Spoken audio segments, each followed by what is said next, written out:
This is Mary at the.meri.atelier, and it's Sunday evening, and I'm going to do some art. Hi, Aunt Beck. Out mowing the lawn today? Were you out mowing the lawn? Let me fix my camera here. Hold on a minute. Adjust it just a little. Maybe zoom out a little, and over and over and up. Ha! Oh my goodness. This day has gone too fast. I hope everybody's having a happy Father's Day. My brother's off to spend some time with his grandniece and his son. And I said I wanted to stay home and do art. I'm drinking palm juice. I probably should not drink the whole thing, but I might. And I actually washed out my paint water. And I need to get up every now and then and make sure my phone is charging. Last Friday night, it wasn't charging and I didn't lose my video, it just turned off on me. Unexpectedly. So let me go to videos and see who's in here. There you are. There you are. Hi, Susan Hill and Janet and Mina. Hi, Mina. It was just too hot today to mow. It made you ill. Well, then, yeah, you'll have to get up early and do it. Then is your grass kind of wet? We don't mow in the morning, in the early morning, because I measure around 11:30 or 12, but then it starts getting hot. But the grass is drier. You're making Scott an apple pie. Whoa, that sounds good. Oh, thank you, Susan. Well, the grass, I noticed, I rewatched my video because I wasn't sure if I was still live or not. And I can see where the grass is kind of stressed out. It was hot here last week. It was hot here last week. It was up in the 90s. And we don't water the lawn. We don't sprinkle, our grass. It's just, it's just grass. So we're not super duper about doing that. Hi, Sherry and Janet. Hi, Janet. And Nina and Aunt Beth and Rhonda. Hi, Rhonda. Well, thank you for coming in. Aw.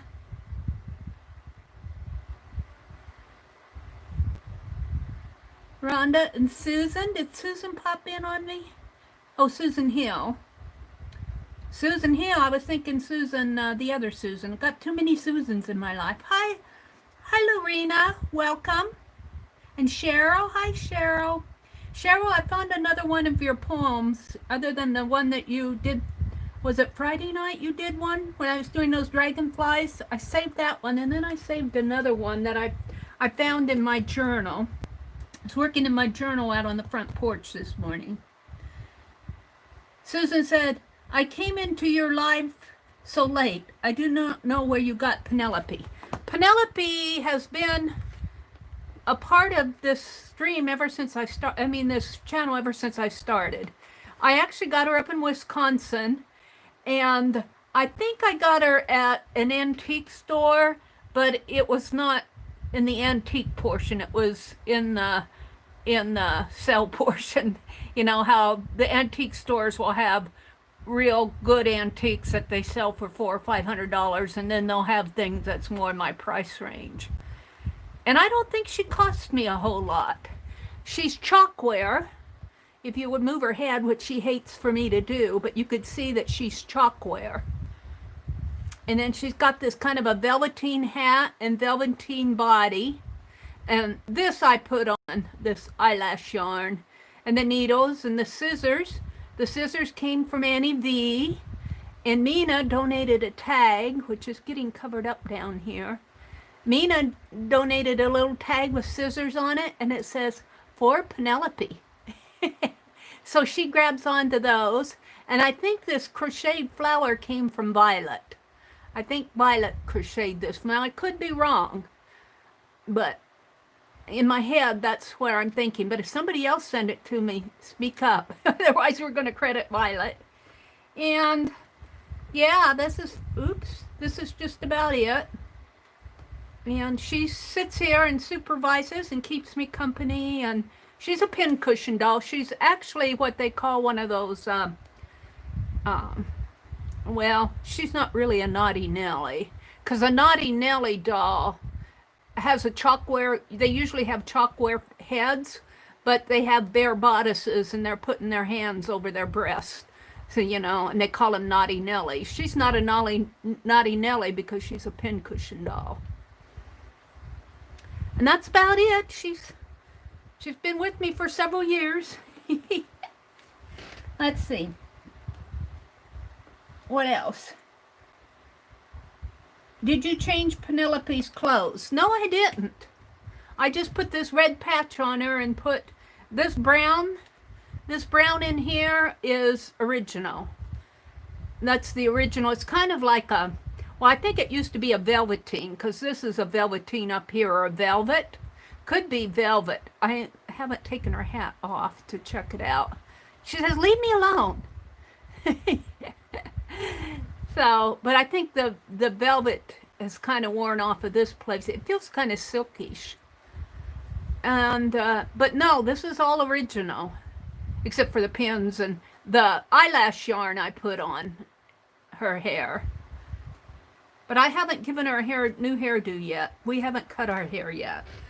Short. What else is going on here? They're saying hello to Cheryl. And let's see, Susan says, I came in late. Hi, Tammy. Welcome, Tammy. Hi, Janice. Did I say hello to you?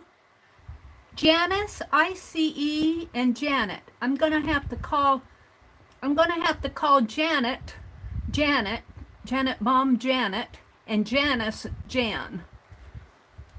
Otherwise, with the way I speak, it sounds almost the same. So Janice, ICE, you are now Jan to me. Hi, Teresa. Welcome, welcome. Well, I got cut off last Friday night while I was doing those, I was working in my Crack-a-Lackin' journal.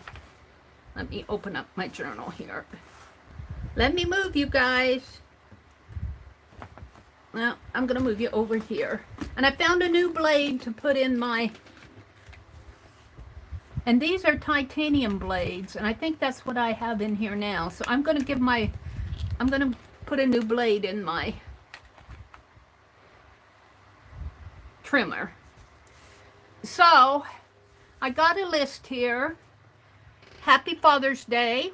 That was the first thing. And we're going to do a list. We'll come back to that after I show you what I did in my journal this afternoon. I did this sketch. Can you guys see that? Oh, you're upside down to me. I did this sketch.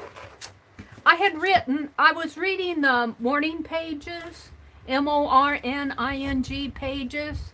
I forget the lady's name. I follow her on Twitter. But she talks about writing every day. And so I don't write every day, but I did sit down and write this morning because it was just beautiful outside and I didn't want to go back in. So I got out my pen and I wrote. But I quoted one of my words.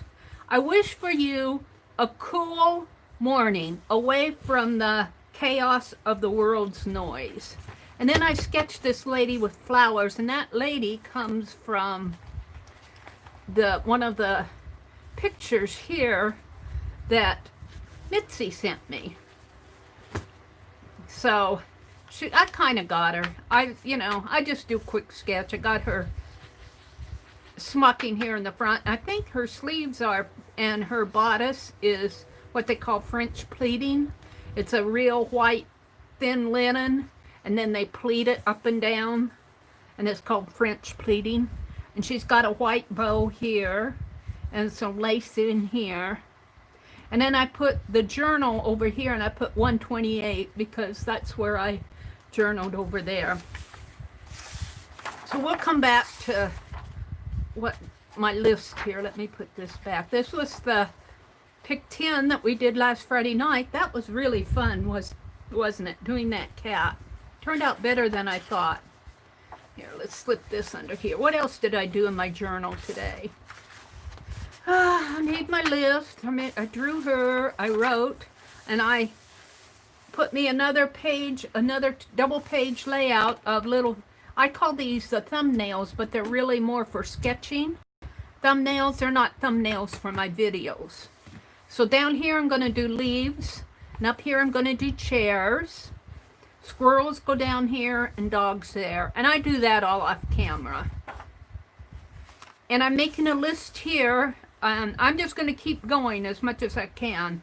I'm up to day 17 of just sketching children's ATCs. Let me go to them. I haven't done one yet. No. This is my last one, a little girl on a tricycle over here.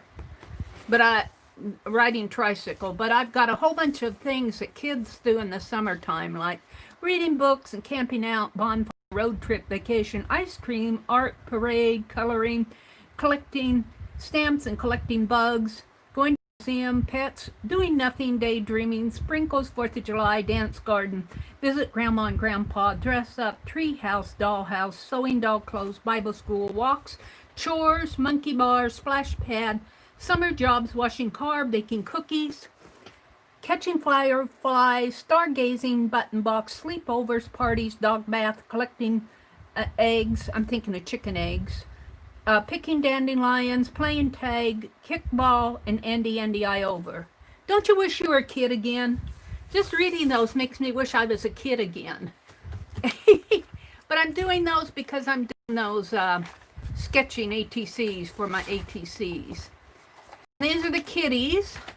I'm working on these in my morning stream. I'm not doing pet portraits at night. And this is the stamp, the dancing lady we carved Friday night. Borders, smocking border. Here I'm just journaling. This was a Picasso roll. Let's see, did I do any more? This is our last list. I thought I did more in here. Oh, I've been going in. I did another Zentangle. I've been going in and putting little doodly borders on my pages like this. So I've just been playing in my journal. And then on page 250 over here, let me get to it. I put this band on here because the wind blows it when I'm outside. I'm doing an index. So sometimes I can't find things, so I come in here and I look. I'm up to page 128 and 129. I haven't got my index done yet. So there's that. So let's catch up with you guys. Our Cracker Box Cottage Creations with Anita Smith. Hi, Anita. Are you Anita? Welcome, welcome. Fun with sparklers, collecting rocks, lightning bugs. I got the lightning bugs, selling lemonade. I don't have selling lemonade. Let me put selling lemonade in there. That's a good one. Where did I do it? Where's my list? Over here. Somewhere.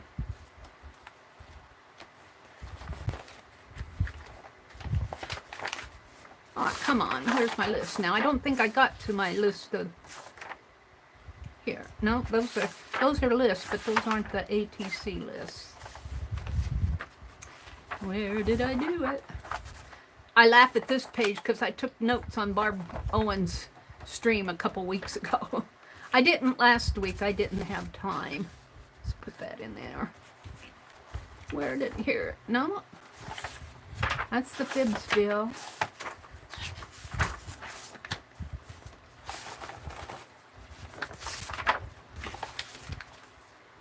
I don't think I got as far as to, well,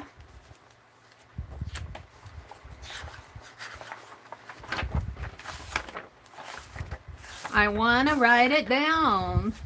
Down. I want to write it down. I don't want to forget selling lemonade. I've got to be getting close. This is what I do. That's why I made that index, but I don't have my index done yet.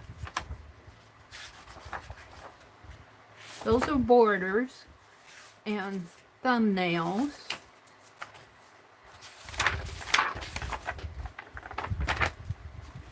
This keeps falling out. Put it in here. That little birdie likes to fly away. Well, we're going to do a list tonight. What did I do with that list? Here it is. Selling lemonade.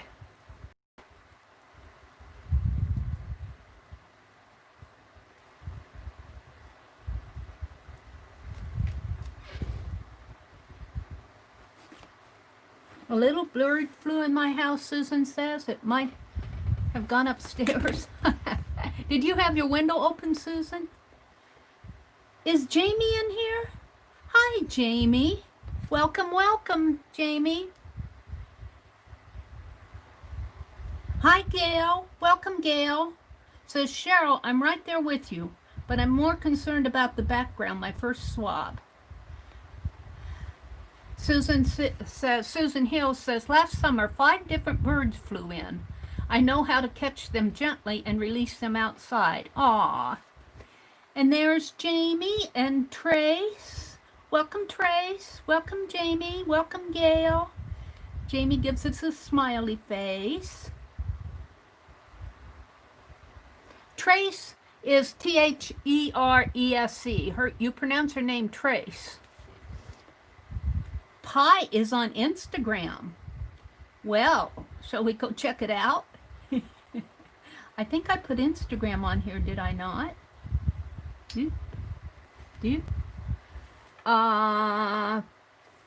Facebook. No, those are all Facebooks. Did I put Instagram on here? Storage. Maybe I didn't put it in my...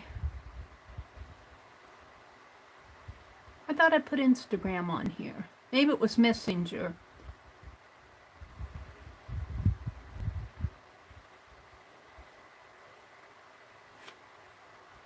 Browsers.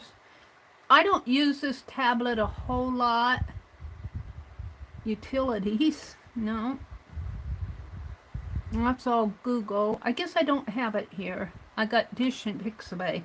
We'll have to check it out after the stream, Aunt Beck. It sounds good. APG Jamie. She's saying hello to everybody, and people are saying, Becky, can't see. Please show it on Facebook. Gonna fussy cut, Cheryl says she's gonna fussy cut. Actually, that was one of the things I was going to do, but not right away. What I want to do first, let's jump into that since I have my journal open. Since this is Father's Day, we're going to make a list. And what I'd like to make a list of, and if you don't have, let me get out a good pen.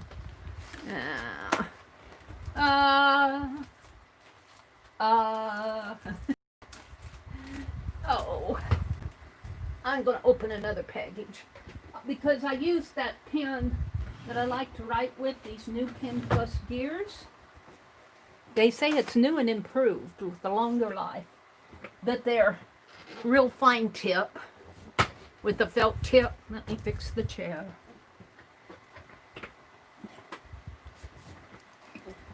Let me open this. What I like to do is make a list of either memories of your father or things your father used to tell you, like when he gave you advice. Like my father would always say, hop to it, hop to it. Let's see, this is 6/21/2020. And this is a list. I'm going to put, since it's Father's Day,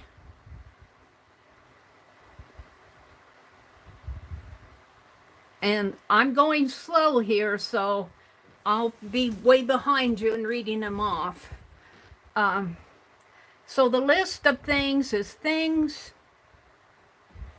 your father, and if you don't have good memories of your father, maybe a male school teacher or a male figure in your life, it could even be your husband or an old boyfriend, something like that, a male figure, used to, and make it positive things. Don't get into if you have bad memories, you know, that's not what we want to remember on Father's Day. So, if you have bad memories, like I said, maybe of another male figure in your life, a boyfriend or a husband or a teacher, somebody, some male figure who influenced your life. But I'm going to use father on my list. Used to say, or a memory you have of him. Now, some of your fathers may still be alive and kicking, and so, or a memory. You can still use a memory, just something that, like I said, my father always used to tell me when I wanted to do something and he approved, he'd say, hop to it, or a memory, of him, I'll just put. And I'll start out the list with mine, hop to it, because that's one of the things. When he approved of something, I'm going to zoom in. When he approved of something, he'd say, hop to it. When he didn't approve or he thought I was heading down the wrong road, he'd say, you're making a mistake. You're making, and that's how he'd say it too. I'll put that as number 2. You're making a mistake. And he was usually right, but I'd always get sassy and say, well, it's my mistake. You know, and he probably, I don't know how he reacted. I don't remember, but he thought, you can't tell her. Let me zoom in. Let me zoom in here. Let me zoom in. Hold on, you're going to go for a ride. You're going to go for a ride.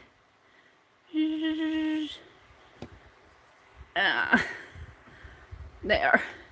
I'll kind of have to watch it on my tablet. Make sure I'm still in frame. So this doesn't have to be a long list, but it's just to honor Father's Day. So let's see what you all are saying. Making mud pies. Let's see. Jamie says, I can just hear Jamie. Hello, Mary and y'alls. All y'alls. Except I can't say it like Jamie does. Let's see. Cheryl says, I messed up 2 faces tomorrow and will be another day. That's true, Cheryl. Mina says, going to the zoo and going down the slide at the park. So that was a memory that Mina has. Going to zoo and going down slide at the park. Can't you just see Mina going down as an older young child now, an older lady going down the slippery slide? Was it a slippery slide? And her dad as a younger man going, whee!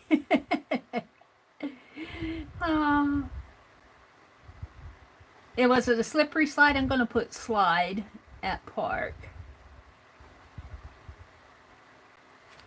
And let's see. Gail says, hi, Beth. Hello, Jamie.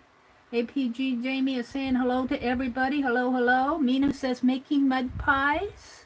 Did your father make mud pies with you? I don't think my father ever made mud pies with us. Not sending things messed up. Nope, nope, nope. I understand, Cheryl. Our Cracker Box Cottage Creations with Anita. We're just going to color Anita. She says, hello, I'm new to YouTube. I haven't been brave enough to post a video yet. I'll get there. Well, here's my advice to you, Anita, if you're listening. Film a video and upload it as an unlisted or private. And, you know, look at it. And if you don't like it, you don't have to make it go live. You may like what you did. But you can always practice, and you can always put something up on your channel without showing the whole wide world. And, you know, that's a good way to practice. And you stick with us if you're doing, it looks like you're doing art because you say Cracker Box Cottage Creations. So this group and Tanya McGuire's, Lisa My Eclectic Life, Beth Schuler, who's in here tonight, Aunt Beck's Creations, and of course my channel. These are good channels to learn from, and the gals in here always have good advice if you're stumped on something. And APG Jamie, don't forget APG Jamie. She streams once a month now, but I think you put up other videos, don't you, APG? I'm going to have some of this palm juice. I was invited to go have supper with my brother and grandniece tonight, but I said, no, I made plans for tonight. I said I might go on 4th of July, but we'll see when they actually celebrate that. The 3rd of July is on a Friday night, so it's questionable. Janet says, Susan, hi Susan. Mina says, Cheryl, what was it about them you didn't like? Gail says, Cheryl, I'm right there with you.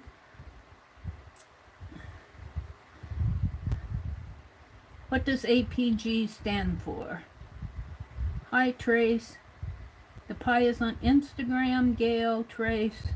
No worries, Gail. We're not picky. We will love it. Susan, you are a bird whisperer. Janice says, hi, artist. Oh, it's poet girl. Artist, poet girl is APG. Artist, poet girl, and then her name is Jamie. Cheryl says, Becky, can't see. Please show on Facebook. I read all that. I'm just catching up with you guys. I'm looking for a list of things your father used to say or a memory of him. Or if you don't have good memories of your father, or you didn't have a father figure, that's entirely possible. Maybe an uncle or a male figure in your life, a teacher, a brother. I'm thinking about my brother right now, and the things he says to me is like, he usually says that costs too much, or he'll go get the mail and he'll say, you got another one. Angie says, I love fishing with my dad. So let's put that down. Fishing with Dad.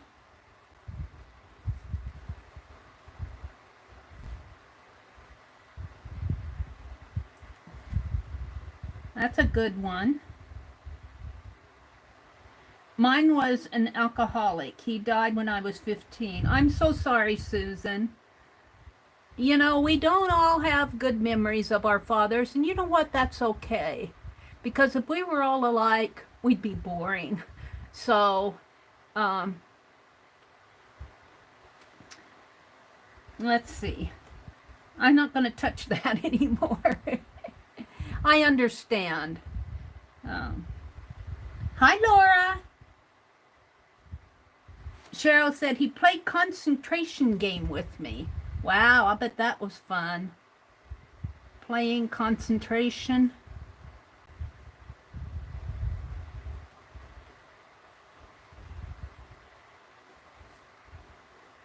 With, I'm going to put me, but not me.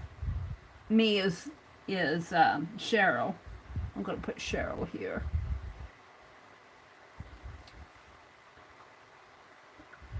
I think men nowadays are a little bit more, since we've gone through this Mr. Mom decade, or culturally, you know, where men are more comfortable staying home and raising kids and being with the kids.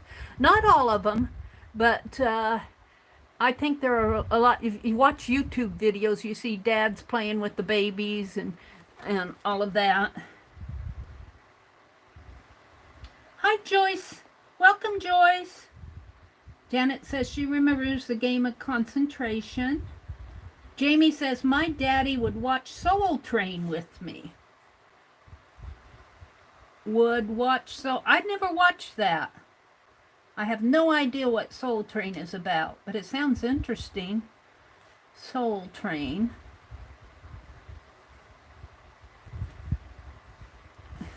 I'm going to put with me, and I'm going to put APG here, just so I know that me doesn't mean me. Hi, Holly. Jersey says, my father used to say, are you going to the movies? No? Well, then why are you picking your seat? Did you pick up your seat? Why are you picking your seat? Laura, that's funny. My father used to say, aw.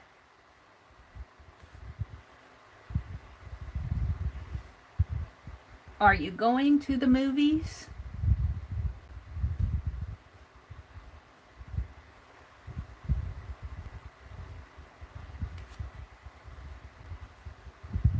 I'm writing it down, Laura. You said it. No. Well then, why are you picking your seat?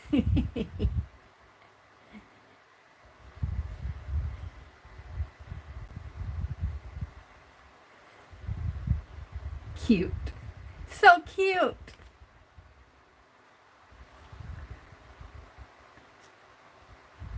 Mina says, my dad taught me to read the Sunday comics, motivation. Taught me to read the Sunday comics.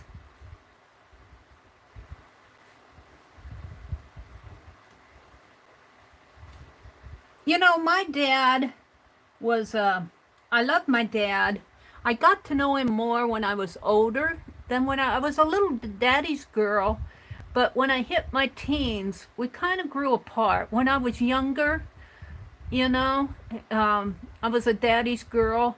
But when I hit my teens and my college years, I didn't know my dad that well.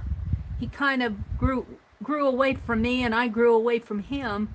But then when I got older, when I hit 28, 30s, and in my 40s, I got to know my dad again. And let me tell you, there's this thing about adult kids going back and living with their parents.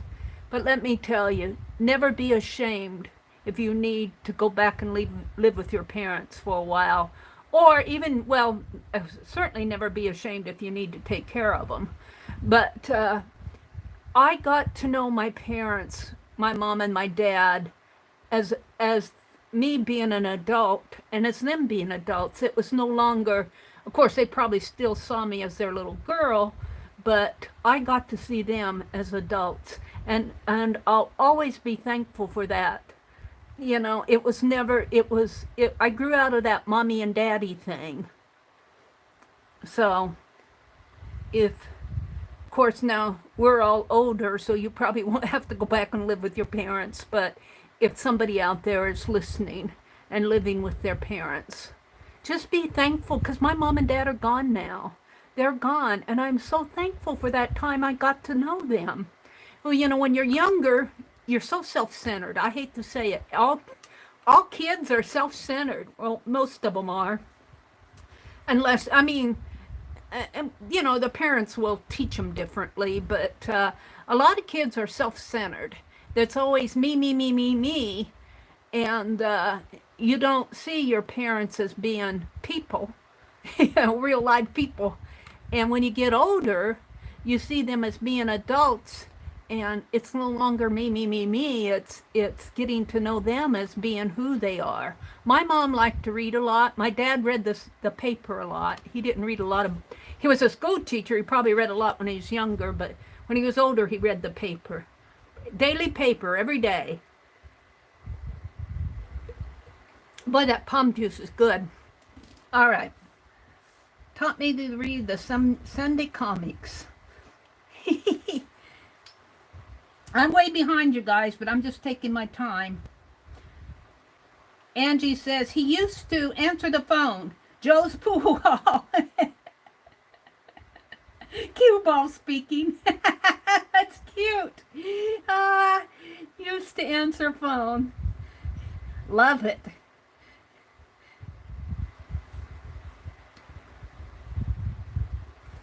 Joe's pool ball. Pool hall. cue ball speaking. uh, you know, and most of our fathers, I would think that we're in the age group that our fathers were fathers to us in and around maybe World War II and the Korean War. They went through a lot. My parents went through the Depression when they were younger, in their 20s and early 30s. And then after the Depression came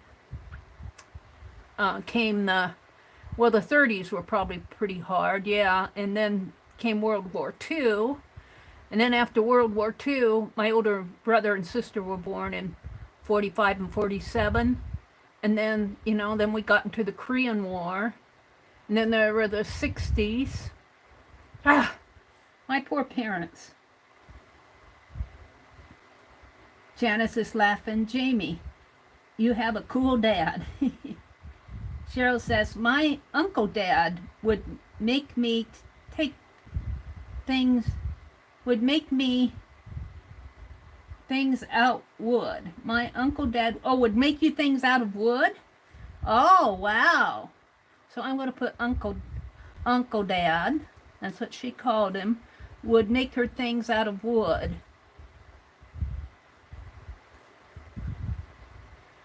I think it's good to remember their memories. And here again, we're not all going to have good memories. That's just not life. That's not life. I have other bad memories.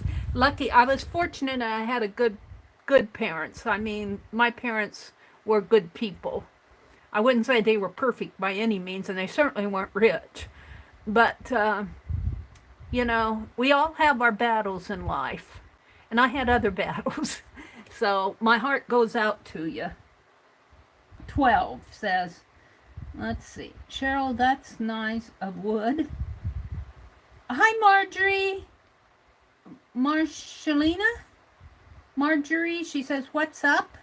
We're making a list of things our dads or our father figures used to say, or our memories of them.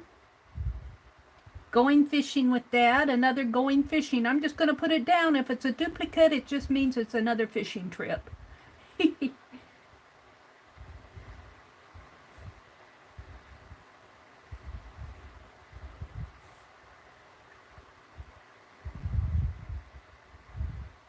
They're saying welcome to Anita and Marjorie and APG and Laura. Cheryl said, I went fishing one time with Uncle Dad and caught sunnies. I don't know what sunnies is, but it's another fishing trip. Fishing with Uncle Dad. And caught sunnies. You're going to have to explain that one to Mary. I'll write it down.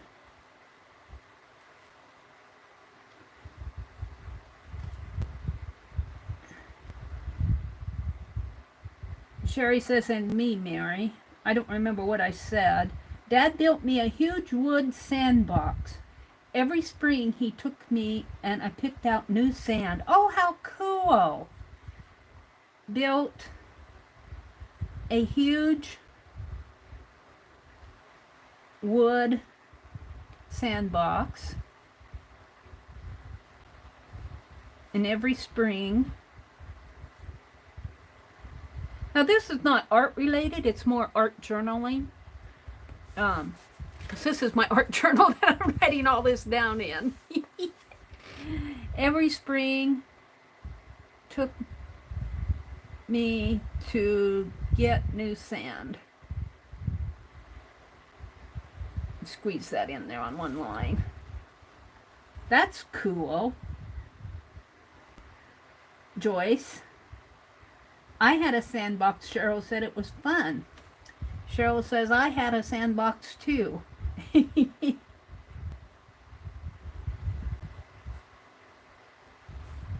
16. Joyce. Romeo made Cole a great sandbox. Hours of fun when he was younger. So, father's making sandboxes. You know, and that is good, clean, simple fun. Um, Now, if you live like we do out in the rural area where we just have to go down to the river to get sand, or I don't know if you guys can pick it up at the beach these days, but we just go down to the river. Fathers, I'm going to put building sandboxes here because several people have said it.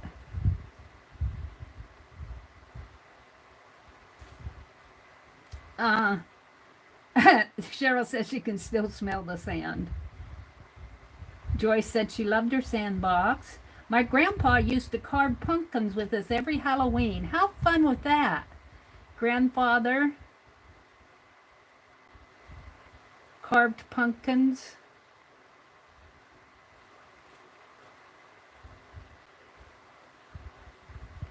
With us every Halloween.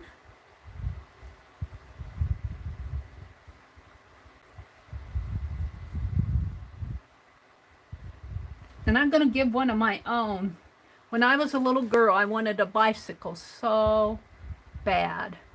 And I remember thinking to myself, I would be the happiest girl in the whole wide world if I just had a bicycle. And that very day, my father brought me a bicycle, a big girl bicycle for me. Brought me home a big girl bicycle. And it was a girl's bike. A big girl's bike. I had a little red training wheel bike, but I wanted a big girl's. And, of course, they were blue. All girls' bikes in my day were blue, and it had a basket on it. I was the happiest girl in the whole wide world that day.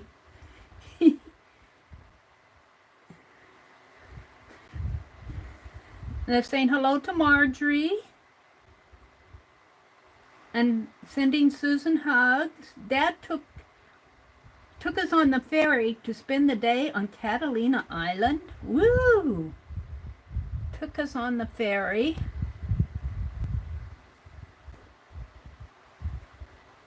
To spend the day on Catalina Island.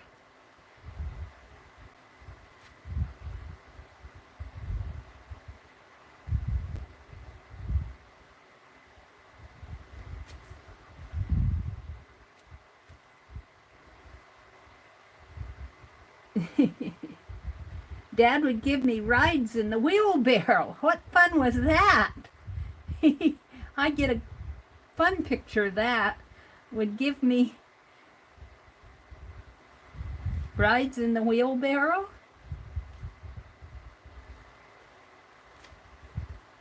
You guys can stop now. We're not going to go on forever with this. I'll just catch up and then stop putting them in so that I can catch up. And we'll just make this a short list because I don't want to bore you guys to tears. 21 says, let's see. My dad did fireworks on the 4th of July and to commemorate his mom's birthday, which was on the 4th. I'm just going to put 4th of July fireworks.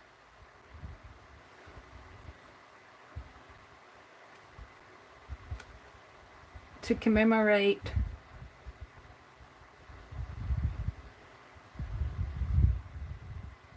his mother's birthday. That was nice. And I'll bet she looked down and go, ooh! Aww.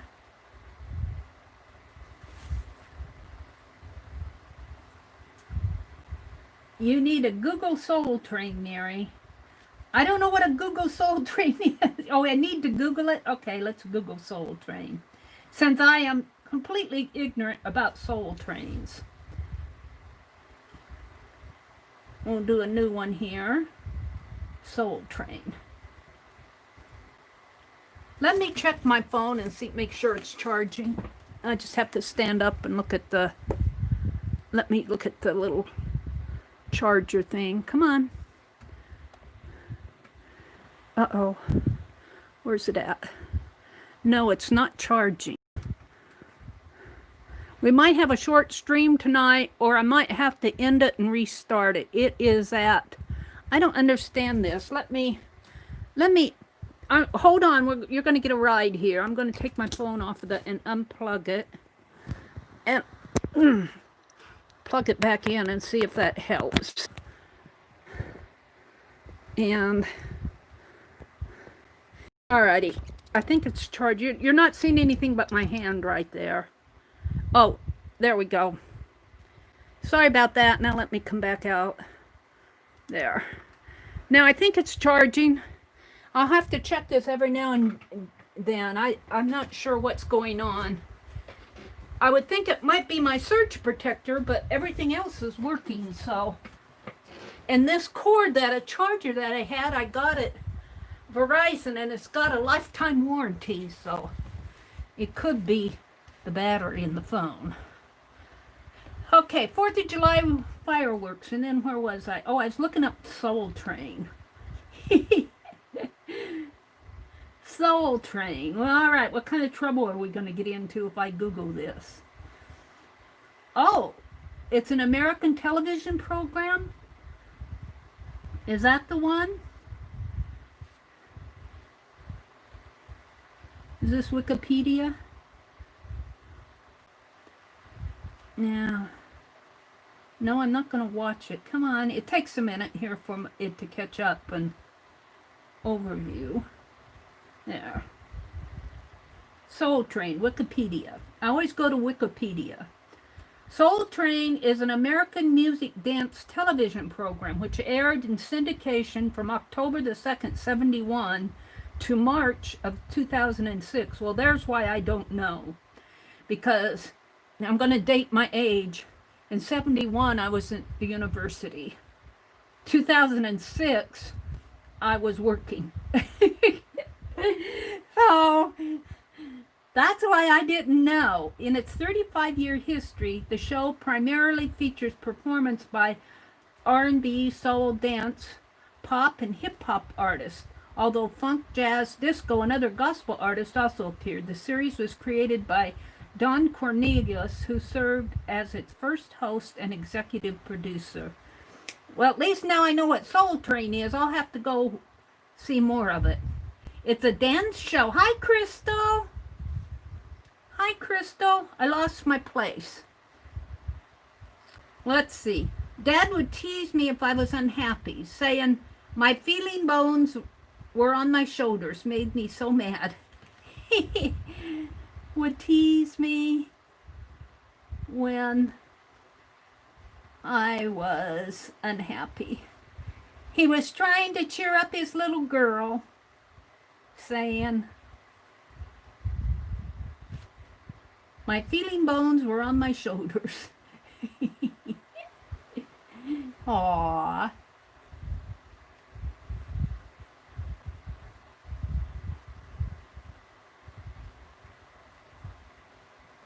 I'm squeezing it in here. Mary, you have to go online and see the early 70s. Fun to see the clothing styles and hairstyles. I missed a lot because I was going to school and working. And I didn't have much time for television and all of that. I'll tell you, I was a different person back then. What didn't work, Joyce? Dad would tease me if I was unhappy. Oh, that was Joyce who said that. Janice said, I learned a lot of good dances.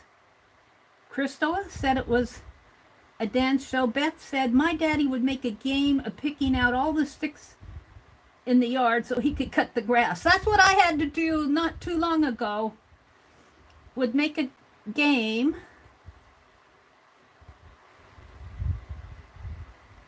of picking.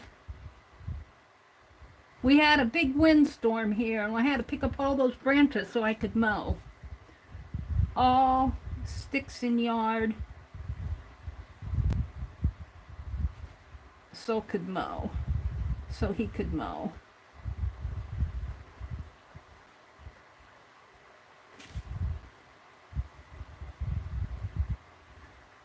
Angie says, Don Cornelius. I think they're talking about Soul Train there. Cheryl said, tone deaf. And Beck said she's testing testing her pie. She made Scott an apple pie. She says, I gotta test it to make sure it's good. I love it, Aunt Beck. Cheryl said, I went to church with Uncle Dad. He could not sing. Oh, that's cute. Well, at least he went to church. At least he took you to church. I won't sing in church. I'll sing alone. Sometimes I'll break into a little song here, but I won't sing in church because I don't want to make a fool out of myself with Uncle Dad. He couldn't sing. I love it. Yeah, I just get a picture of it. That's what makes life so fun. Let's see. Karen. Hi, Karen. Gianni? Is that how you pronounce your last name? Welcome, Karen. She says, my dad would say, with enough time and tools, I can build anything. And he was right. Wow. Would say, he must have been a builder, a maker. With enough time and tools,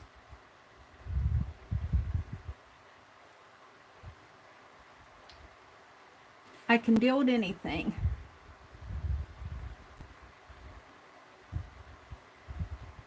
No more, because I'm just going to get I'm just going to go to the end of the page here and then we're going to quit. So I just got 3 more. You know, I never realized consciously how much Dad was always teaching us in the guise of fun. Isn't that true? I'm not sure that my dad actually taught me in the guise of fun, but he would give me advice. In fact, I wrote down some things over here just when I journaled this morning. Hop to it. I'm not doing your arithmetic for you. That's not history as I taught it. He'd read the newspaper and he'd say, that's not history as I taught it. And then he was giving me girl-gal relationship advice. And he'd say, you know, Mary, when a boy looks at you, he isn't looking at that dress. I still laugh at that one. 5, he says, eat your greens and yellows. He's meaning here vegetables. And this is, you're making a mistake, when he didn't approve of something I was doing. Like I wanted to get a car loan, and he said, you're making a mistake.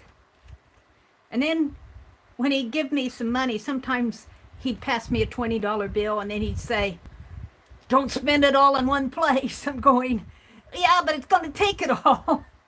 And then he would say, and this one is my favorite. He said, you always have a home here. You'll always have a roof above your head here. That was my favorite thing that my dad would say to me. I guess he knew. He knew how hard it is for ladies to make it out there on their own. And pay all the bills and rent and all of that. And I took advantage of that. My older sister didn't. My brothers didn't need to, but my older sister should have. And she missed out. She missed out on getting to know her parents. I'm not even going to go there. It's all said and done. They're all have passed on now. I've lost my older sister and both of my parents. I have my 2 brothers yet. I have a brother who's younger than me that I haven't seen or talked to for years. And then I have my brother who does talk to me and gives me a roof above my head. So there we go. Dad would say, oh, let's see, we said that one. Sunny is like perch. Oh, really? Perch. Where's Sunny? Slide at the park.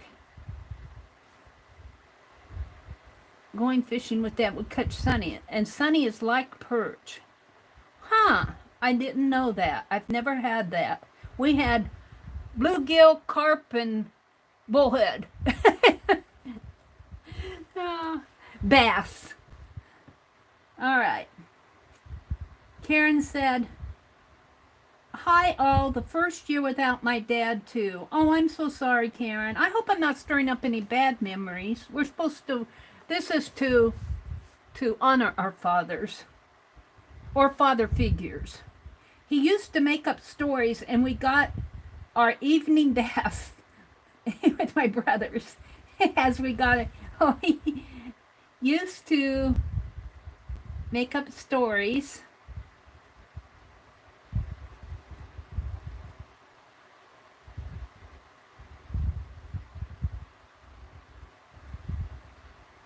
As we got our baths. And of course you were kids, so kids, it doesn't matter so much.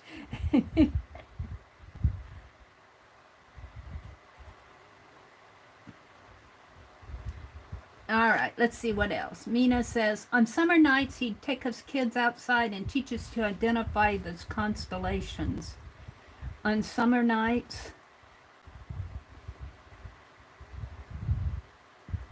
take kids outside.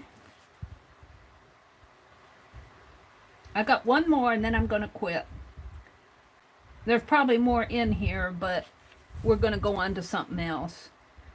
And identify constellations. These are really nice memories. This is just a way to say, love you, Dad. And when I was older, it was much easier for me to say, love you, Dad, than when I was younger. I think that was just not a pride thing, a shy thing. When I was older, I would always say, love you, Dad. Is Cindy in here? Hi, Cindy.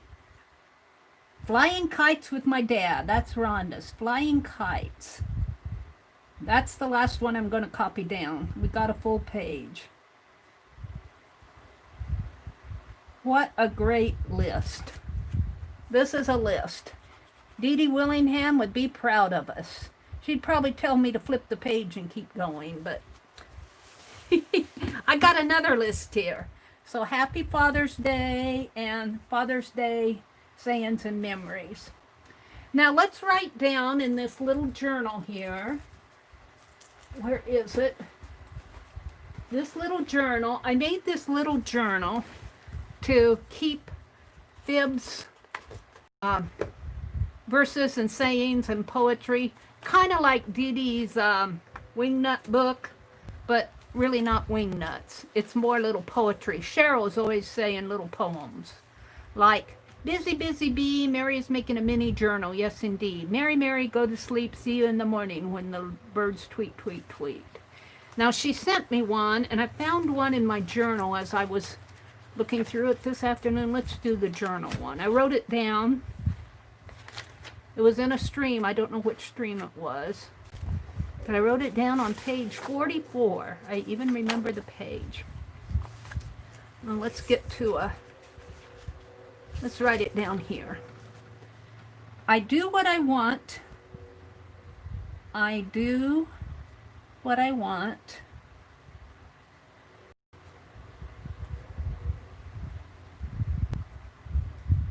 There's nobody else but me.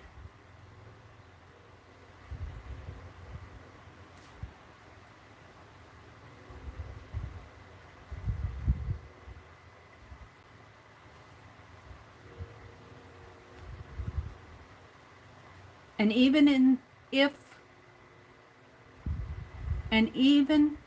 if I left out the I here, and even if I shared my space, this is credited to Cheryl, our Cheryl, little sister Cheryl, and even if I shared my space,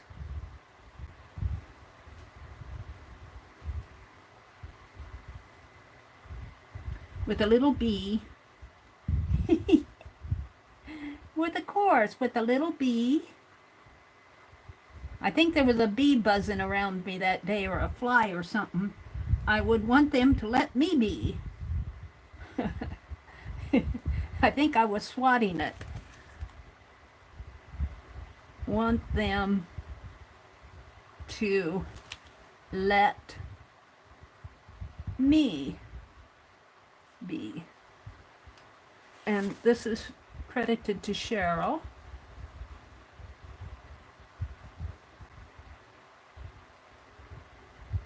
All right, and then she sent me one today. Let's go to my email. Let's go to my email.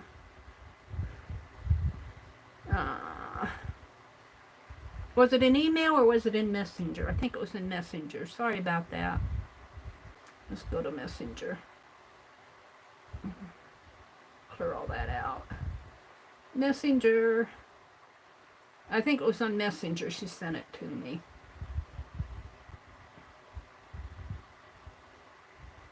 Uh-oh.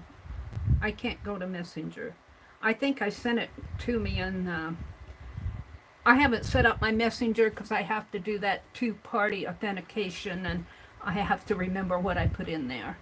So let's go to my email. I think I sent it to me.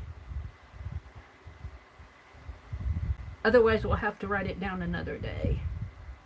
Yeah. It's about the dragonfly. Here it comes. Thought you would like this. Had it in the chat. Let's write it down. Let's write it down here. Dragonflies and Kitty like to play around. So she wrote this when I was doing this page over here. My Pick 10 page. Friday night. Of course, I was busy with the Pick 10. Let's get it out. I was busy with the Pick 10, so I didn't see her put it in chat, so she messaged it to me. So, dragonflies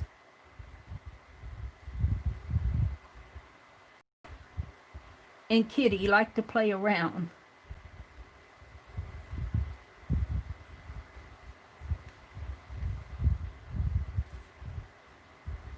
Like to, come on, play, around. I'm losing my ink here. Scratchy paper.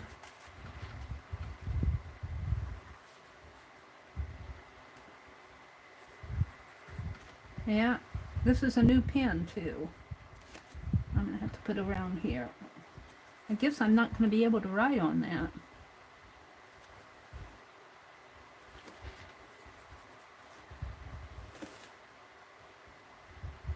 Well, let's go to a different page.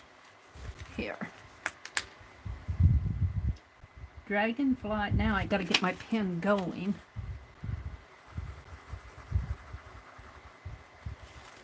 Alright, let's do it again. Dragonflies and Kitty. See, here are my dragonflies, and this is the tuxedo kitty that we made out of collage paper. Like to play around.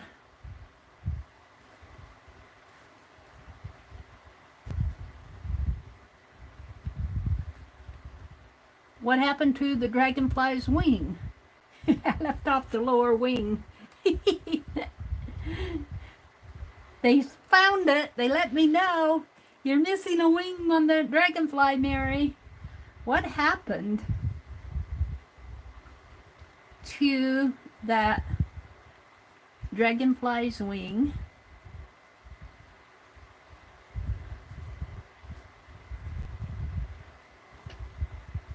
Nowhere to be found.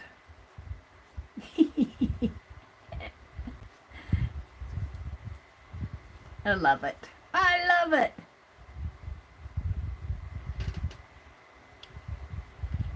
Fly, dragonfly, dragonfly, what will you do? Dragonfly, dragonfly. This is a cute one. I like this.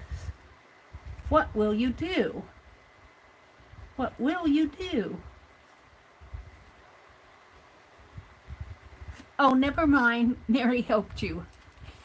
It should be. Everybody helped you.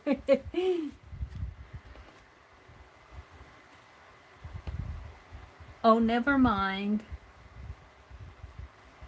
Whoops. Never mind. Mary helped you. She always makes it about me. She always makes it about something I'm doing. All right, let's credit this to Cheryl again. She's our poet, Jamie. If you're listening, we got artist, poet girl Cheryl. There we go. I've been wanting to do that. Write those.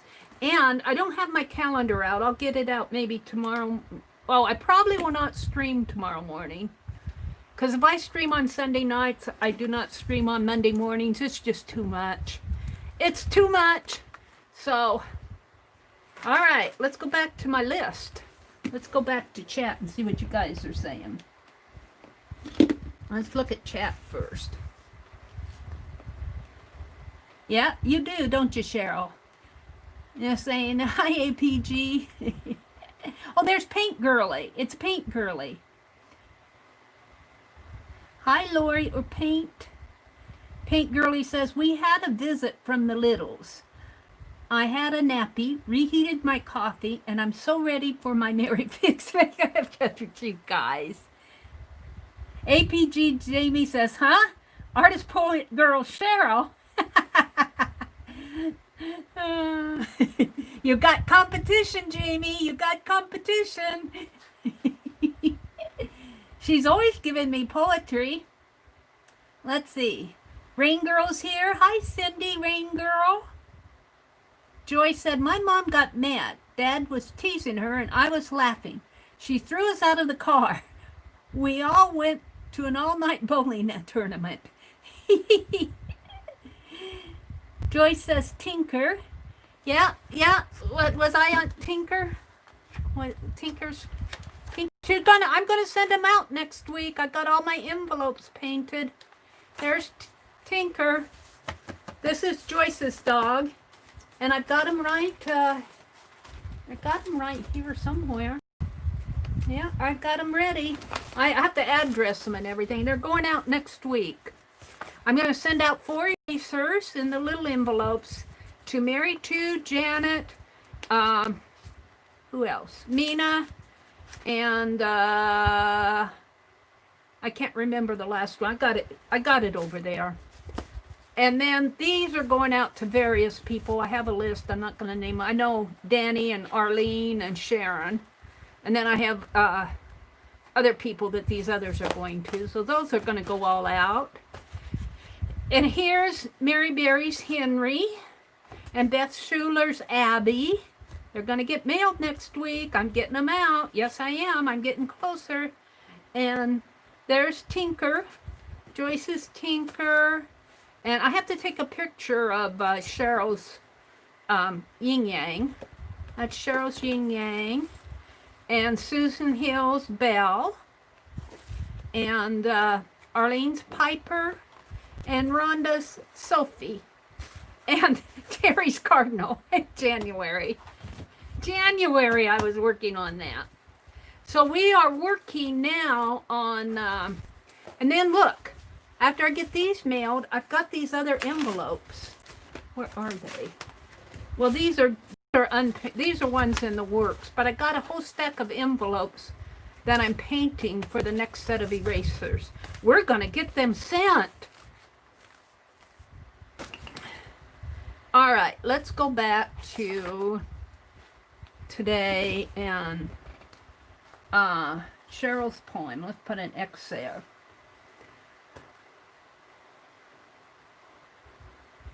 I want to put these pockets.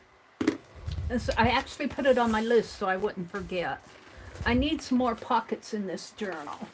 And these are some Crayola pages. And I think I'm going to have to shorten them just a little. I could fold them over, but I think I'll shorten them. I'm going to put them here. And I think I'll just put it here because this is just a list and this is the back of my sketch. So this will be a good place to put it. So let's do that. That'll have a task done for tonight. Let's see, maybe right about here. Doesn't have to be touching the border. That'll go in my calendar page envelope. And let's cut this off a little. Because I'm always wanting to tuck things in these journals, and I never have a spot to tuck them in. So we're going to put this one here, and where shall I put the other one? That one goes on this page. This is still my list of children playing. I could put it there, but I'm kind of saving that for notes. Let's put it on the back of this Picasso page. And shall we make a diagonal pocket thing here? Let's cut it here.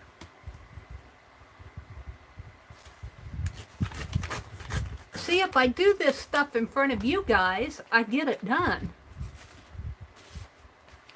And let's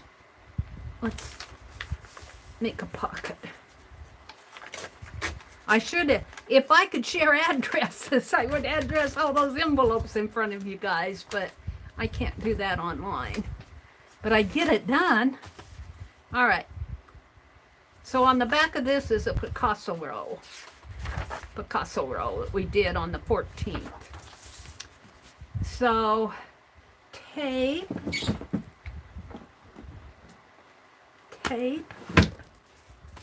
and glue. Don't want to forget the glue this time.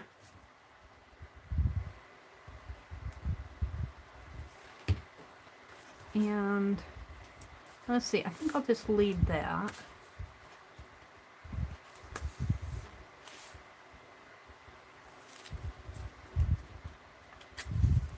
And take this. And I have to tell you, I found some double-sided tape at the Dollar Tree. And I'm sure hoping that it's good stuff. And I'm hoping they keep it in stock. I'm hoping they keep it in stock. Where's my palette knife? I thought I put it away. I thought I put it away.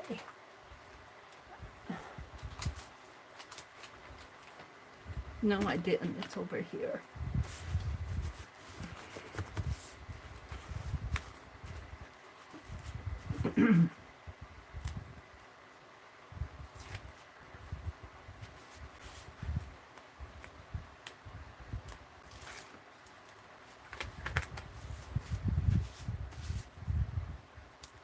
And we're going to do a little line of glue right on the inside of this.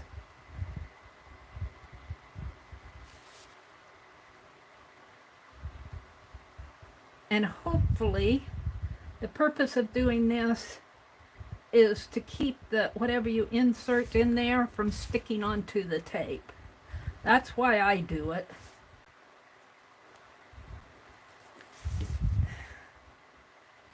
Oh, did I tear the wrong side? Oh well, we'll put it this way. We'll put it this way. I'm going to put it, no, I'm going to put it this way more. Not like that. Oops! I meant that pocket to go the other way. It doesn't matter, it'll still be a pocket. I'm going to let that dry. And thought I had another sheet. I do here. So if I tear that way, I thought that's the way I tore that other one. I guess I was wrong. What I did wrong? I don't know. I did something wrong. I'll have to go back and look at the video, see what I was thinking.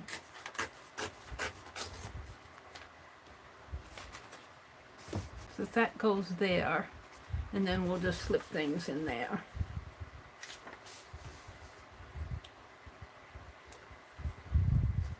I don't know what I was thinking.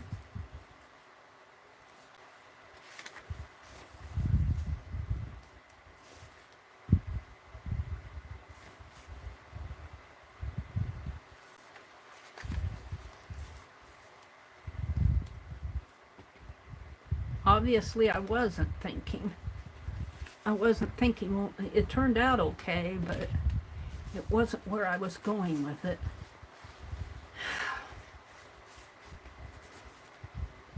Because if you have your pocket over on this side, if the things slide out, they'll slide into the gutter. If you have it over on this side, like this, then if things fall out, they'll fall out of the book. Mary did not have her thinking cap on. Oops.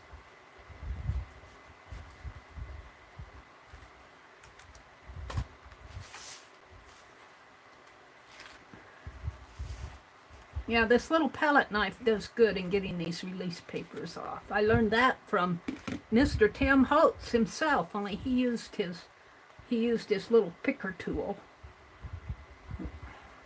Whatever he calls that tool. And I thought, I'll bet my palette knife would work just like his pokey tool works.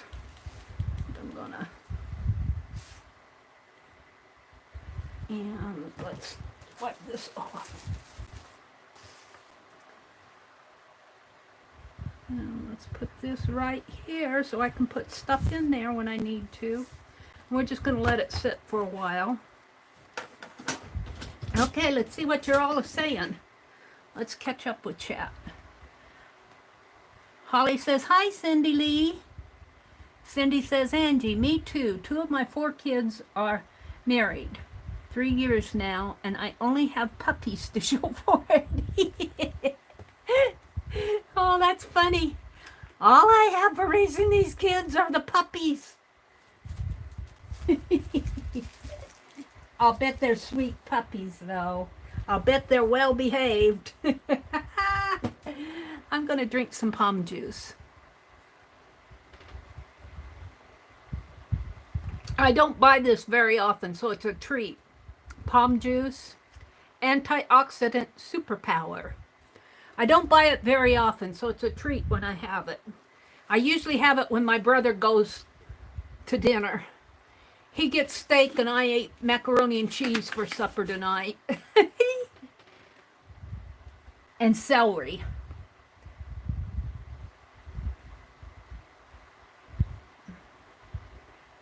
Arlene says, hi, Holly. Hi, Arlene. Pink Girlie says, hi, Arlene. Hi, Joyce. Hi, Suze. Suze, did I say hello to you? Plum juice is yummy. It really is. It's a treat for me. This will cost me about $4, and that's pretty expensive. So I just have it when I have a treat. I don't buy it regularly. It's got a lot of antioxidants in it, though. Rain Girl says, I bought some of that tape, Mary. It works good, but my rolls have the dickens of a time getting the white strip off. Oh, really? Some of the Dollar Tree tape? Let me pull one out. I have to move my chair, move my wastebasket sitting in front of the door here. Some of this Crafter Square. So it's hard to get the release paper off, huh? The best tip, I cuss out the release paper. I always had a hard time getting the release paper off of any double-sided tape. And I cuss out the manufacturers because in my Mary opinion, just my opinion, they could leave 1/16 of an inch. That's all we would need around the whole roll. Just leave a 1/16 of an inch. And it doesn't matter if it gets smashed. You know, if it gets smashed down, we can pick that up and we can just peel it off. But no, that's 1/16 of an inch for a whole roll. Well, might be 25 inches. And that's only 2 feet of extra release paper. What's with that? You probably throw that much in your wastebasket. That's my opinion. But the best hint I got, one time I was complaining on live about about having trouble getting the release paper up. Let me pull one of these out of the wastebasket. The best hint I got was after you put your tape down to burnish it good. And that's what I've been doing. That's why I use my edge of you can use your bone folder or your edge of your scissors. I use the handle of my palette knife and you burnish it. And then I like this palette knife because it slips. That's a really thin blade and it's not sharp and it slips right under there and you can pull it up that way most of the time. That's the best hint. But if I were giving advice to a manufacturer, if he really wanted to improve his product so that people would enjoy using it, I would have him add just 1/16 of an inch. We didn't even have to be a 16th. Even a 32nd. Well, maybe not a 32nd. What's between a 32nd and a 16th? A 24th of an inch of release paper, just enough so that you can just grab a hold of it. That's all you need, is a little tiny piece, but you need it all the way around because you don't want to put it there and then tear it off and not have any over here, what's left on the row. They don't ask me. I have a lot of good ideas I could give them, but nobody asks me. And I really do believe that a lot of people who manufacture this stuff never use it. You know, like I have a complaint too about, see, do I have one I haven't opened here? Here. These little cellophane seals. All of the paint companies put these cellophane seals on their paint bottles, which is nice. It seals it nice, you know, and you can shake it, but it's hard to get them off. And you can take your scissors and cut it, and you can put your fingernail in there. And I've heard people say twist it counterclockwise, and that doesn't work for me. It's kind of hard to get them off. And all you need, they can do it on their, you find if you go grocery shopping, some of the better products will have a seal around it. Will give you a pull tab. They just need to make a little pull tab right at the top. Let me make a pull tab here. Just a little pull tab where you can just get a hold of it and pull like that. What's so hard about putting a little, what, 1/4 of an inch extra of cellophane? I really appreciate the cellophane seal, but it would be so nice if they put that pull tab on there. All right, Mary's done with that. The paint seals is one reason I keep a paring knife in my pen mug. Yeah. I use this. Sometimes I use my scissors if I can't find my palette knife. Sometimes I cuss it out and use my fingernail. And Cindy, he loves to cook. I want him to go to culinary school, Joyce says. Who are we talking about? Is Lala Gamma in here? Hi, Lala. Did I say hello to you? No, you just came in, didn't you? Hi. Joyce said, I bought my son a gas grill today for his birthday. Oh, happy birthday to your son. Steaks are coming. Janet said, I bought the pink roll of double-sided tape from Dollar Tree. The pink roll. I've never heard of a pink roll. It worked good. I've not seen this one yet. A pink roll of double-sided tape? I'll have to look. I'm not sure they have that at our Dollar Tree.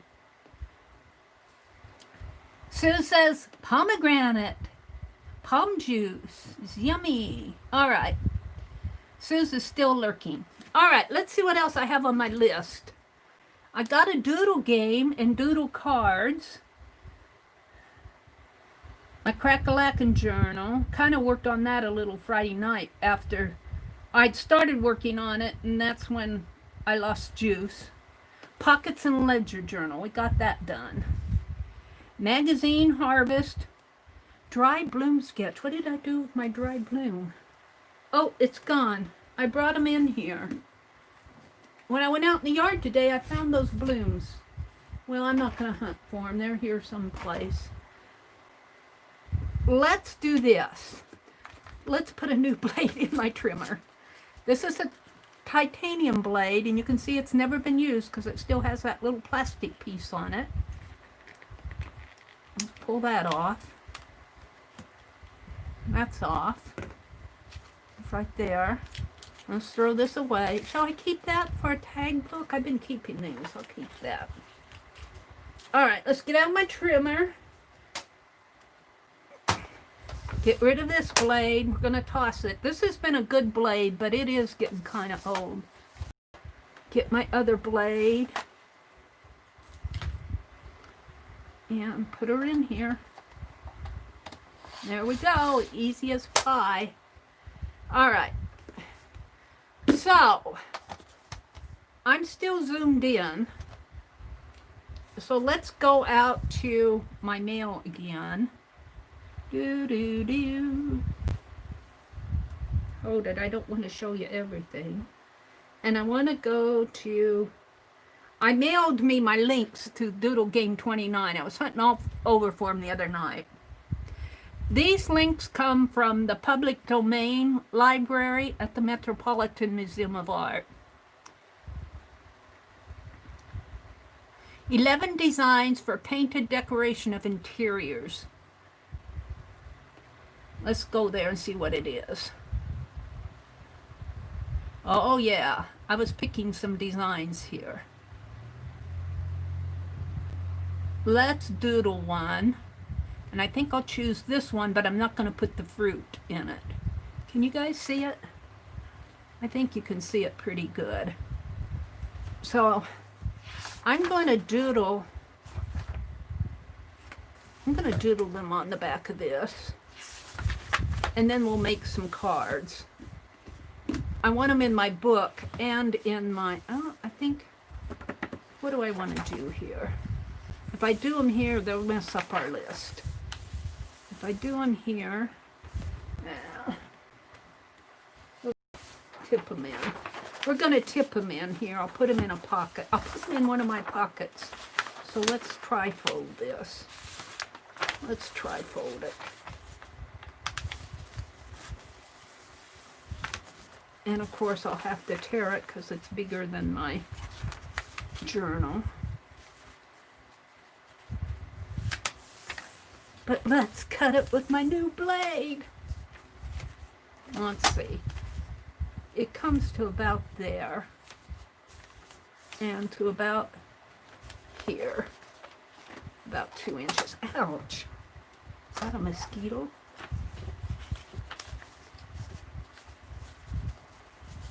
Yeah, I'm just guesstimating this isn't folded straight. This is not perfectionist stuff I have, you know. About like that. And there we go. Is that enough? Might need a little more off of that.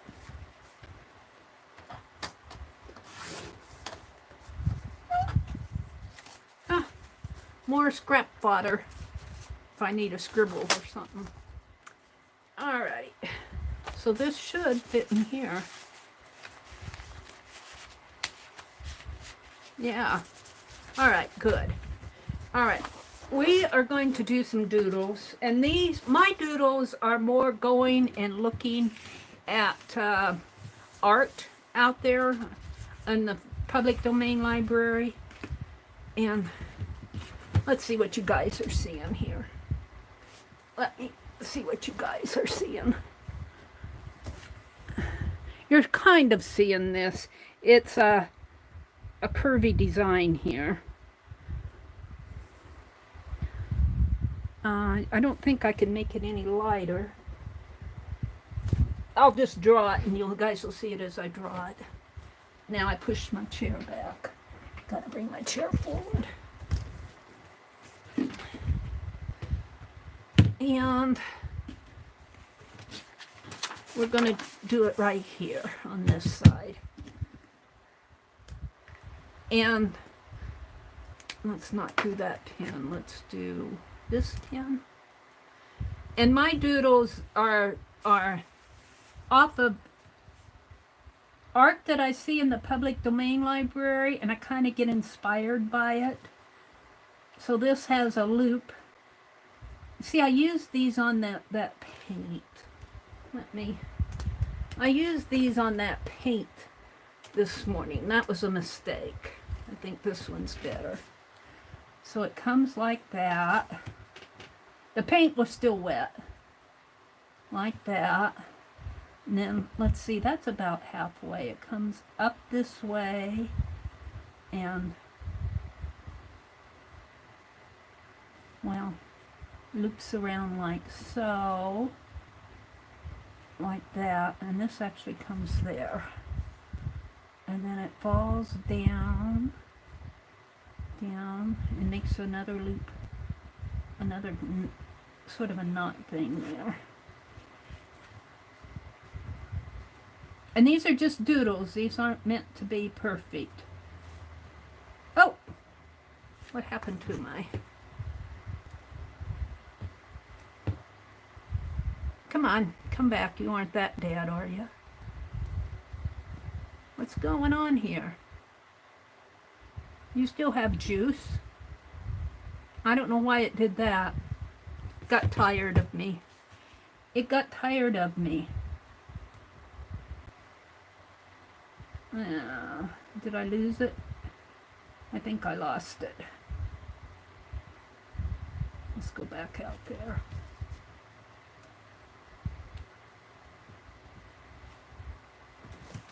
Did I lose connection? No, I'm still live, aren't I? It says I'm still live. What's going on here?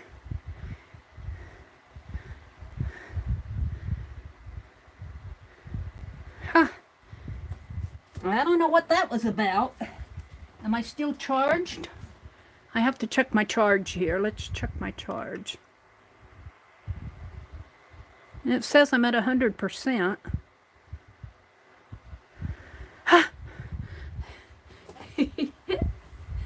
All right, I don't know what that was about, but let's go back out to here. We were doing this one.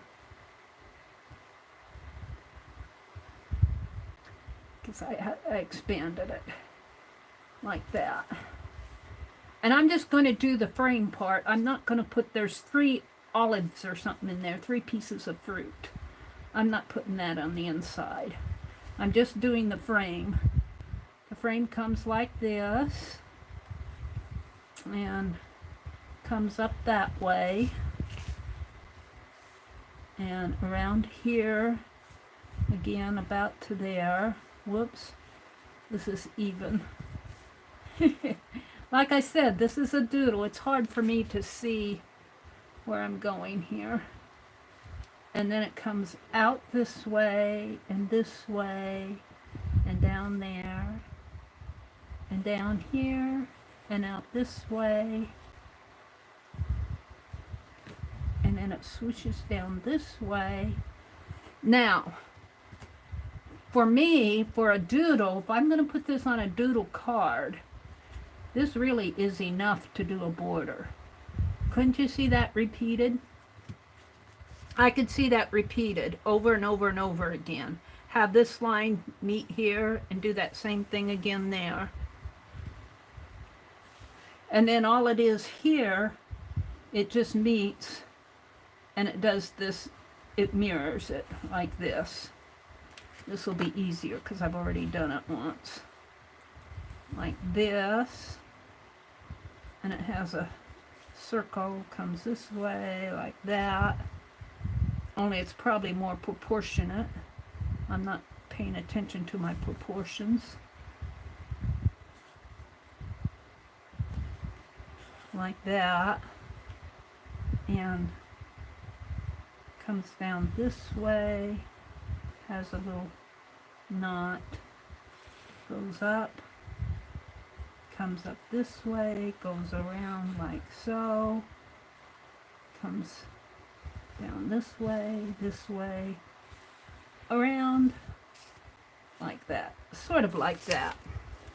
But I could see just doing half. Let's do that. In fact, I could see almost doing an eraser carving of it. It went so this way, and a knot, and this way, and this way. And then come up and go around like that. Come down, a knot, down, a curve, and a line. And just keep repeating that. Only if it was carved into a stamp, it would be more proportionate. Like that. If I keep doing it, I'll get better at it, right? Like that. Like that.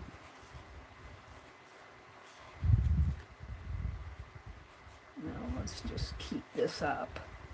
Let's just keep it up, Mary. Like that. See, that one's much better. Let's see if I can do that again. Like that. And come up this way. Come around and make a loop. I might need to improve that loop a little. Make a circle, a line, go that way. So that's all I'm going to do for this is Doodle 1. And this is kind of just a framed edging. I think that's all I'm going to call it, just a decorative edge. Let's just put a loop like that. Bring it down, bring it down. The more you do it, the better you get at it. Make a nice border in there. That one's all wonky. So this is Doodle Game 29. Number 1. What happens here with my... It doesn't like me. It keeps going out on me. Has it been 10 minutes? Got out of my... It's like something's happening here. Got out of my email.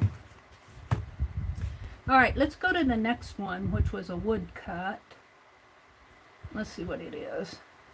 Oh, I like this border. Can you guys see?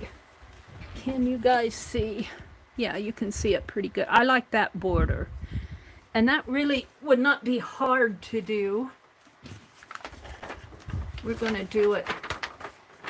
Then I slip this under my phone. We're going to do it right here. And we're just going to do the curve, and it's just like a tree almost. It curves like this. It curves this way. This would be a nice page border too. Curves that way. And we're just going to follow. We're going to make the same line, although their lines don't cross on here. This is an easy one. But it's just a doodle of looking at art that is in the public domain. Okay, they have a motif. We're calling these motifs. And it kind of comes like this. It's kind of like a little tree branch. And it curves around like that. And curves there. And comes up. And then it has just some little circles piled on top of each other for the... And I'm running out of space. But we'll still get most of it.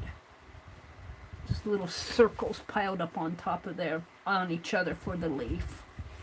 Like that. And then over here, it comes out like that, and it actually has a leaf. And it has two little leaves coming out this way. We'll just put them like that. And then it has a leaf coming up this way. And that leaf is just kind of a... This is, you have to remember, this is a woodcut.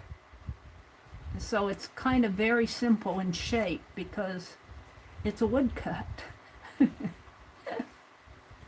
And then it has another leaf that comes down this way. And here's those circles again. 1, and they kind of meet each other. 2, and 3, and 1, 2, and 3. Let's put these links out on that while I'm thinking of it before it gets away from me here. Let's go to my email and grab all those links. Did it get out of my email? No, that is my... Oh, I see. It's in my email. It's opening it up in my email. I see what it's doing. Come on. It's slow.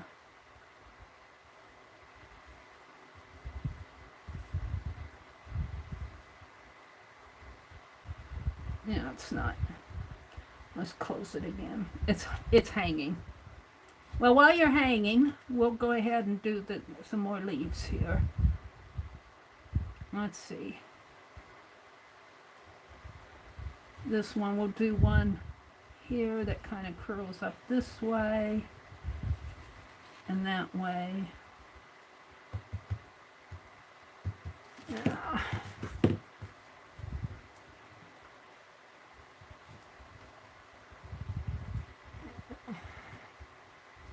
Chrome isn't responding. Close app. It opened it up in my email. I didn't want it to do that. But we need to go to email to get my links. And it's already open, so let's just copy all this. And you'll see all the links that I'm using. Now, I may not get to all of these tonight, but these are the ones I saved off. And I'm going to put them on my community tab.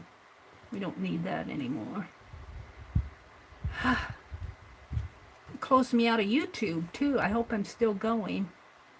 Closed out my viewing. I'm not closed out there. I'm still live.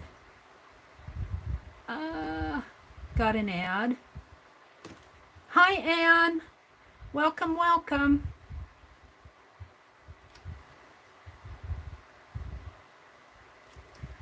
I'm going to go to my community tab. Oh, I can't do that here. Oh, grr. I can't get to my community tab on my tablet. That just makes me so mad. It says, sorry, community posts are only available on your computer and the latest version of YouTube app on mobile phones right now. And my mobile phone is up there filming us. Grr. So I guess I don't, do I have any place else I can put these for me? I don't have a lot loaded on this tablet. I don't have a lot loaded here.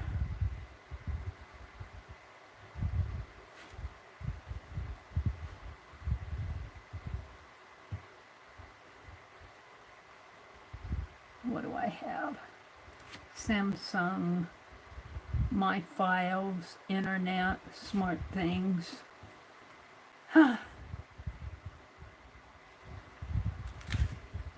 Notes.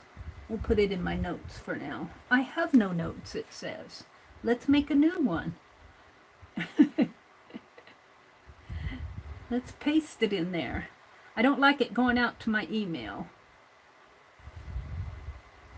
Let's call this Doodle 29.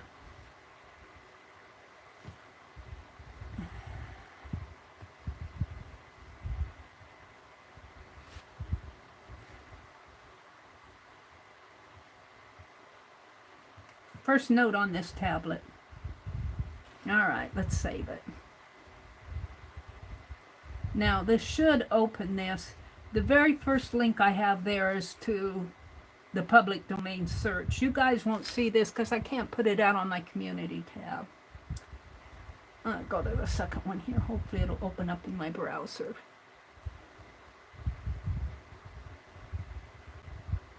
Oh, come on.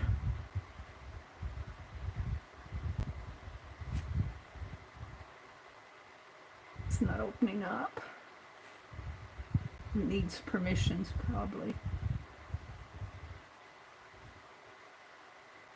It needs permission to link. Well, let's do it this way. Let's grab the link and copy it. Let's go to my browser. Sometimes this stuff frustrates me. It's a new tablet when I don't use it much other than to read chat. That's not what I want. I want my browser. Browser. Chrome. I don't want Chrome. I don't like Chrome locks up on me. I want Firefox. Jeez, Mary. Firefox. For some reason, my browser, and I've uninstalled them and reinstalled them, and okay, I got the random number generator. Here we go. Paste. Go. Ha! Ta-da! Alright, I'm back to doing my doodle here. I'm doing this, and then I'm coming down and I'm putting another leaf in here. And it kind of curves around this way for this other leaf. And this is another one of those simple ones. Now, is this a doodle that I would put on an index card? I don't know if I would or not. Maybe I could put a portion of it on there. But I like the doodle. It would be hard to carve all those little lines in there. I don't know if you guys can see them.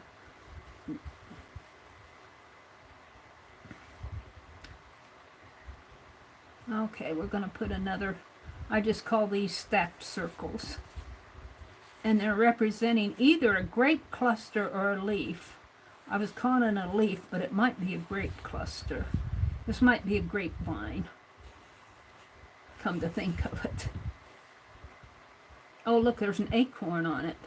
There's an acorn, so I don't think there's an acorn on a grape cluster, is there? This is an acorn.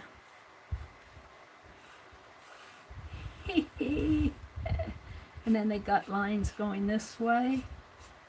And then they got little X's up in here. That's interesting. And then they have another one down there. I'm going to quit on that one. I'm done with that. I don't think there's anything. Well, what I really liked was this one. This one I could make a doodle out of. This is number 2. I'm just going to call it leaf vine. It's really a vine. I like this one. So you guys can see it. It's really pretty. It comes this way, out that way, and in. Let's do it over here. Let's see. See why I do this on a sheet of paper? Because it soaks right through. We're going to do it on this one right here. And move it around. I like this one a lot. We'll make it big too. So here's the center. And we're going to put a center around it.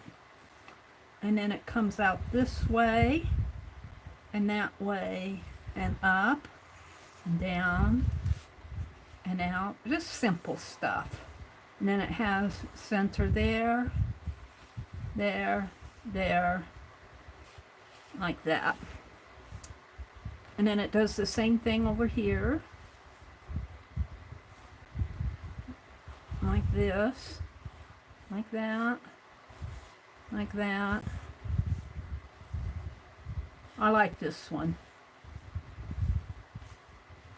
It's pretty easy to understand it. And then this one comes down like this. Like this.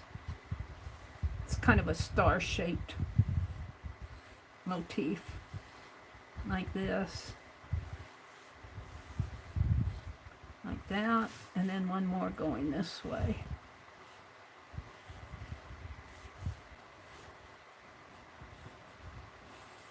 Like that. Now on this, they have a lot of cross lines in here going like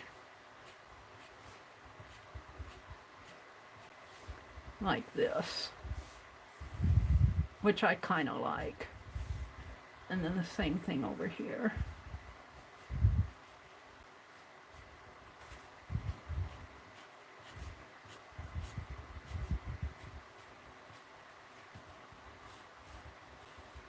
I'll have to put the links in my community tab after streaming.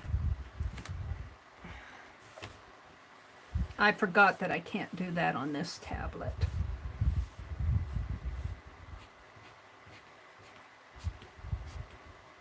And I'd give it to one of you, but you can't post. not the berries. They stop you one way or the other. Okay, I think I'm going to add some color to this. This page needs, I'm going to call this a star motif. Star, that's number 3. Motif. And that's really a vine motif. And this is just a frame. An ornate frame, sort of. Gone bad. But I'm going to color them. And let's color the vine a dark green. A dark green. Let's color the vine a dark green. And this is a dark green. It almost looks black.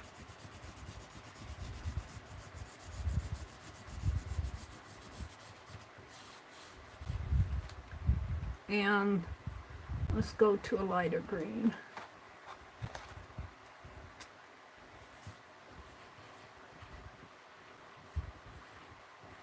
For these.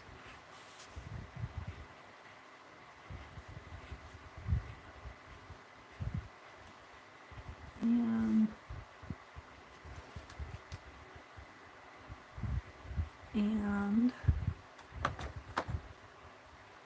my light greens are giving out on me. This one's okay. In here.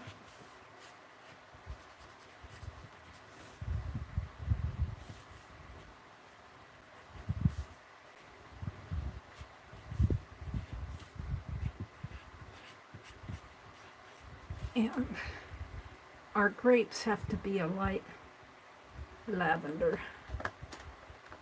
Purple's too dark.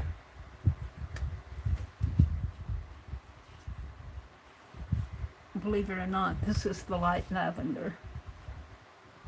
And it's a nice juicy, I'll have to say that. And I'm calling them grapes because they look like they're clustered. Now see, if you don't worry about what you're doing, in the end, when you goof like I goofed there, in the end that stuff really doesn't matter. In the end, it all kind of blends in. So goofs are accepted. Let's color this a brown. Just make it brown around here. Now, the inside of those leaves, I want to make them yellow, but maybe this one. And maybe this one, yeah. And let's make these insides a little, it'll blend in. It'll blend in, you won't know that they're yellow. And this a yellow. And this a yellow. And there we go, I think I'm done with that. Looks a lot better, doesn't it? This, I want to do a light blue. That might be, let's try this one. Let's see how dark this is. Where's the scratch paper? No, it's dry. It's drying up on me. Where's a matching one? Let's see if it works. I think both of these are dry enough. This one's a little better, but it's a little dark. A little bit too dark. So if that's too dark, I know those others are too dark. So let's go see what this one looks like. Let's do this one for the star. And I hope you guys are following along, because I'm not, I hope you're not bored is what I mean, because I'm not following chat while I'm doing this. And what I like best about doing this is going out and looking at the public domain art out there that was done centuries ago. And like these are done like in the 1500s, the 1400s. And you know, they had a nice sense of design. I was doing one the other day that was off of an Egyptian vase. And they had a row of hearts. They had a row of hearts, and I go, look, those Egyptians knew what a row of hearts looked like. Where's that yellow again? We're going to make our inside yellow there. Make it yellow. And we'll kind of get muted in there.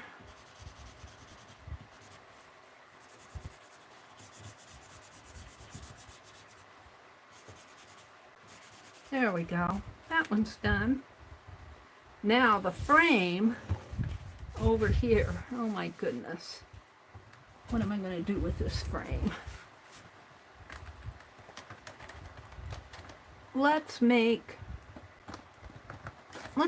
this one orange that I did along the border, because it'll stand out.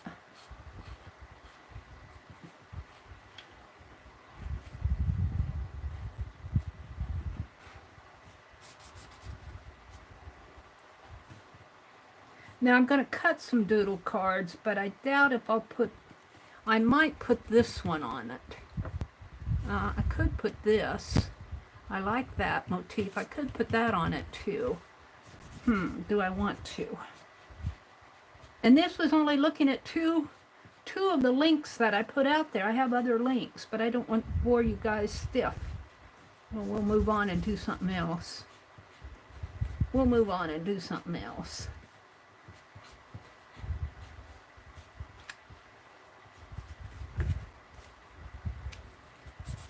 Now see, this is something that I can, in the end, I like it. In the end, I like it. So let's really make that frame. I'm not going to color the center. I'm just going to do the outside. Let's see. Gold. Shall we go back to this gold color? Yeah. Mary likes gold. And it looks better when it's colored. It looks better when it's colored. And these are just Crayola super tip markers. Dee Dee Willingham got me started on these. And I need to go get me some new ones. They're not expensive. Of course, she does beautiful art with them. I do doodles. And not great doodles in either. And borders. There we go. I'm liking that. I am liking it. So we're going to call that done for tonight as far as the, let's date it. 6, is this the 21st? Yeah. 2020. And we'll use this to scribble on if I'll need another scribble page. And there's the back. We'll leave the back alone. And we'll fold it. Why did I have that folded? I don't know how I folded it. Like this, maybe. Looks like that folded that way. Let's put it in my journal and see if it fits.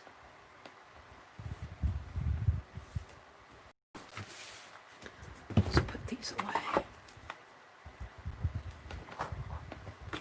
Let's put it in the pocket.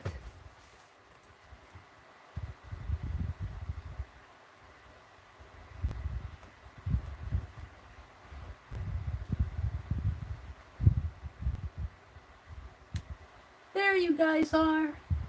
Hello everybody. Hi Kangaroo Babe. Paint Girly.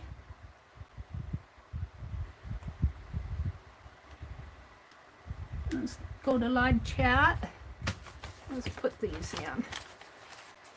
I made a pocket. Will it fit in this one? That's where it folded. Can I get it in there? That isn't the one I put it in. I put it in the other one. Oh, where did I put the other one? I put it on my back of my Picasso face, wherever he is. Come on, he's got to be here somewhere.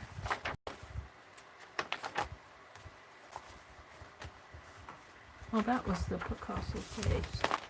Where did I put the other one? over here.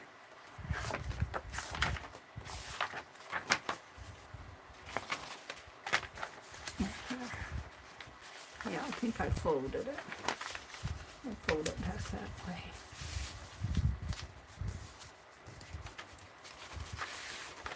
There, we got some doodles. There. All right. That's how you build your art journal with stuff. I've been working on this journal since April 1st.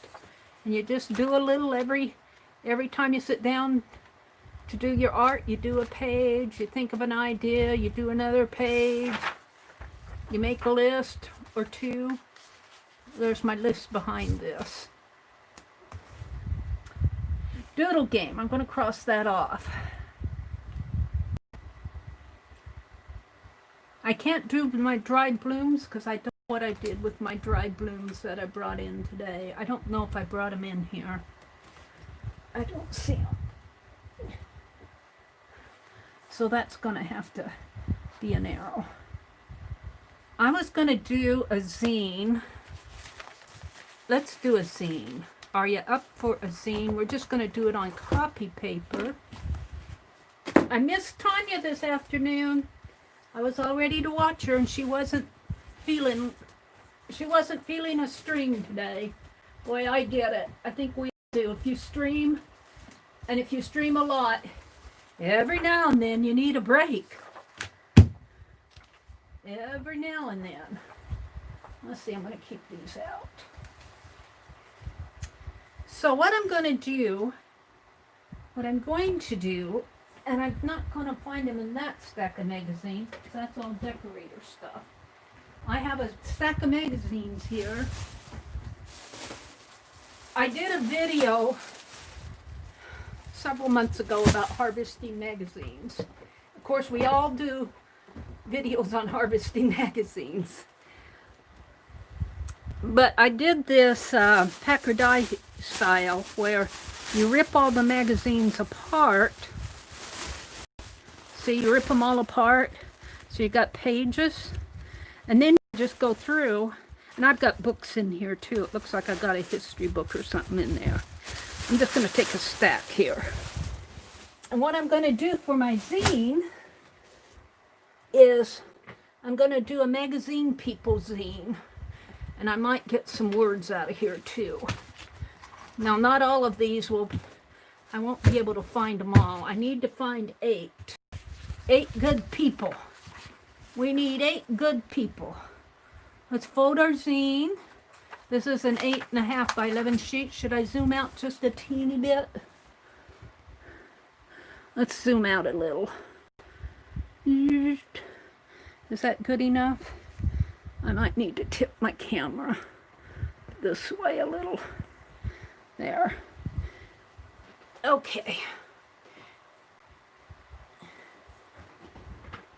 We like making those zines. Tanya got me started making zines in January. She's doing one a week. That's good palm juice. Get a mouth of antioxidant. Palm juice, pomegranate juice. Antioxidant. Superpower. Made from concentrate, 100% pomegranate juice. Tree to table. We grow, hand pick, and whole press our own sweet California pomegranates. 4 in every bottle. 4 pomegranates. But after I drink it, I can wash it out, and look, we could make a doll. We could make a doll. We won't do that tonight. Step 1 is to drink it. We'll do step 1 tonight. Drink the pomegranate juice. All right, so we're doing a hot dog fold first, 8.5 by 11, and this is just plain white copy paper.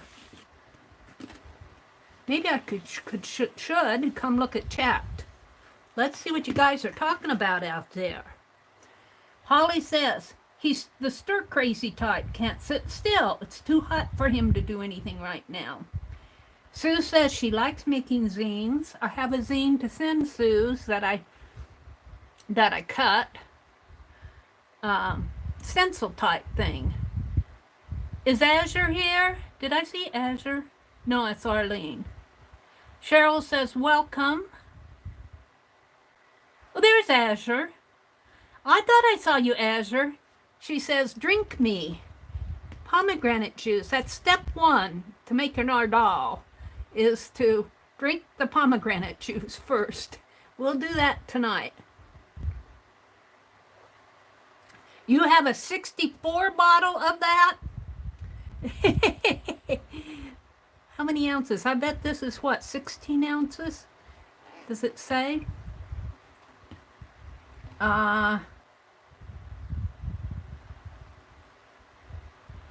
It says palmfeedback.com, a non-GMO product, verified non-GMO. That's good. From 4 California pomegranates. How many ounces? 2 servings. Uh-oh. I've already had 1 serving. How many ounces? No fat, no saturated fat, no cholesterol, no sodium. 14% carb though. Ooh, that's quite a bit. That's of your daily carbs. 14%. That's quite a few carbs for pomegranate juice. Sugars, no fiber, because when they squeeze out all the fiber. I'm trying to see if there's any ounces here. I think it looks like it's about 16 ounces, but it doesn't say. Oh no, it's 8. 8 fluid ounces. Mary, put my zine in my box. I will, Suzanne. Your box is getting collected. I opened another package of made a little bread tie in there. I'm also going to send you some of those, I don't know if you want them or not. I'm going to send them to you whether you want them or not. They're little plastic hooks. You know, like when they hang when you buy socks or hot pads or towels, there's a little plastic hook. I've been collecting those. So I'm going to send you some of those. I don't know how many I have. It isn't a whole lot of them. It isn't like you're going to get a bag of them. Well, they'll be in a bag, but it won't be stuffed full. All right. We're just going to do magazine people tonight. We might get a few history characters in there, too. Where's my... All right.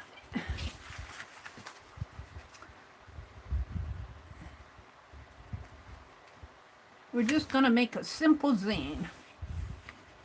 Magazine people. I'm going to use a glue stick so it'll be nice and it won't be bulky, wet glue, crinkly.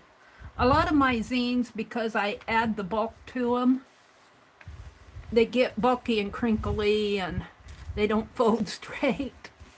What was the last one I made? The last one I made was this one. New uses for old treasures. I used words out of a magazine. Oh, and I used book text on here and scraped paint on it. That was fun to do.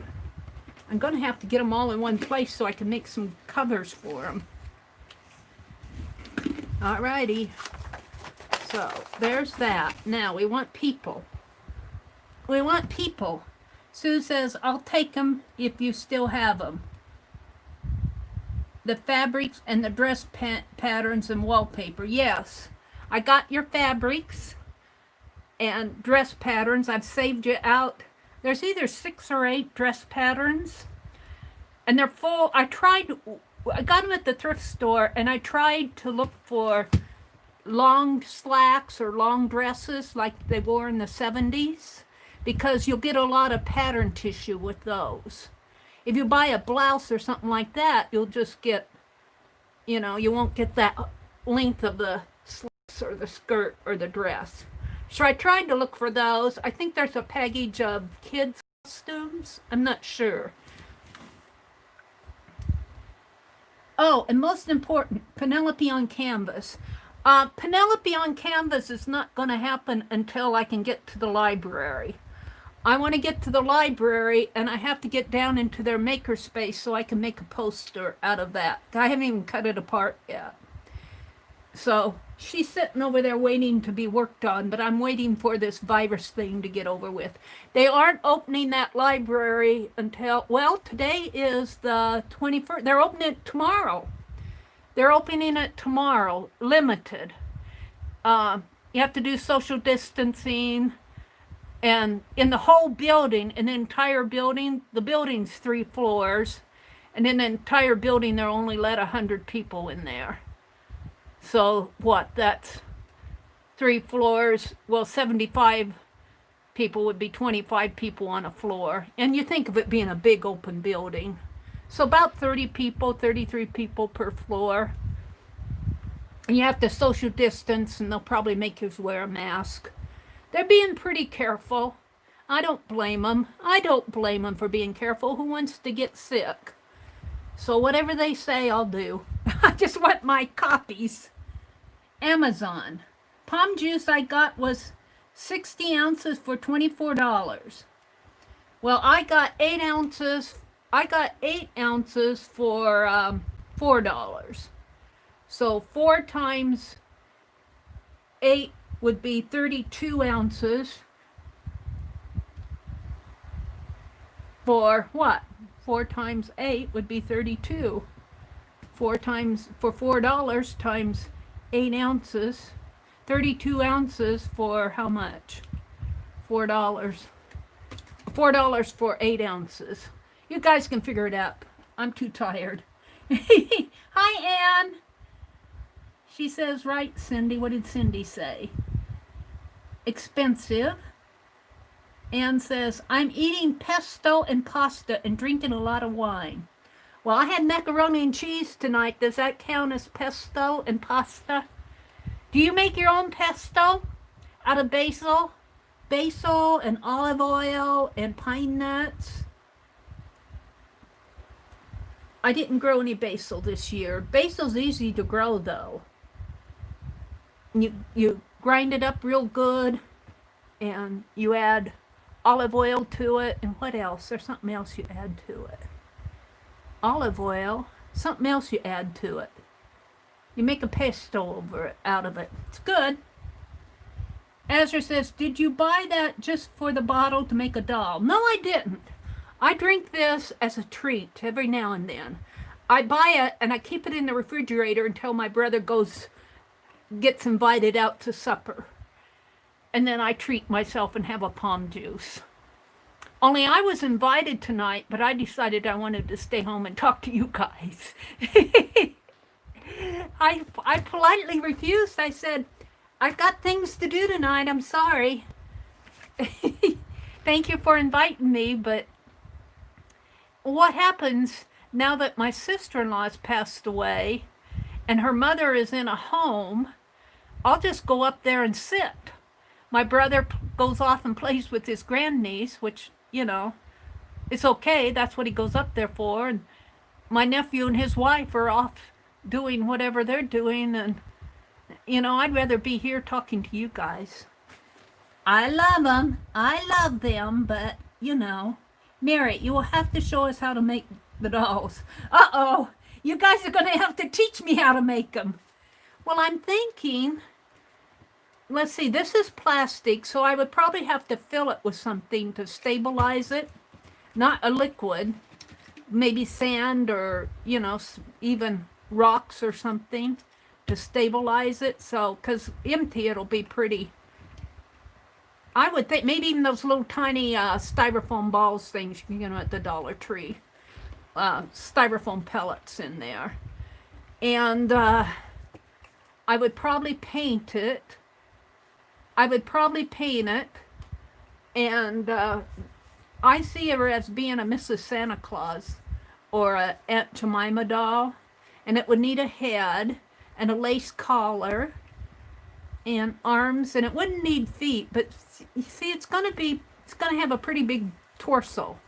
She'll have a pretty big torso, so I would think if I put an apron on her, that would cover up the torso part, you know, and it wouldn't it would elongate her. We're still doing Papa Pierre and Pepe the Skunk. We'll save the plum juice for another day. Kangaroo Babe says, then I missed the next thing. Never scroll back. Reply when watching Meri. You'll miss something. No matter what you do, best to watch everything later. Kangaroo, you're funny. Suzanne said she likes making zines. We're back to Holly and saying, okay, let's go find some people. Now, I think I'm in the history book here. I'm going to skip the history pages. I don't think there's anything here, but, well, there's a skeleton. Oh, there's some people. I could cut those out. What does it say? Who invented writing and counting? No, I'm going to save those for another day. Let's see. We want people, so I'm going to look for people. And I'm into a Country Sampler magazine. And Country Sampler really doesn't have much in the way of people. So I'm going to skip that. Oh, there's some people. We could take one of these guys. We'll take the latest one. There's Adam and Eve. We could take the latest people. Who were the first humans? I don't know about putting him on there, though. He's not dressed. He's not dressed. He's not dressed. I'm not going to put an unclothed man on my zine. I don't care what you guys say. He's not dressed. There's a Bible. And, oh, we're getting into the religious chapter here. There's some religion in here. We're not going to do those. We've got some coins. We got 4 of them. Those are kind of cool. I'm going to save those out. All right, here's a people. Work at home. Be a medical coding specialist. She's a person. Let's save her out. We just want people. A lot of these that are saved, like here I'm saving the little books. Well, these are magazines, but they look like little books for journal charms. Now we're back into Country Sampler stuff. Easter. I might have to get a different magazine. Oh. This is all that Easter. Historical romance. Was there ever a Trojan horse? Here's the statue. Noah and the Great Flood. This is a statue of Homer. We might save him out.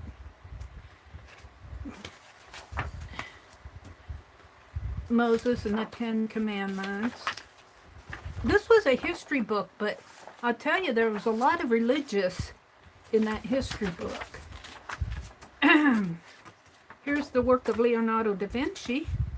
Ooh, I love this as an illustrated manuscript. That's why I saved that. I'd love to get back in here and do something like this. Is a C. Get some doodle art off of that.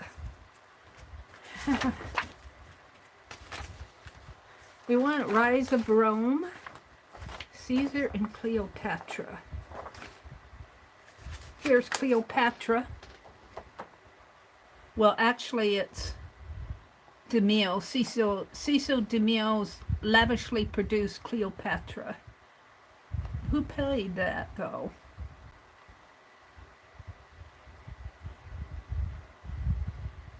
Claudette Corbet. I'm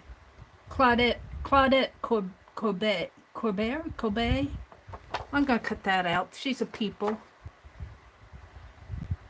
There's a painting of Cleopatra up there. I want people. I want people. Here's Constantine. We might get him. Queen of Sheba. Did the aliens visit the ancients? Who knows? The Middle Ages. I think all that religious that we saw were because of the Renaissance in the history book. All right. I'm just looking for people that I can use on my zine. Here's St. Patrick. He's a people. Did St. Patrick drive the snakes from Ireland? The bishop down here. William Tell and Lady Godiva. There's William Tell. Here's Lady Godiva. She's a people. Genghis Khan is a people. I must have 8 now. Here's Marco Polo. Oh, here's Dracula. Wait a minute. I'll have to choose. Here's Dracula. He's a people. What's on the other side?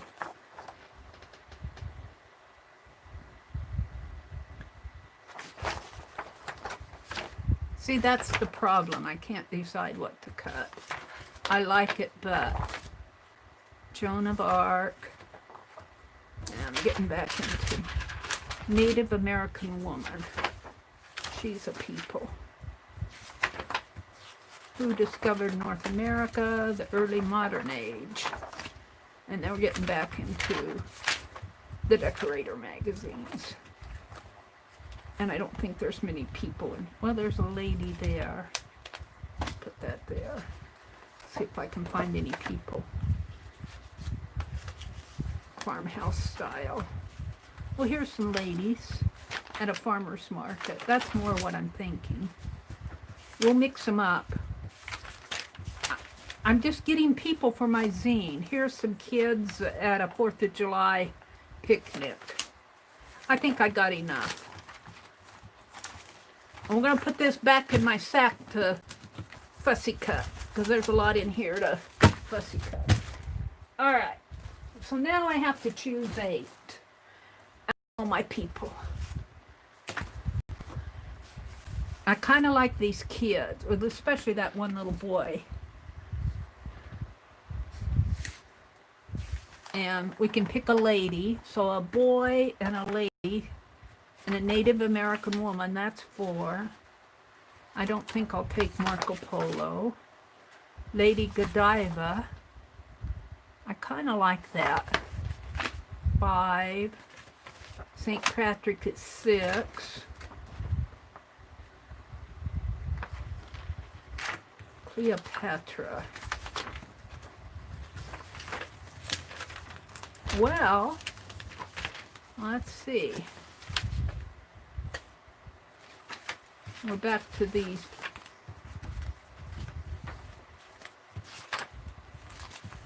I might have to go back to Marco Polo. I won't get him all on there. But I like him. So 1, 2, 3, 4, 5, 6. Oh, I've got more peoples in here. I'm just too picky. I need 2 more. I was going to do her, but she's awful small.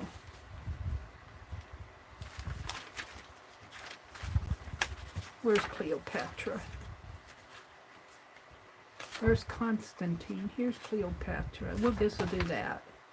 7.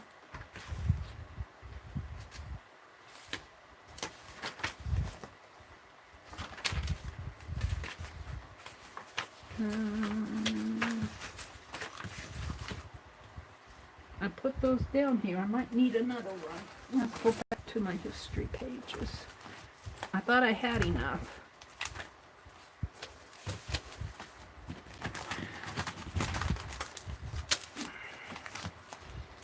Oh, 4th of July. Oh, jeez.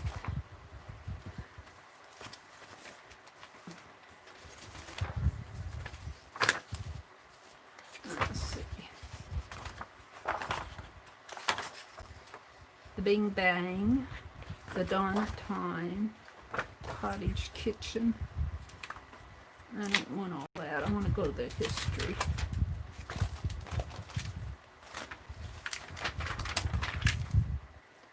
Where's my history? Come on. Dracula. I like him, but I don't want to mess up the other side. If I had a copier. Marco Polo. Mongolian. We could do this Mongolian over here.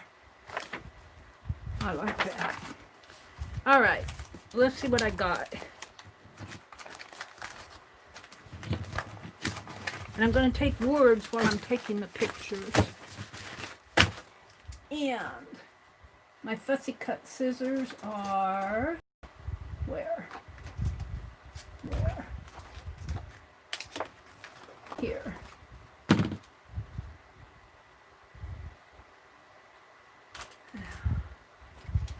And glue stick, right? Does this have anything in it? This is one too. All right. What are you guys saying to me? Hi, Janice. Me too, Janice. Let's see. Cheryl says, well, if she read the page, think she'd catch up quick. Just in case Mary doesn't know who the LAD is. Is that the Dracula person? Sister Wendy was awesome. They did a story on Dracula on Discovery. It was quite interesting. Mary, not Vlad the Impaler. Yeah. I knew who he was, but I don't really know the total history of it. I know Dracula was on. He inspired Dracula, didn't he? I know who you're talking about, I think. All right, so let's start with. Who am I going to start with here? I'll start with this Native American woman. Let's do the Native American woman here. Now, she isn't going to totally fit on here. I wonder if I could make a pocket. I wonder if I could. Let's see what I can do here. Let's see. What I'm thinking, because a lot of these aren't going to fit. Now I'm just going to cut it out here like this. However, let's trim that with my paper trimmer with the new blade. Let's trim this.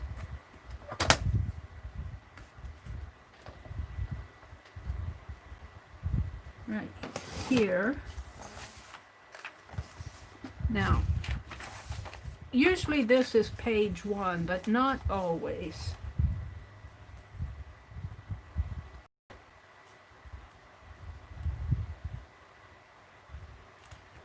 All right, I'll probably have to, let's fold this. I'll probably have to cut this, but let's just fold it for now.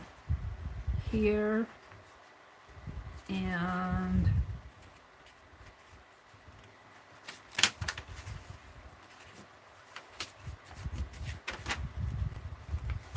I could measure 2.5 inches. Isn't this 2.5 inches, I think? 2 1/4 inch. So let's go 2 1/4. Approximately. So it's right there.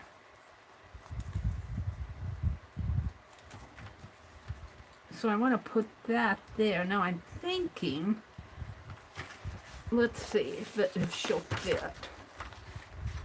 We could even put that text in the back. We'll see.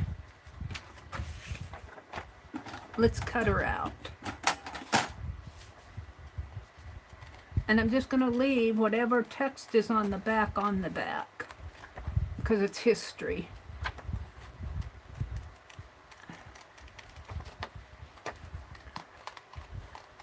And I'm hoping that I can just make a little pocket and stick her in. And I might have to do some little paper clips or paper tabs or something to hold her in. We'll see.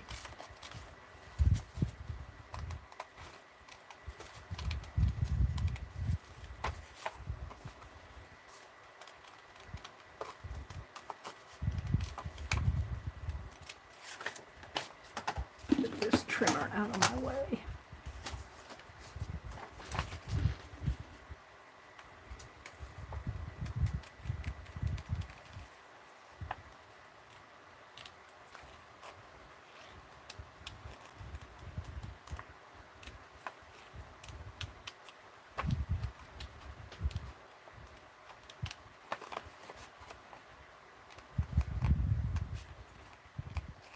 Now, she's got a, no, that's part of the picture there, part of the background. I was thinking she had a fur there, but she doesn't.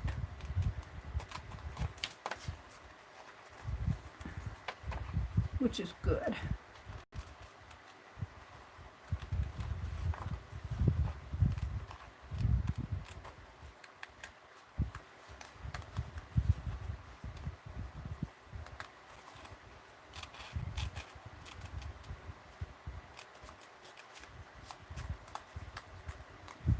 Now let's see how that foot goes, one behind the other here.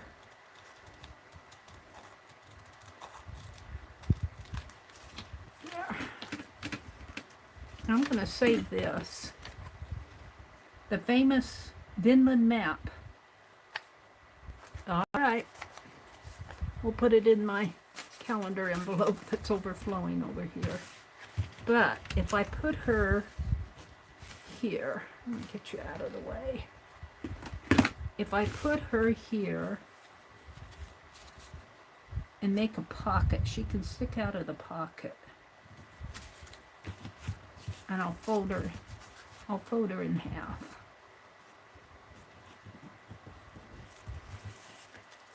And I could actually put native up here. An American native, forgotten American. Let's cut this.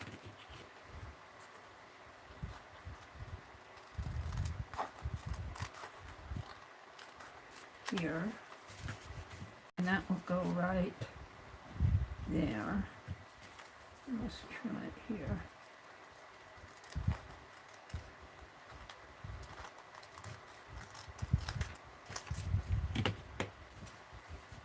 So I'm going to make a pocket right there, and she'll fit in. If I'm careful, she'll fit in. Ooh. Yeah, she can still come down. She can still come down, because here's the top. I think she'll fit. So, and I was thinking I could put native back behind her. And she'll pull out. So let's cut native at 2 1/4 inch. Guesstimate 2 1/4 inch. Let's do it here. And it can actually be a bit smaller. So right about there. And it's just going to be snipped cut native. And let's cut this a little bit more.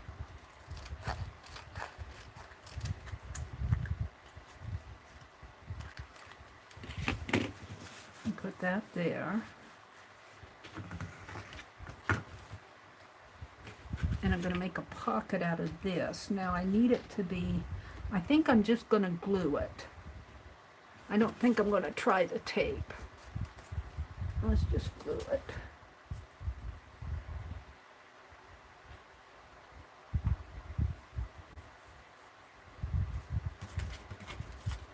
A thin line of glue.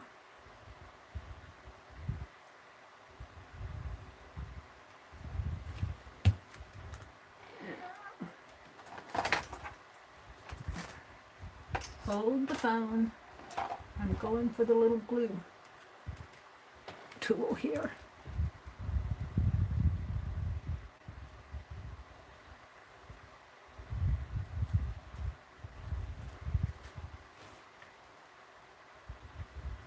That's shaky hands.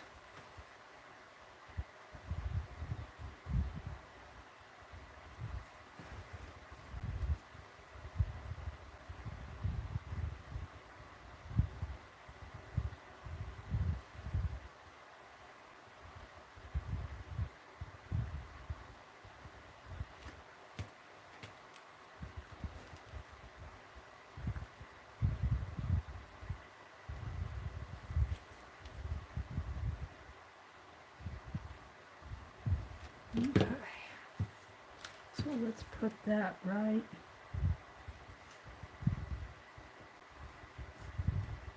here.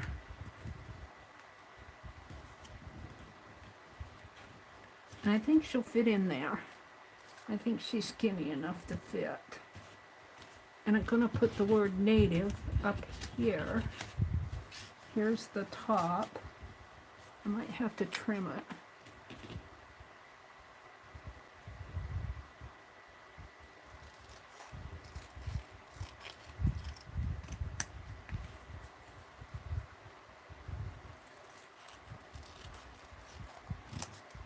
Let's just trim it.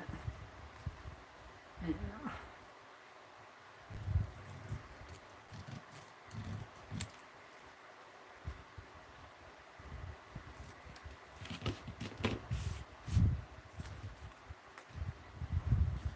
Here. And then she'll fit in down in there. Yeah, I like that. I'm going to keep her out until that glue dries a little more. I don't want her to stick in there. Let's go ahead and glue this.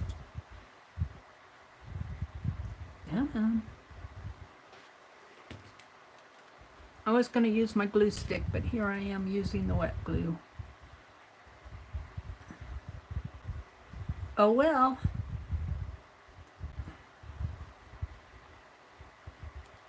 It works. Native is going to go right here. All right, there's page 1. I might say woman for something else. I might say woman for something else. I'll put it over here in my calendar book. Okay, so this hopefully is the front page, and this will be the last. So I got a Lady Godiva here. Lady Godiva. Woo. That's almost this.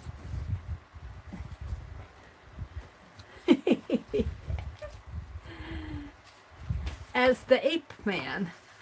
But I like her, Lady Godiva, but I don't have a.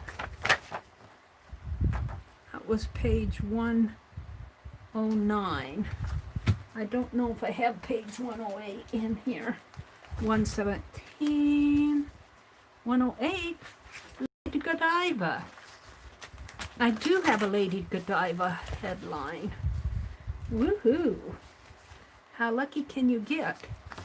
So am I going to use her? I think I am, but I won't get her horse.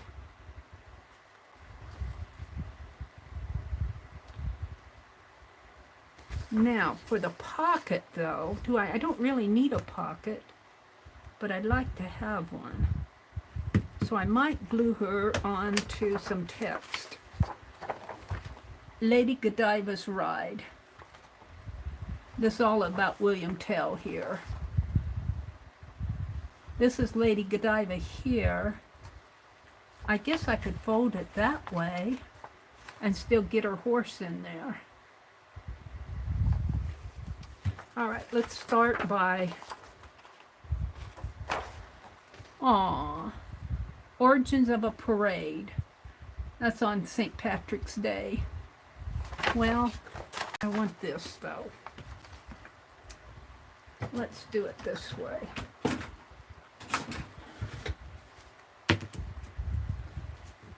See if I can't do a little straighter stuff. Just kind of mark this if I can.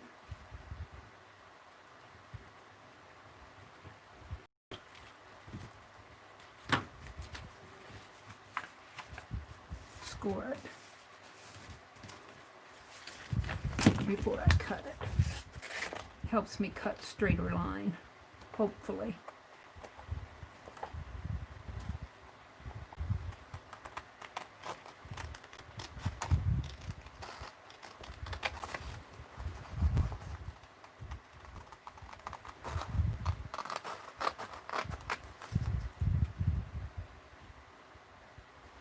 I'm going to put "and Lady Godiva." Well, I might have to trim that off, though.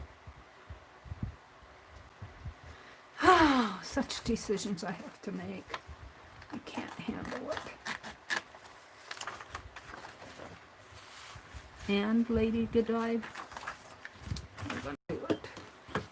We're going to do it. But it's never going to fit. So I'm going to have to cut that in half.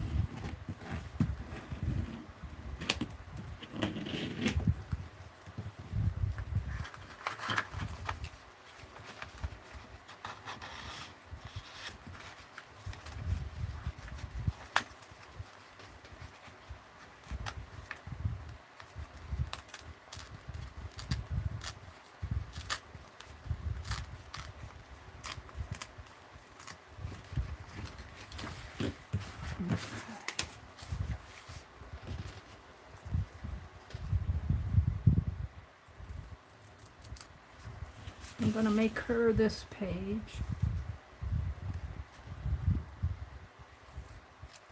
I'm debating whether to leave that or not. I think I'll just leave it. We'll put it up to the top, like that. All right, I need a pocket. So I want it to be about Lady Godiva. And this is 2 1/4, probably about 2 inches by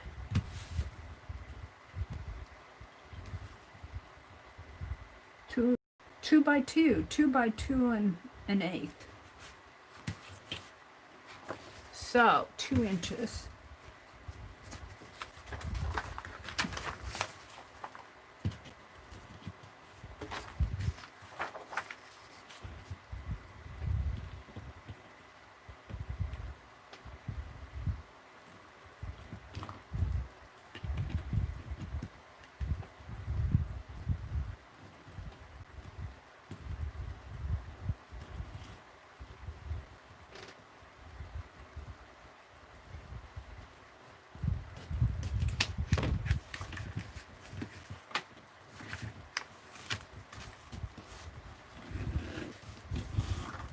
We're cutting Genghis Khan out on the back. Oh well. Now let's cut that.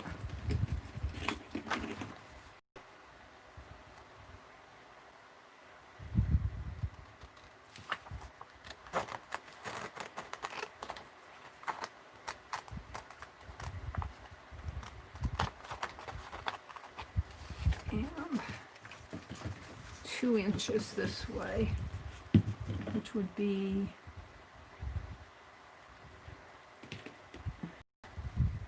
about to the end there.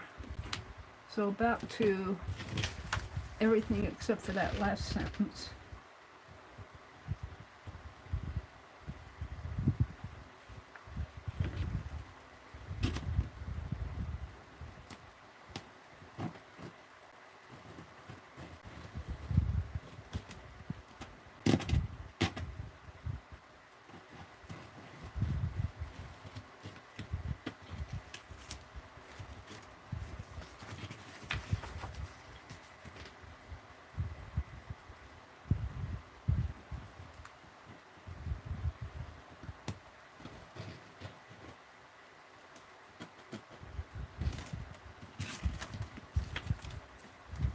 All right, now I need this to be about 2 1/4.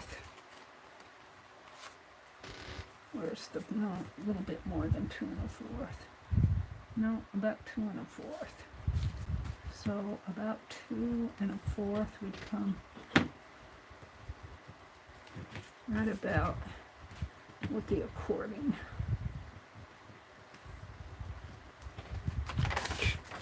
Yeah, Mary, tear it all up.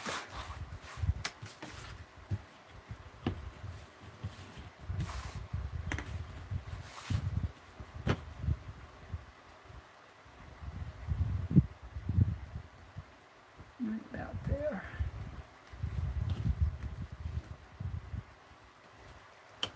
Doesn't have to be perfect. It doesn't have to be perfect. And I'm just doing this because I'm too lazy to draw a line and cut it. And this, yeah, lady went flying. Where did she go? No, nope, she's still here. What went flying?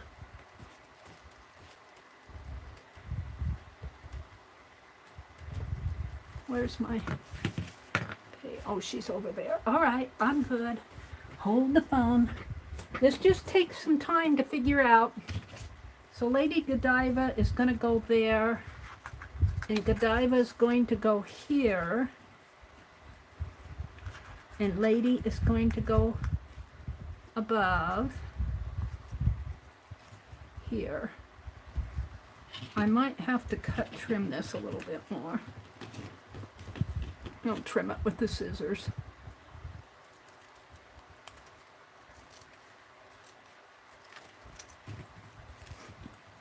And Lady is going to come up there, Godiva, and Lady Godiva's right. Now,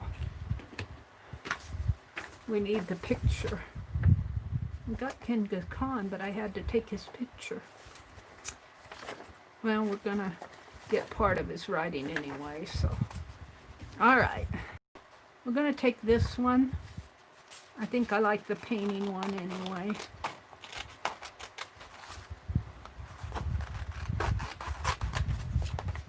This was a Marshall Claxton painted, a rare and voluptuous Lady Godiva. And she's going to go in there, but I'm going to trim out her horse too. I'm going to trim out her horse too, but we're going to fold him underneath. And of course she's got all this beautiful long blonde hair. Of course Lady Godiva has long blonde hair.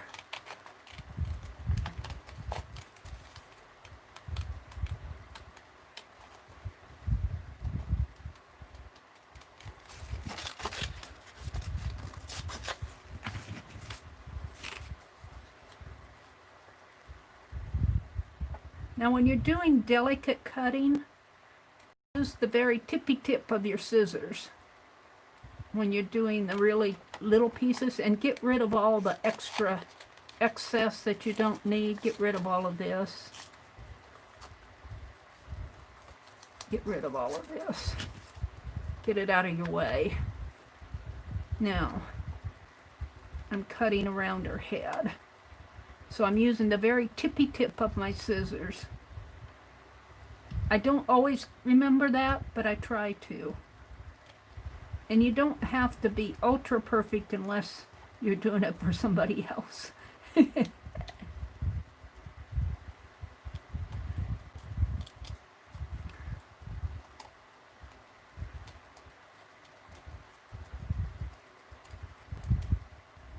it looks like she's getting ready to get onto this white horse. And we got a little dog there. I think I'm going to cut him off. Maybe I'll save him for my calendar. Happy little dog. Now, let's come back over here. Cut her feet.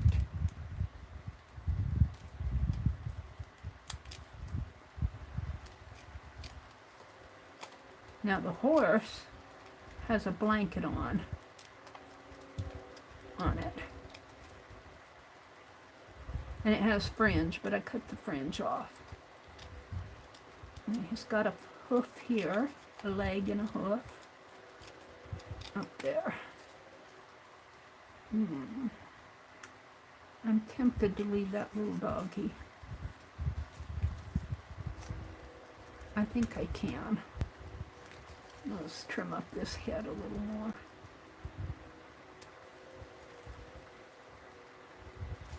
Let's trim this a little more.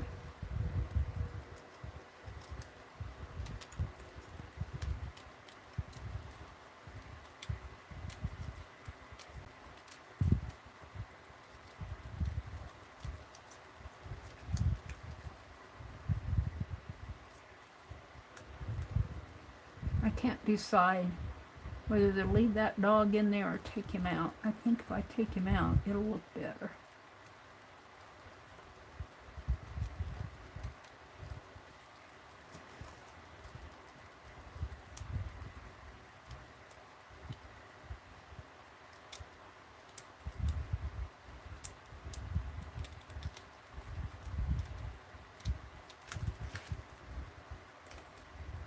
I saved him.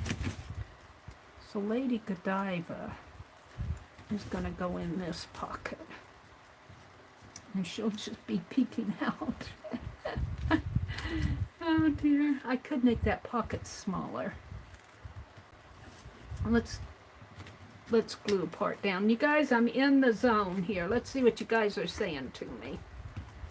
We're doing Lady Godiva. Mina says, be right back. The kitties have come to tell me they want dinner.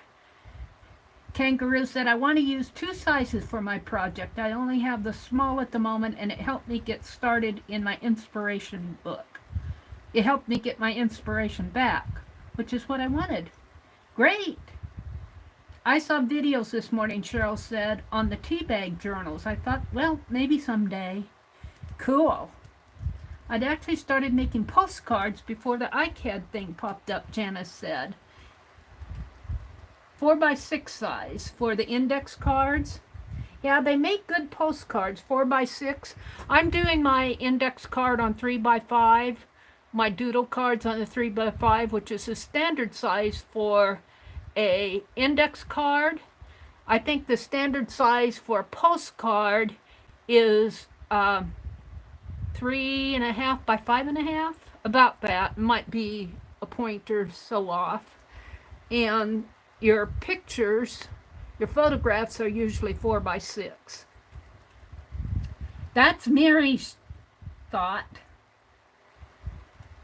Kangaroo says, I'm not doing an official iCAD, but using them to help me get out of the art funk. They are perfect size for that. They really are, aren't they, Kanga? Arlene says, be right back. Aunt Beck said her son is on the phone. All right. You guys are taking care out there. Let's see. Arlene says, oh, cool, Janice. I make ATCs, but for some reason, I can't get into them. They're always a struggle for me. Do some glue book ATCs. Take something like a picture that you get out of a magazine and just glue it down. Color the background. Call it an ATC. Give it a word. Give it a word. All right, we're going to glue Lady down here. I might make this a little bit smaller so that she can, because she's going to fall way down in there. Well, maybe not. If I glue that down, she'll be peeking out. I'd like that whole horse to show, but it's not going to. So I'm just going to fold it like that. We're going to make little pockets. We'll see how that works. Let's put this lady in here. I think she's dry enough to fit in there. I kind of like that. Native American. Forgotten American. Okay. Let's put Lady on there. And these are just random people. This is not a story or anything like that. It's just random people. Random people. Lady Godiva. We'll put that right there.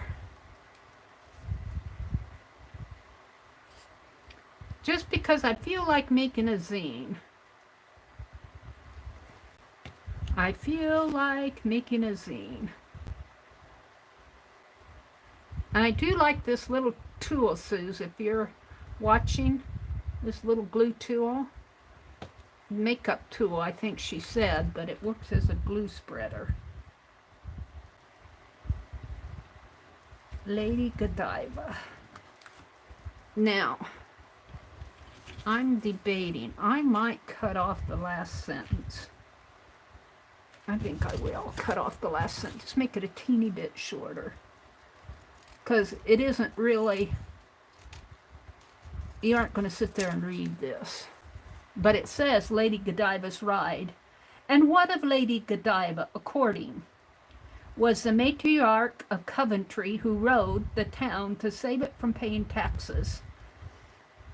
Records of a Godiva who married some Leo, Earl of Mercia, M-E-R-C-I-A,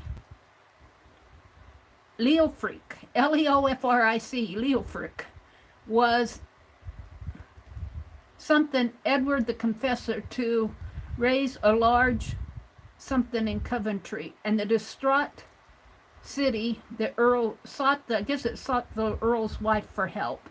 Godiva begged to lower the levies, and he responded by making her ride naked through town, I think. And she did it!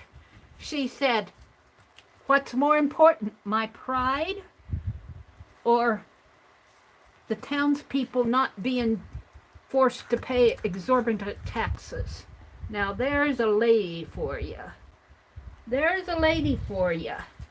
That's the legend.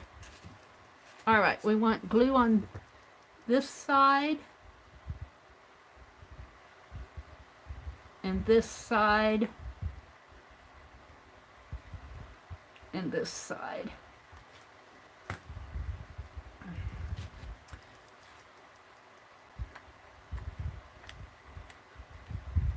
And she became a heroine, or at least the legend became a heroine. All right, we're going to put that right in. Here's that, and here's that. We're going to put it right in here, I think. Lady Godiva. And then here she is ready to get on her horse. And she fits right in here. Yeah. All right, who are we going to do next? This is fun. Let's see. Let's put this all away. We'll want this for another day. We'll save my scraps. Except for this one. This one will get thrown away. All right. Let's see. What am I going to do next? Who do I have? I have St. Patrick. I have St. Patrick. And I think I'll put him here. Did St. Patrick drive the snakes from Ireland? St. Patrick's life and legend. So we're going to cut this out. We're going to cut him out. I don't know about that shepherd's hook there. That might be a little hard to fussy cut.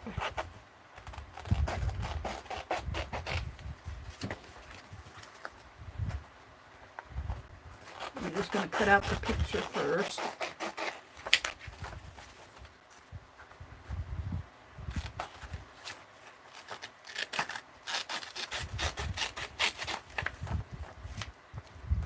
We don't need all of this, so I'm just going to cut it away. And then I'll come in and trim it up. And I don't need all of this. And I don't need all of this. All right, you can throw all of these away. Yep, my wastebasket's a table again. Alright, we want St. Patrick. And is Patrick going to fit on here? Just barely.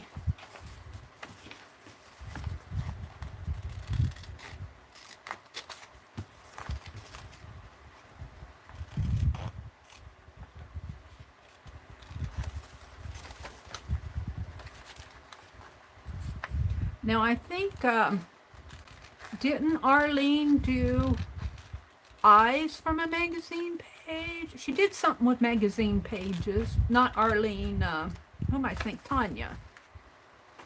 I'm going to have to go back and review, because I remember her using magazines, and I'm not sure what she took out of them.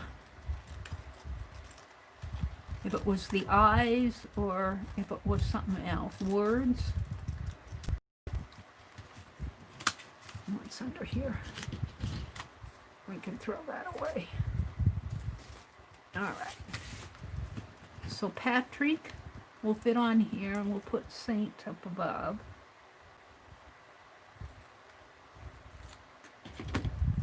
Saint Patrick.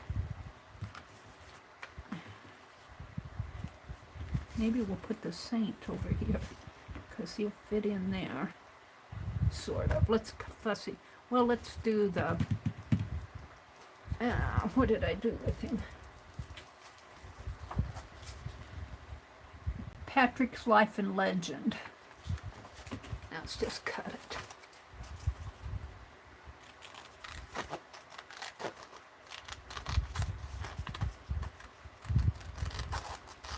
Make a pocket out of the text. And let's trim it here. And how much do we want? Well, we'll take to here, but we might have to trim that off a little.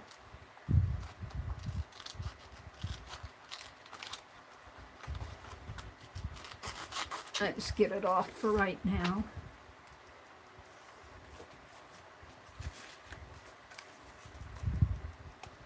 Once you get going here, it's kind of fun to do this.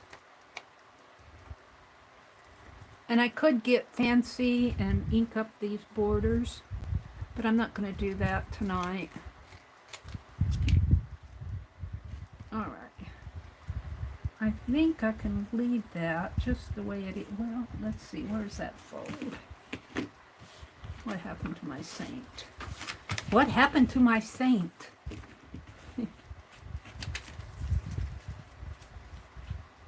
It's just barely going to fit.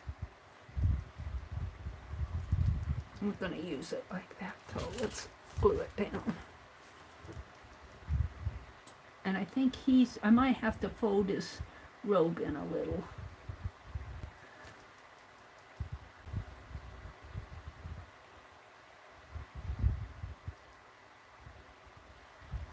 Now this is something you guys can do. This isn't taking a lot of artistic skill. You guys probably have more artistic skill than me doing this. And all you need is a magazine or an old history book. And it's kind of hard to get them at Goodwill now. I don't know if Goodwill's open now around here. They're just beginning to open up our library. I think it opens up tomorrow. Alright, so we're going to, let's glue Saint. We're going to put Saint over on this side, because I think his head in the, that is going to come, well, oops. Maybe I should fussy cut him out first. And this purple robe, I'm going to make curve, come down this way. And it looks like there's some snakes under his feet, but we're not going to put the snakes on there.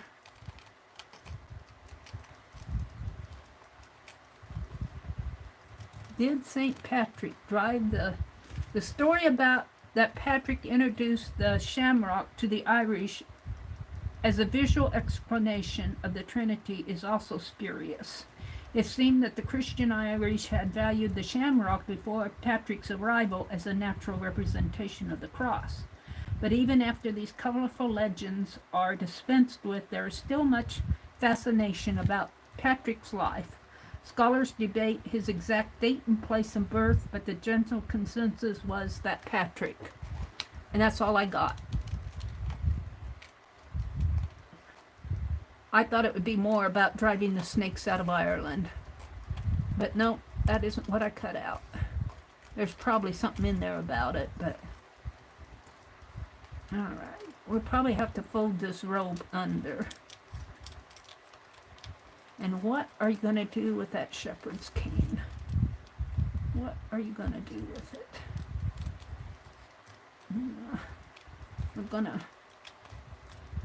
We're gonna cut like that.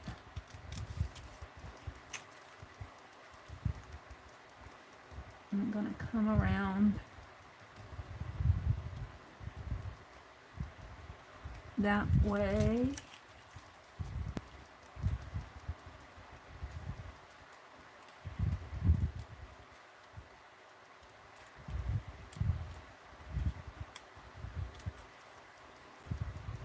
I almost have it.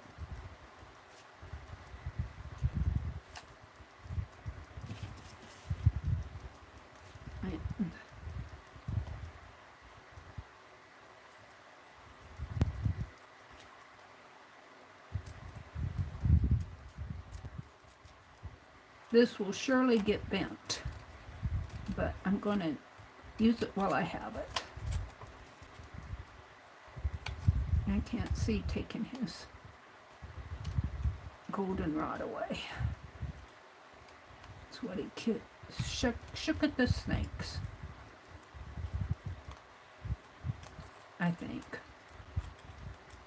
Here's his hat, crown, hat, whatever. Crown, I guess it's a crown.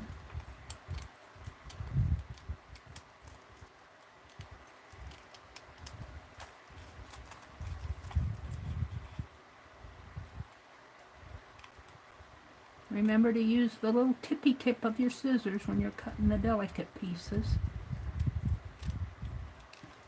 Now his hand,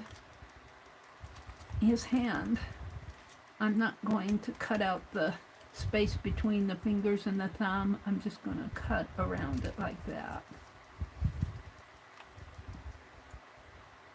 Like that. Like that. If I were gluing it down, I might cut it out, but if I trim all that out here, it'll just tear. Alrighty. So, yeah, see, I'm going to have to fold. It's going to fold his robe under like this. And let's fold it like this. And I guess I can put the saint over here, where it should be. Let's get rid of all of this. I got 2 rulers out.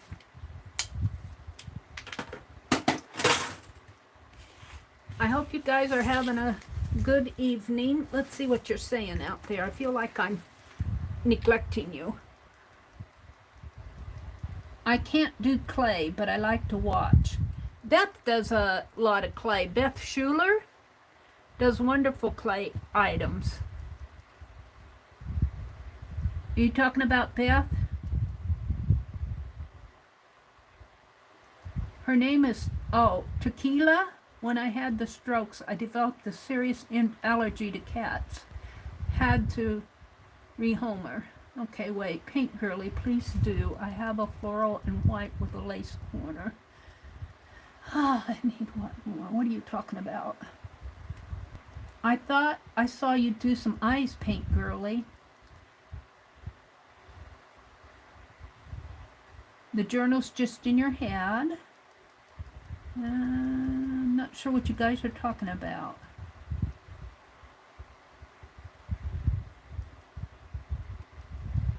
Cindy, I felt bad when she had to give her real kitty away. Aww. We did an iZine with Tanya. Did you do anything else with magazines, Cheryl? Do you remember? I can't remember. It seems to me like she did something else with magazines. I remember her doing the eyes because that wasn't that long ago. The eyes wasn't that long ago. Did I do an iZine? I can't remember. This is not an iZine. I did the 100 eyes. I can't remember if I did an iZine. Did I draw eye? I can't remember.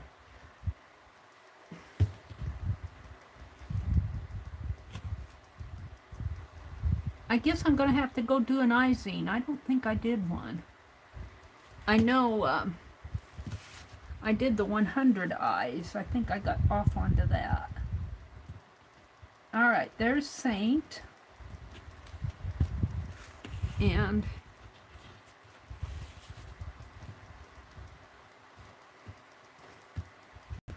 here's Patrick.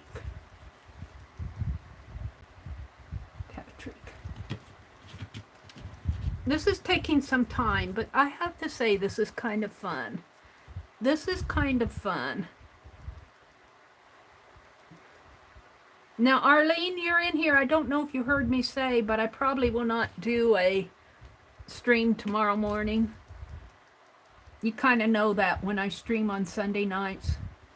I'm too tired to stream on Monday morning. I sleep in. I actually get to watch Dee Dee a little. I wake up in time to watch Dee Dee. Usually on my Mondays when I stream, I'm so cotton picking tired after doing 4 or 5 hours of a stream that I don't have any energy to watch Dee Dee. I need to move that over a little more. Just a little bit more. There we go. Okay. And I think I can put Patrick in here, because this has been sitting for a little bit. Yeah.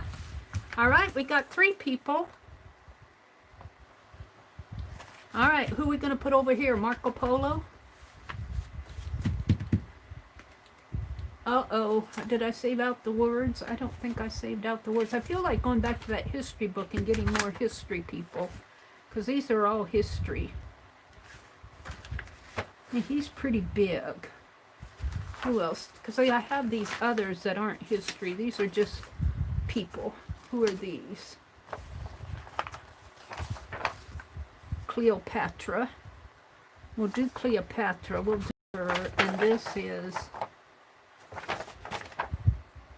Khan, Genghis Khan. I thought I had the... Let's go back. We'll do Cleopatra and... Well, that's Marco Polo. Nostradamus. Let's do Nostradamus. I'll have to cut his... I have to make 3 words out of that. Okay, we're going to do Nostradamus and Cleopatra. And maybe Marco Polo... Nostradamus... Marco Polo's over here, though. I don't know if I can do him. 2... Maybe Genghis Khan. I'm not sure about him. And these I'm going to put back because they're not... I'm going to go back to my history book and see if I can find some more people. Let's find some history people. These are text. I'm going to say text. Let's say Genghis Khan out. This is more of William Tell. I could do William Tell here. William Tell, we'll save him out. We'll see.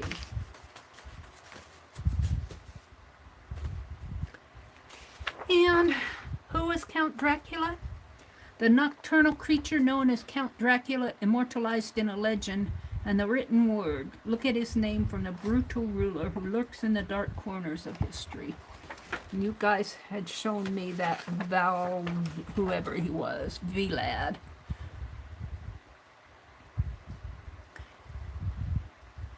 But the vampire from Transylvania is more often associated with the Hungarian actor. The Hungarian actor, that must be him, who played Count Dracula. And over here, ew, is a physician practicing Venesection. Open a vein in order to allow the bad blood to be drained out. Yuck. We won't do that. Here they're hanging a person. I want something else. The Middle Ages. Can you guys see? Middle Ages. Atlantis. Did the aliens visit the ancients? There's a lot of Queen of Sheba, who was, there's a lot of religion here.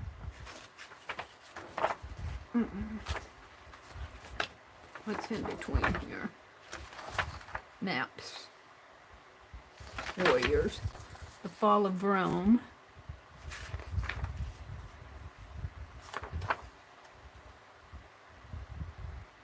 Vesuvius. Fall of Rome. Caesar and Cleopatra. Let's save that. Cleopatra. Let's save that out. The rise of Rome.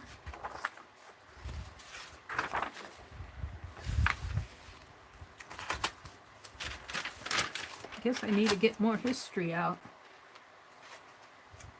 Who were J, E, P, and D? The biblical authors. The Shout of Turin, these are religious who wrote the Bible, the Ark of the Covenant, the Tower of Babel, the 10 Lost Tribes. This was all in a history book, which really amazes me that they did so much biblical in a history.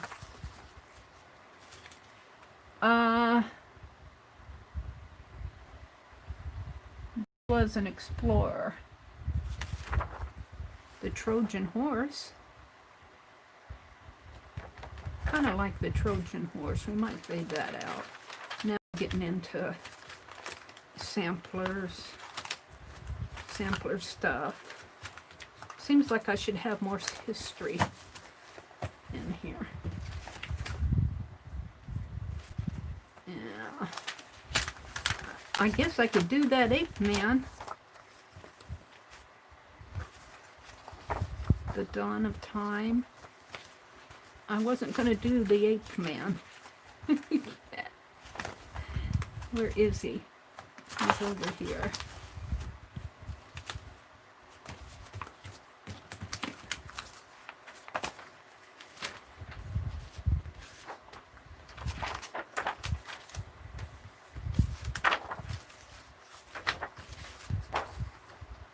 What happened to Neanderthal man? Neanderthal man. Where's my ape man? I guess I hit him. I'm not so sure about doing those anyway. Let's see if I got some more history. Let's see who I have here now. I'm going to do Genghis Khan. And I had Genghis Khan over here, didn't I? Did I say Genghis? Yeah, I did. Genghis Khan. We'll do Genghis Khan down here. I kind of chopped him off. Maybe the Trojan horse. Cleopatra. William Tell. This goes with Cleopatra. And Nostradamus. So there's 1, 2, 3, 4, 5. And that's how many I need. All right. Shall we do Genghis Khan on the back here? I'm hoping that that will be my back. I don't know if I want this to be the front, and this is how it should fold. Oh, he's going to slip. We're going to have to go the other way. St. Patrick. I might have to put a clip or something in there.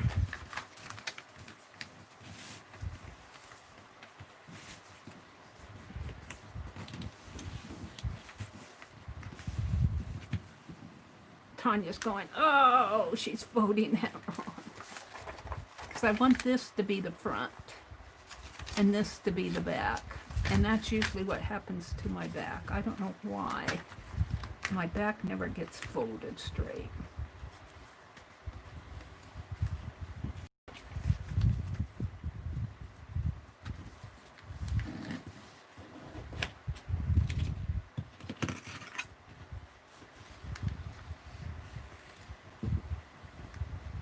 There we go.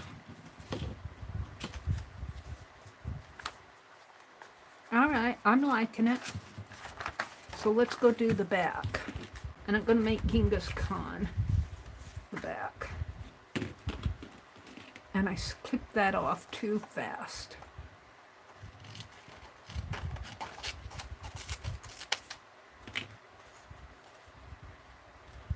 And I'm hoping I can get this. This is not going to fit.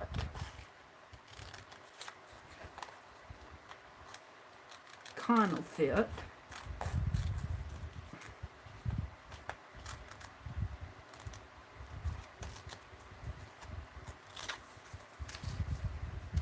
But Genghis is going to have to go this way, I think. Well, but if I make a pocket,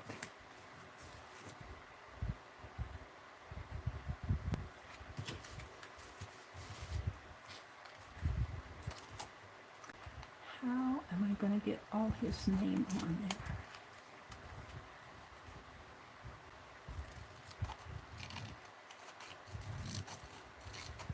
I might have to look for a smaller font. Legal Legacy.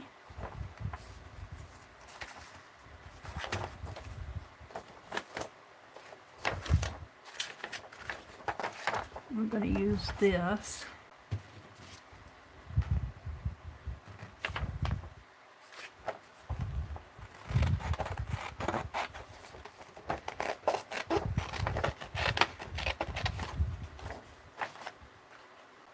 I'm going to use this. We're going to use Khan's Legal Legacy. And I have to trim it down a little for the pocket.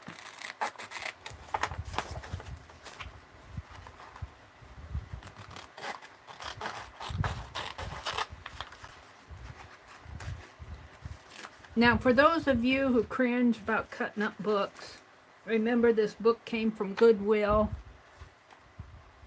And it probably would have been eventually tossed if nobody would have purchased it. So, while I'm doing this, I acknowledge that, yeah, I'm tearing up a book. But on the other hand, I'm making a piece of art. And more pieces of that book will go into other art. And I'm honoring history. And so I do not feel too bad. I'm going to trim this off right about here. And I get it. I get it. But I don't know what I'm going to do with Genghis.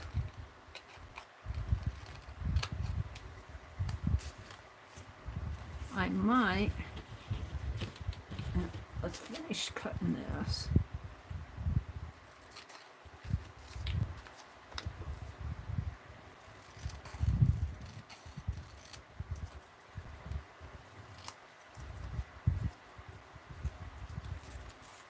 What am I going to do with Genghis? He's too big for his pants.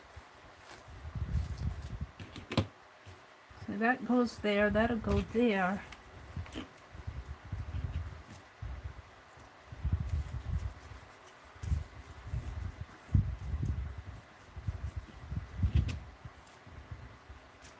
I could just put it in the pocket too, but I don't like that. And if I tried to put it over here, I'm going to run into my page 1.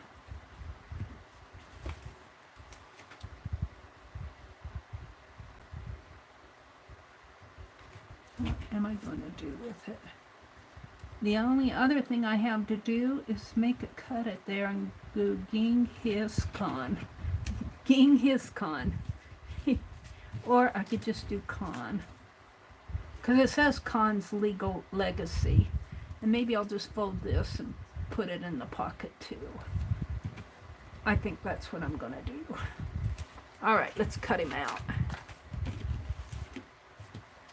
Now, he's going to have to be folded for sure. He's going to have to be folded for sure, because I'm going to get his horse in here too. Of course, this is not a photograph. This is a sketch of him, an old painting of him.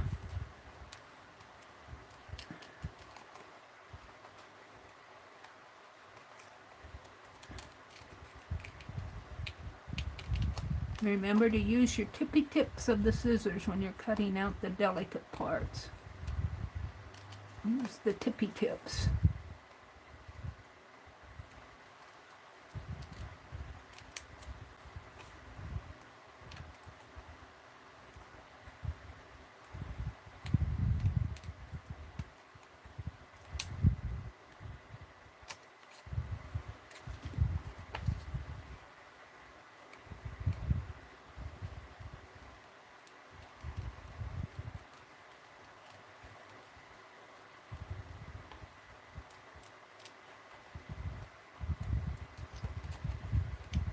And then when you get to more flat, broad areas, you can kind of...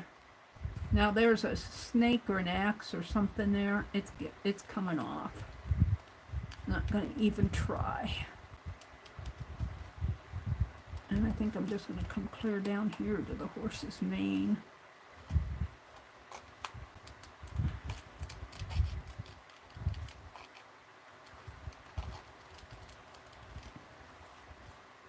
And I'm going to cut that off too.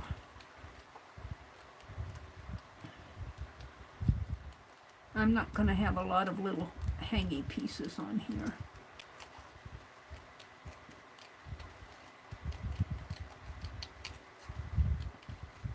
I'm debating about the feet. The horse's feet.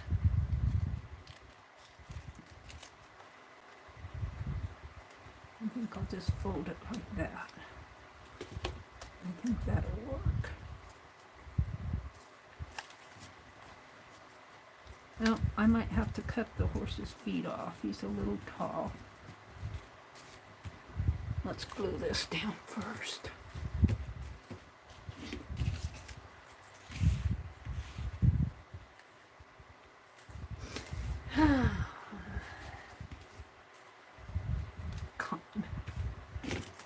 Let's get rid of this stuff.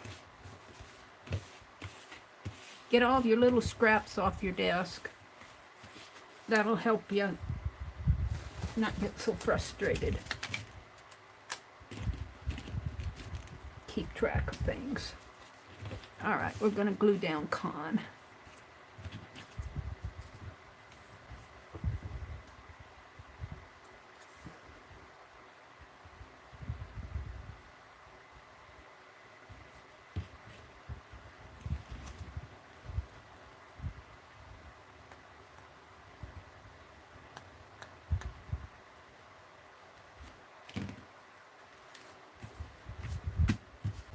And it's going to go right here.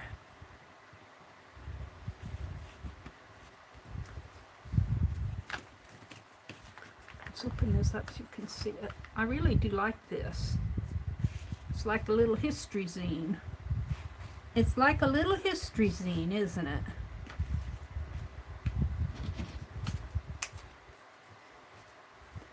All right.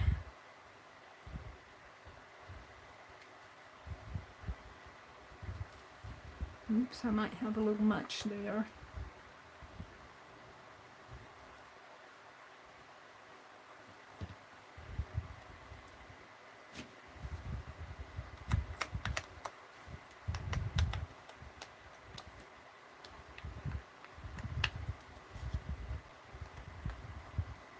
Okay.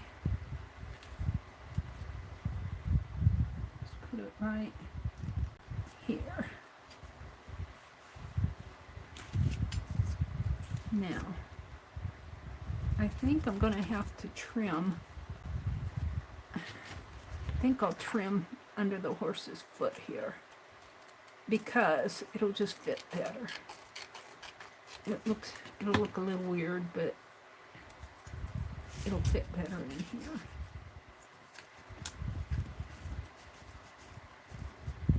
And we're going to put Genghis in there too. There we go.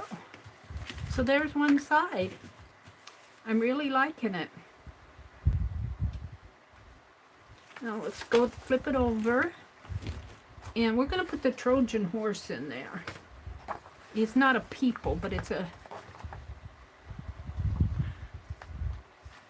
The story of the Trojan horse is part of Western culture, but is it factual? Some suggest the story is based on the use of a battering ram or a siege tower to conquer the city of Troy.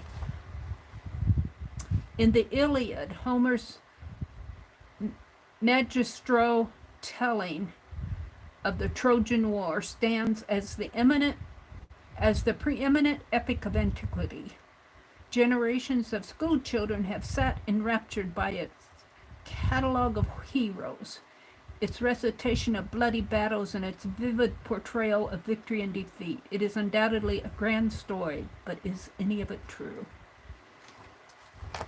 So we're going to cut out the Trojan horse. Was there a Trojan horse?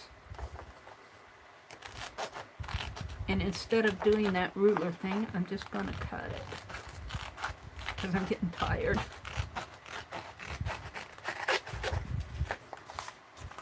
Was there a Trojan horse? I'm just going to put Trojan horse. We're going to take out the question mark.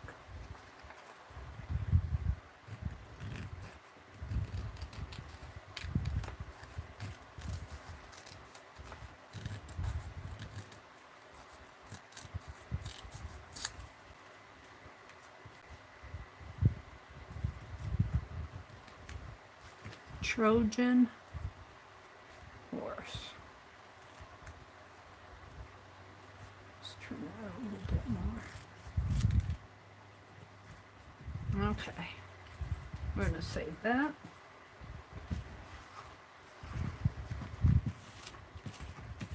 And we're going to cut that paragraph I just read. And maybe 2 sentences under it.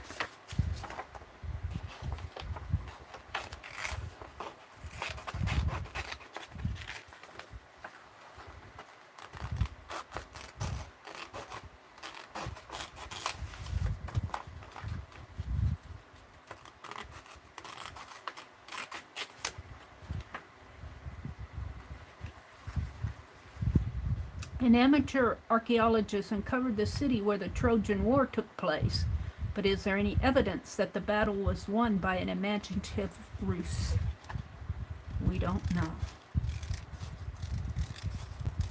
Well, they might know by now. I don't know. I doubt it, though. All right. Now we need the horse. I'm just going to clip him out here.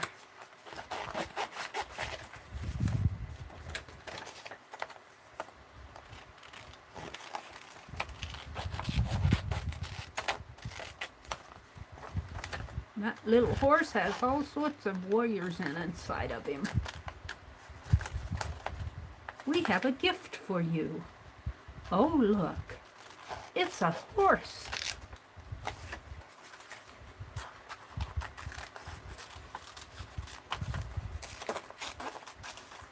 There. I'm going to keep all of this. Who knows what I'll use it for. Something. But before I do that, let's glue this part down, because it'll be dry. St. Patrick, you need to go in just a teeny bit more. Your cane is sticking out. You aren't going to go down a little bit more? Shall I fold you a little bit higher? There.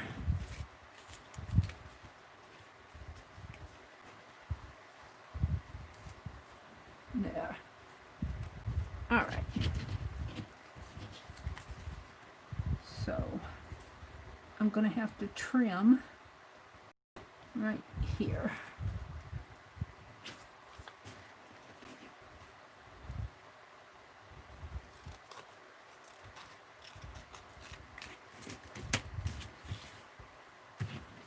And we're going to put that right in here. Yeah.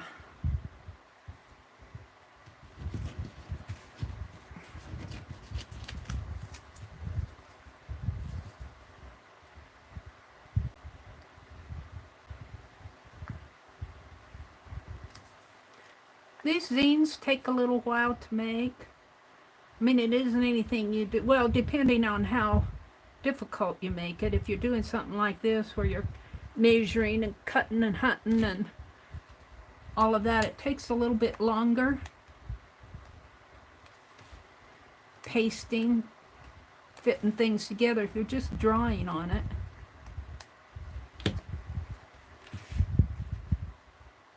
Alright, this is going to go down in here. And I'm putting it way over to the edge because I want to leave room for the crease over here. I'm going to put Trojan up here.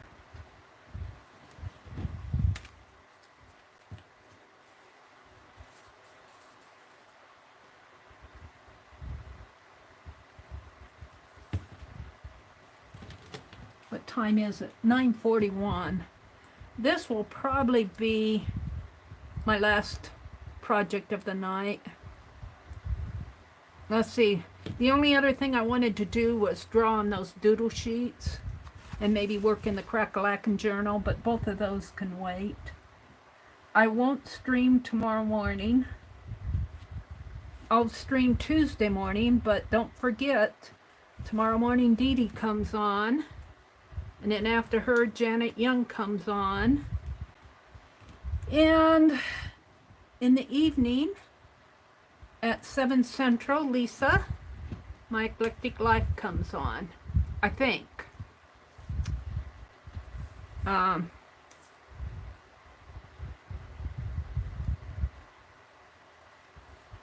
not sure. She didn't stream last Monday night, did she? I think she wasn't feeling good.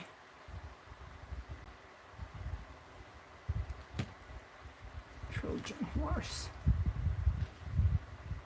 But we'll see. She'll let you know. You know, and it's okay. It's okay to take a break from streaming. I do that from time to time. And I love it. You guys wonder where I am. And I'm here. This is I need a break. Now that's going to be an awfully big horse, so I'm going to have to fold him. But let's trim him out first. Let's trim him out. He's on wheels. He's on wheels here. So I guess I'm going to leave him for now. You know, they rode him in there. He didn't just gallop in there.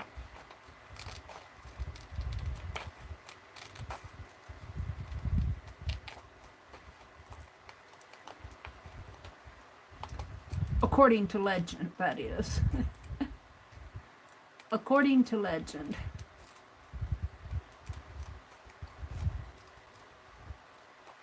Well, how do you think? Now, see, look. Look, there's little windows in there. There's little windows on that Trojan horse. And there's a little trap door there. I would have been kind of suspicious. What are those windows for? Who's in that belly of that horse? It's soldiers. They're going to come and kill us. Ouch. Glue on my thumb there.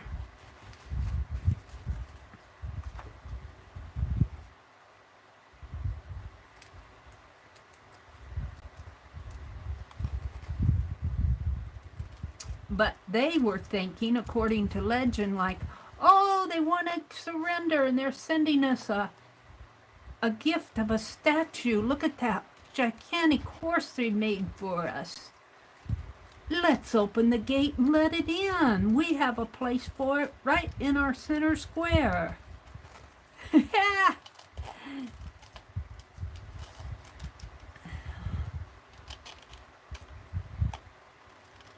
And down came the drawbridge, if they had one.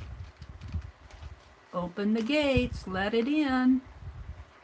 Open the trap door, and out came all the little men.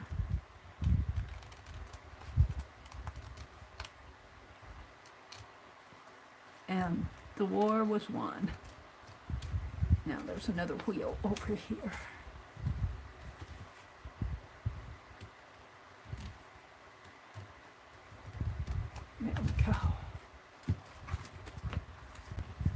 Now, we're going to have to fold him. Let's fold him this way first. Yeah. And then we're going to have to fold him this way. Can I cut that off? I think I will. I don't think it'll hurt it too much.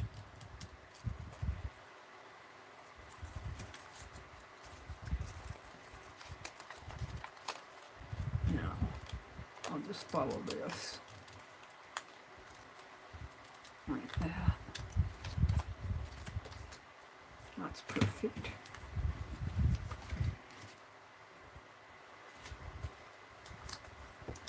And we'll fold it like that, and he'll fit right in there.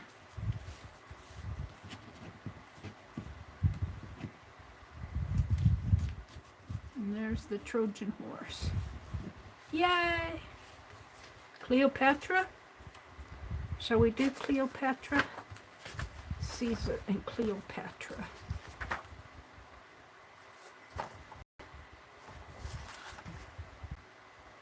She's right there, but she's also over here. I'm going to do her. I might take that one too.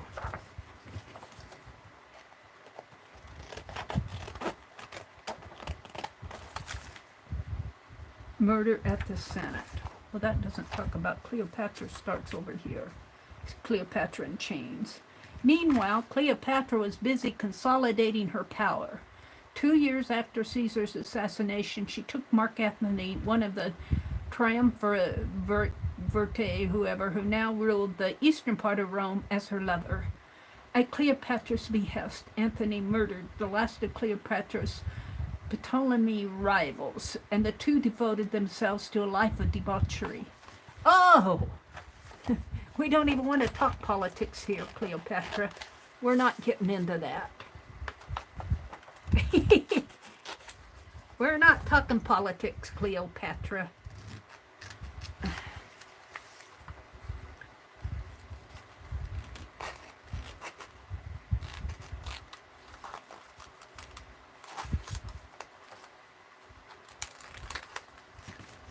But there's this.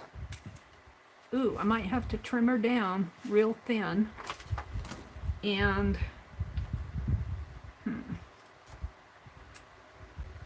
we want this page with her, so we're just going to cut out this picture. We'll come back and fussy cut it. I don't know who's on the other side. Oh, Mount Vesuvius. That's okay. And then we're going to take Cleopatra in chains, maybe about down to Octavian there.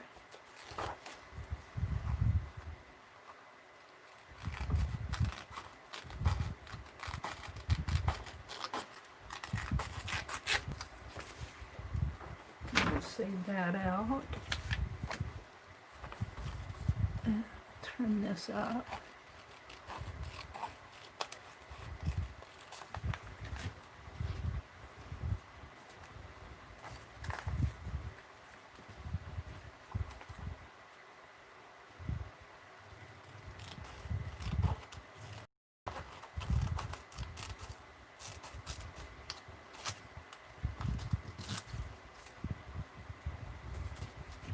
Now, am I going to cut it here? Consolidating on her, right in here.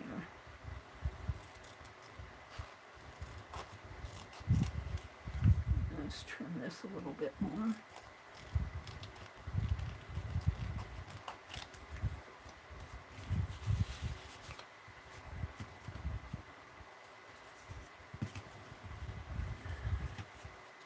I have to go real close to the C here. And real close to the A. Boy, it just fits. Maybe not quite. I might have to trim a little of this A off.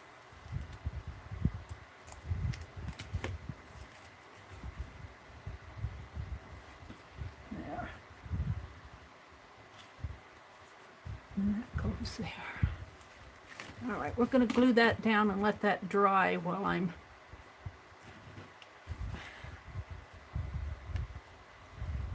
fussy cutting Cleopatra out. What are you all talking about out there? Come back, Holly. What did Holly do? Sue says, I'm going to see my neurosurgeon. Is that tomorrow? Cheryl said, come back, Holly. Where did Holly go? Hi, Cheryl. Tomorrow. You're going to see him tomorrow. Well, we'll be thinking of you, Suze. My mind went somewhere else on debauchery. Come back, Holly. We don't want you there. Come back, come back. Sorry about the debauchery stuff. Hey, it's history. It's history. It's a history book. It's educational history in case the AI machine wants to know.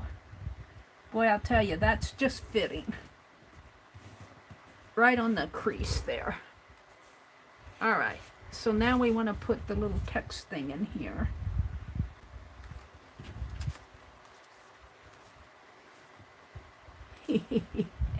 Holly makes me laugh.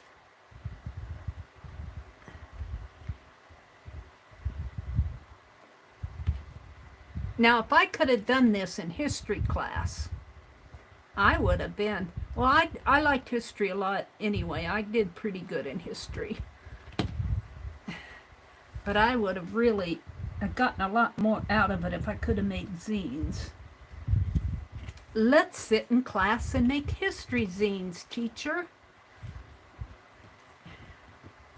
We can use all those words like gerrymandering, and I remember that word real good.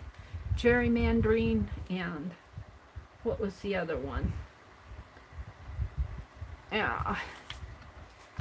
All right, let's fussy cut this painting of Cleopatra. She's going to go in at a slant. She's sitting on her cushions. She's sitting on her cushions.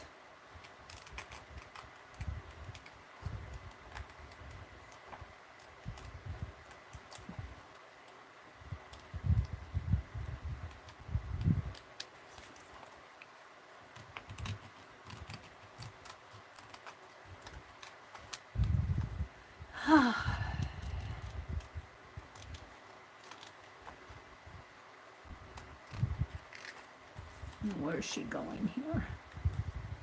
Her foot's coming out this way.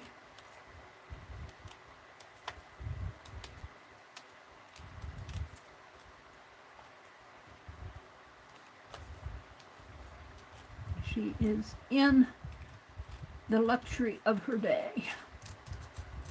The luxury of her day, I don't think I'd want anything to do with it. Nope, nope, nope. I don't need that. It almost fits in there. I'll just have to fold it a little. Let's see. Let's just trim it like so. And let's leave a little of this cushion.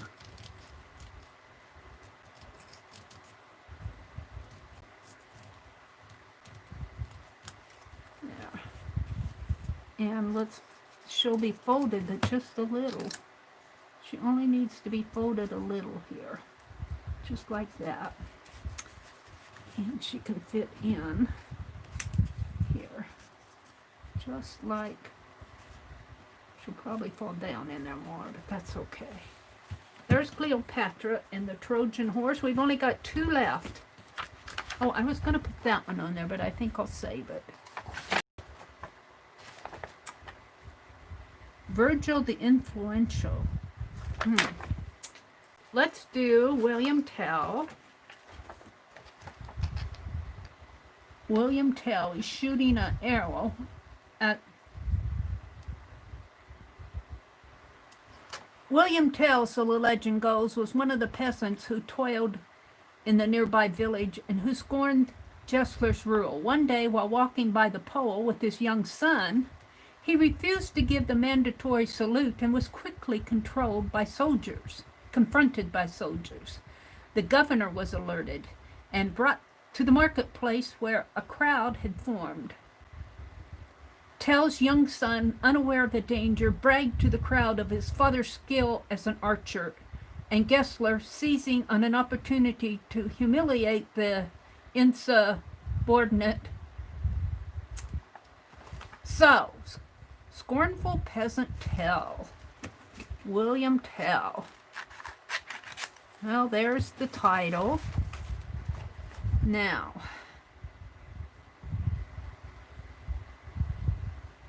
I think what we'll do is we'll cut this out, and I think I'll cut out his little son here and glue his son down in the background, and all these others will have to be trimmed away except for Mr. Tell. Mr. Tell. So we're just going to cut.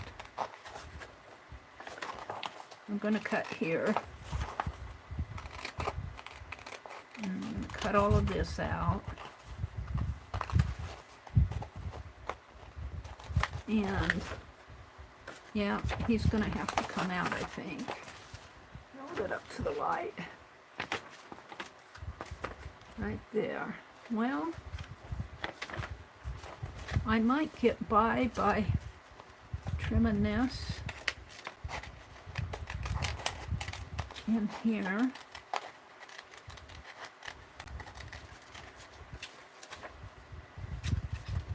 I'm trying to save St. Patrick over here. I don't know if I'm going to be able to. Because we got the arrow. And we got William Tell over here. We'll try our best.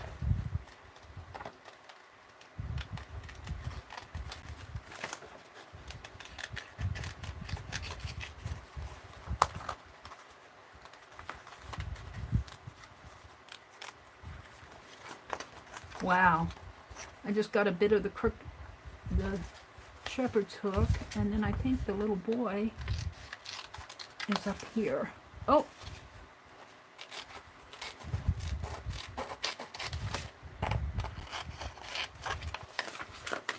Got a bit of his cap there.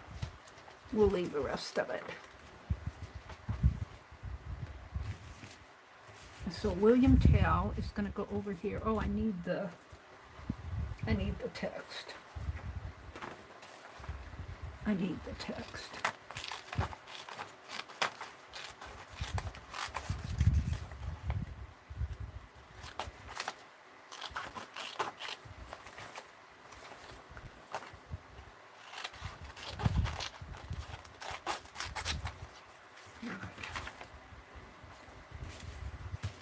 All right.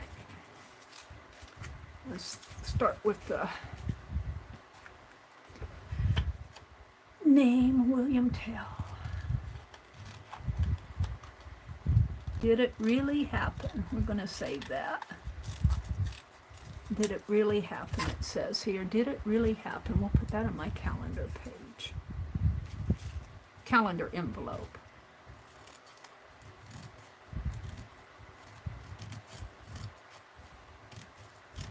This is kind of a history book reviewing legends of history, like Cleopatra and the Trojan Horse, St. Patrick, Lady Godiva, William Tell. Not all of them are legends. The American natives weren't legends. Genghis Khan was not a legend. He was a real. Wasn't Genghis Khan real? I think he was real. He was the real deal. William Tell. We'll go right here. And then the text.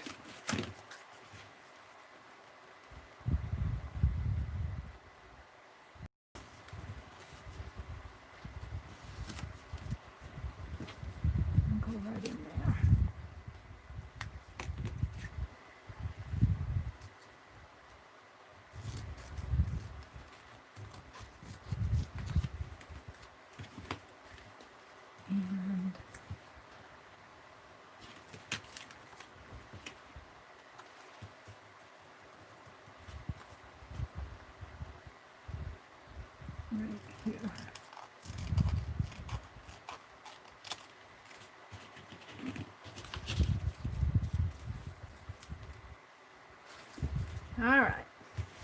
Time to glue again. I'm almost done. I'm getting there. I'm actually enjoying this one. I enjoy them all, but I am having fun doing this one. Kind of reviewing your history. What time is it? 10 o'clock. I wonder if my brother's home. I didn't hear anything. They didn't eat. Well, he was asked to come up at 6. But that means they don't eat till 7:30. He could be home by now. It's getting late. I worry about him. I don't worry about his driving so much, but people are not always safe. I tell him, watch out for the other guy because they're not watching out for you. He says, I always do. Yeah. But I don't know how me going with him would make it any more safe.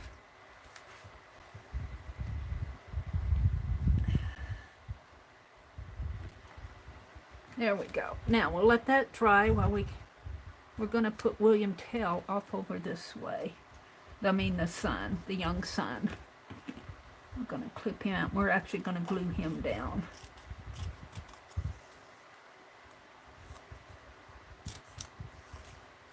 He's going to be tucked in. Oh, we didn't put that down, did we? I need to glue the text down.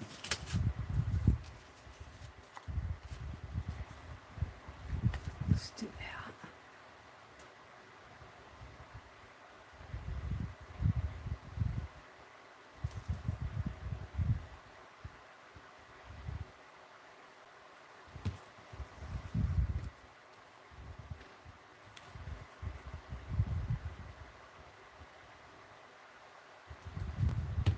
Yeah. You being good out there? What are you talking? Hi, Shelley. Hi, Carla. Welcome, Carla.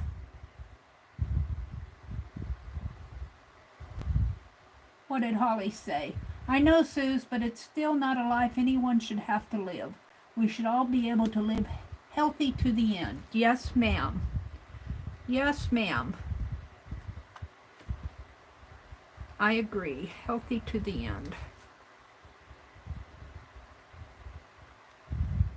I don't know what you're talking about, but that made sense to me. Arlene says, Suze, I think about all the people in other countries that are as bad or worse, but have no internet for communication, just alone in their pain. Aww.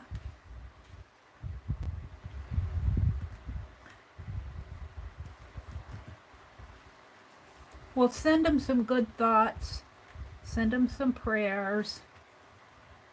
And if you're thinking about them, they're not really truly alone. They may feel alone.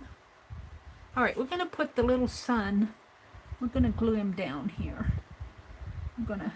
He's a little tall. We're going to tuck him in and glue him down. He's blindfolded, and William Tell had to shoot an apple off of his head. And I think he did it. I think he did it, according to legend, didn't he? He didn't kill him.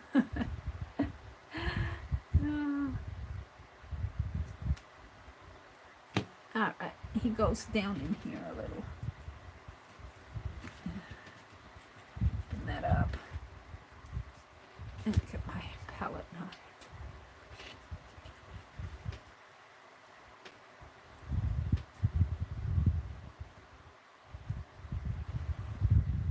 I might have to open this a little and tuck him in there. Oops.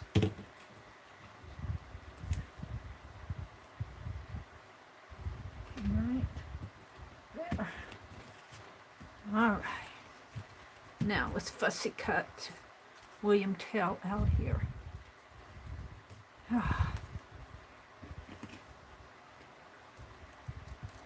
And I'm not going to bother with cutting between his feet. That's a lot of fussiness. We'll just cut here and there. And cut out his foot though. We'll trim around it.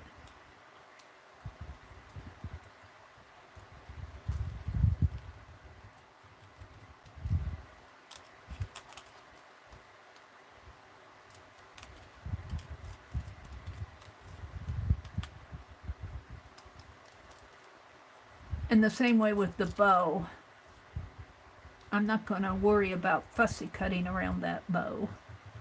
We'll just do it like that.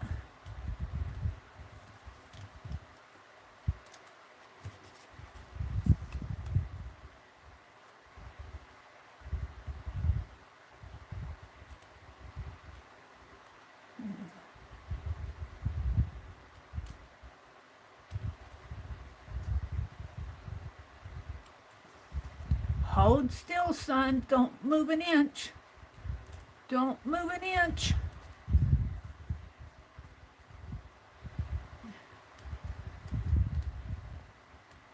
Now I'm going to cut the feather off of his hat.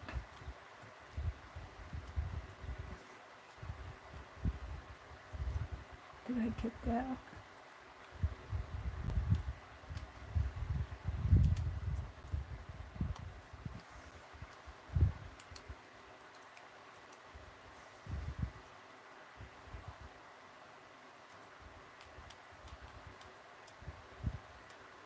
I'm going to go clear down there.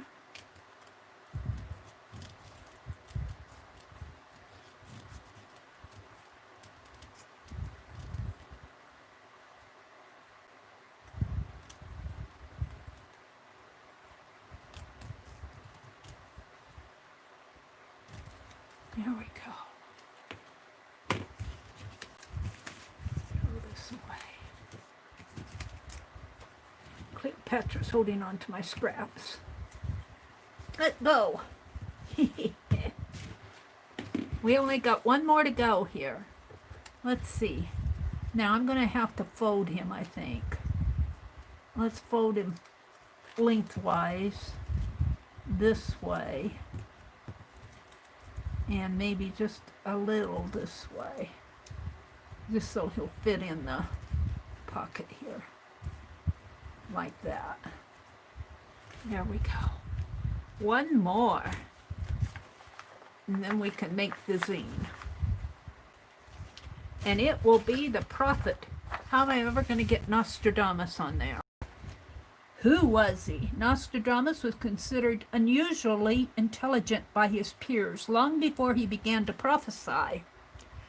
Born Michael, M-I-C-H-E-L, de Nostradam in France to Jewish parents on December 14th, 1503, Nostradamus was initially educated by both his grandfathers. Among other subjects, they taught him Hebrew and Latin. Soon the future prophet was shipped off to the town of Avignon, where he pursued studies in other subjects before enrolling in medical school at the University of Montpellier. During each phase of his education, young Nostradamus was noted for his phenomenal memory. But how am I ever going to get Nostradamus? Nostradamus? That might have to be how it... Or I could just do the prophet, and then fold up Nostradamus. Like I did Genghis. I think I prefer doing that. All right, let's cut her out. One left to go. One left. So we're going to cut it out. Let's see, we're going to cut this text right here, so I don't have to trim it when I get it out. And then cut this picture out. Oh, look, I got Marco Polo over there. Oh, I don't know if I want to destroy Marco Polo. If I just do the prophet. Why do they make things so hard? Well, he's kind of destroyed anyway. I want Nostradamus, so here goes.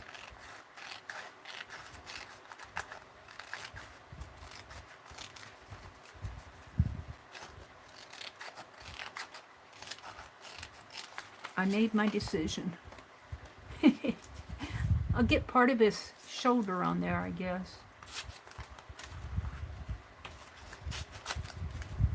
All right.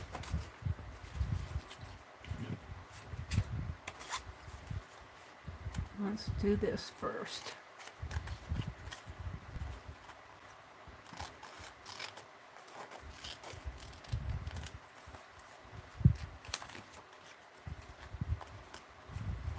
Yep, we're going to have to cut way down there.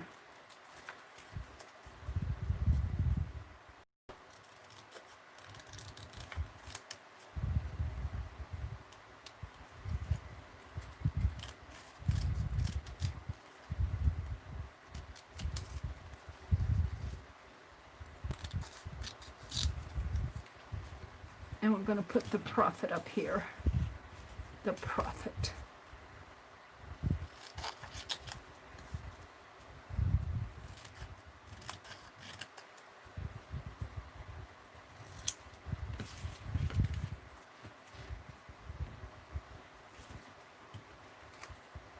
Cleopatra's jumping out of her seat. All right, the prophet's going to go up here. Oops, what am I doing there? Carla says hi. Ooh, what are you guys chatting about? Maybe just use the prophet. Yeah, Shelley, that's what I'm going to do. The prophet. And then I'm going to take Nostradamus and fold it and tuck it in the pocket like I did Genghis Khan. We'll see how long it stays in there. And then the text is where? Over here? No? Did I throw my text away? Nope, I haven't cut it out yet. Who was he? And I'm going to cut right here.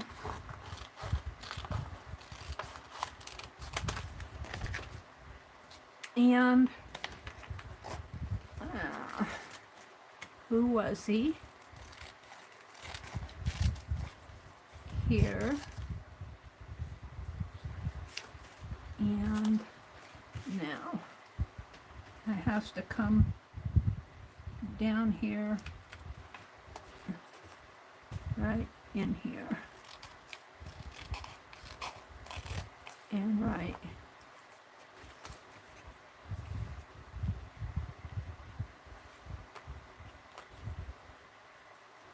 Maybe right in there.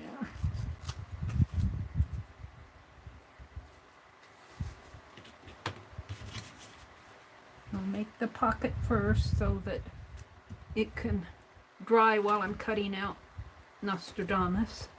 This is my last one. This is my last one. Let's clean that off. Ewy.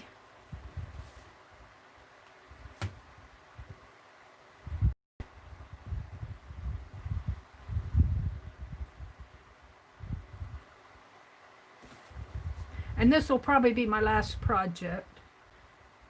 What did I do? I did the doodles. I checked off what I did on my list. I can't remember everything I did. I know I did several things. Not everything. I never get everything done. That's not the point.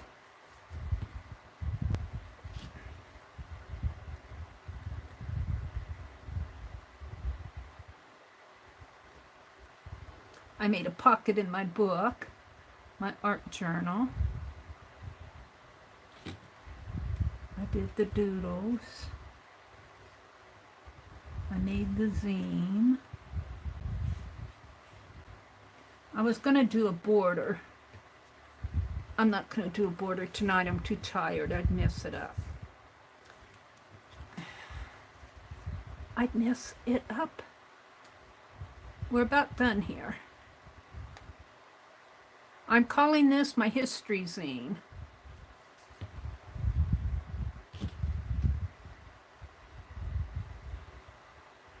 Yeah.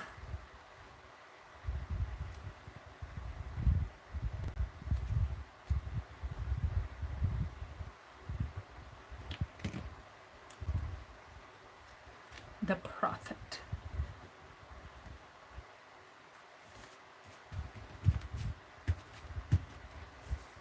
Nostradamus in here. Wait, what did I do there? Get out of there. Nostradamus in there. Let's put him in.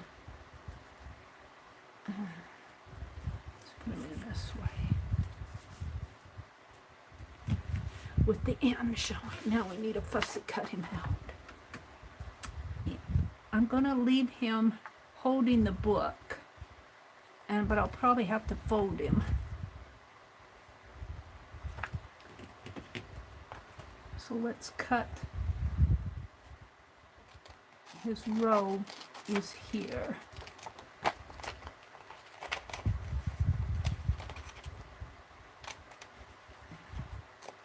And the book is here. The book kind of goes at a slant.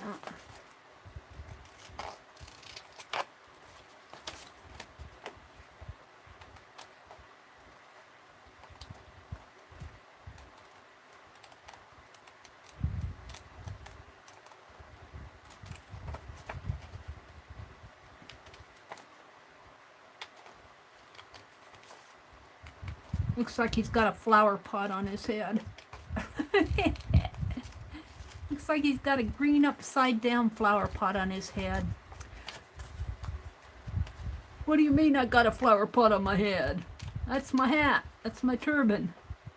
It looks like a green flower pot turned upside down. I know. I've been planting flowers this spring.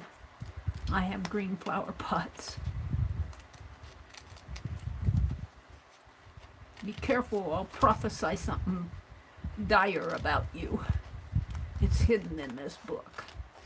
I'd like to keep all of that, but I'm never going to get it in there, so I'm going to trim it off. Give him his robe.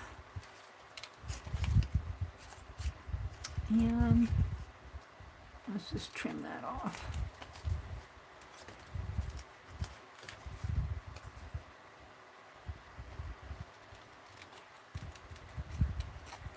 And his feet in here.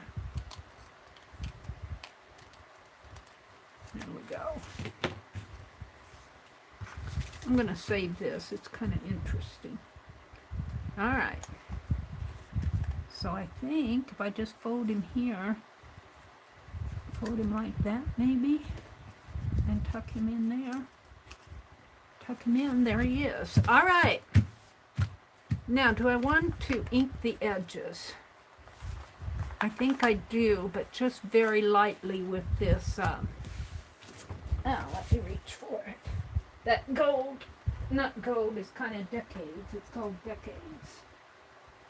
Let me get it. It's Graphic 45 ink pad. I use it on my calendar.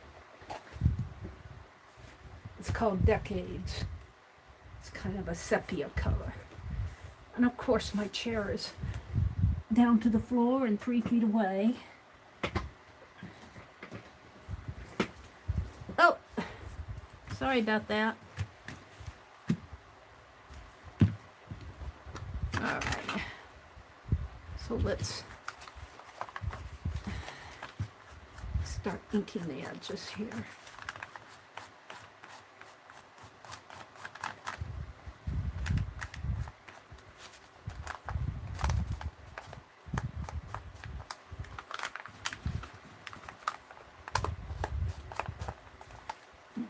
Fold it like that. Get a better hold on it.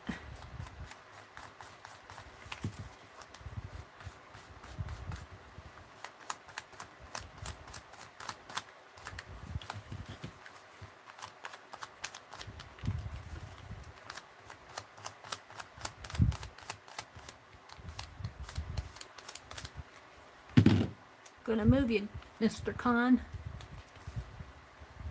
Move you around here. I don't want to ink your face.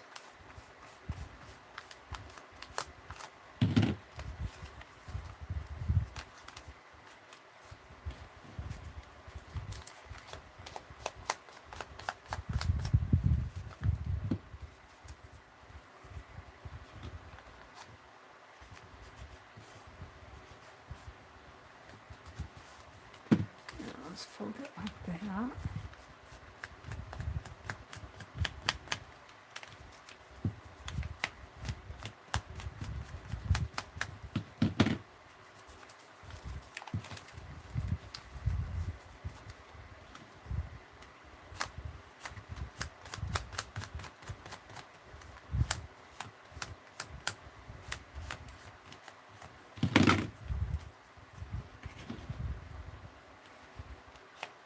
Now this is copy paper, and even though it's collaged, I think it folded a little bit better. Whenever I use that cardstock, it doesn't, it's a little bendy here, but it seemed to fold a lot better.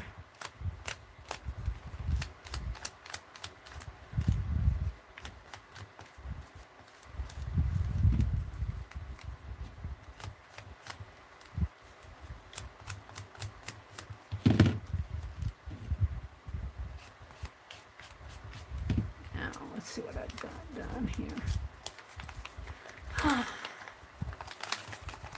Yeah, we got to do this side yet.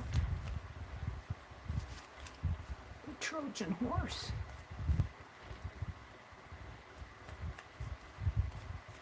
I bent his nose.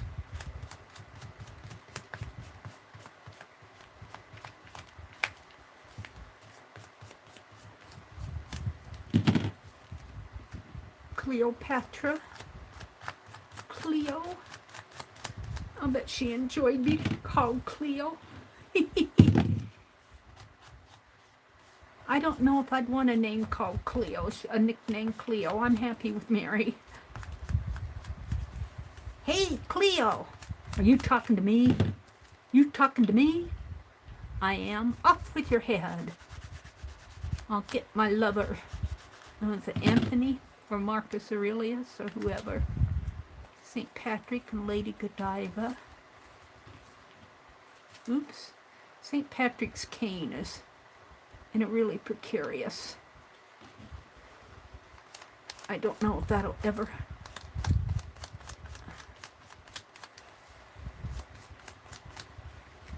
stay. Survive history.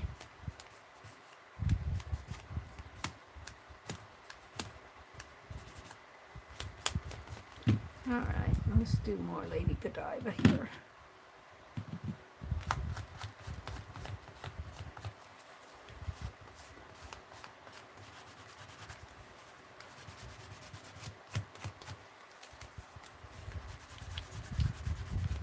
All right, let's see what I have. I think I got them all. However, I need to do the back because when I fold it up, it always shows some of this. So I like to do the back edges here.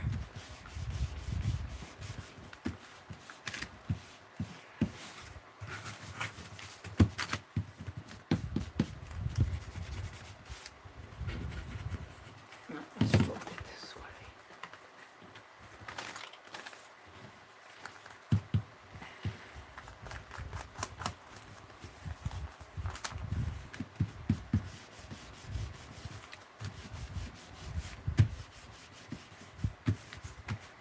And I only have to do the outside edges.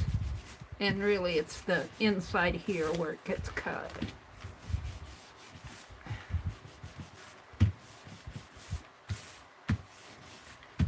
It just adds a little color to it. There we go. All right. So we're ready to see how this thing turns out. Oops, maybe I'll do that. Let's do this.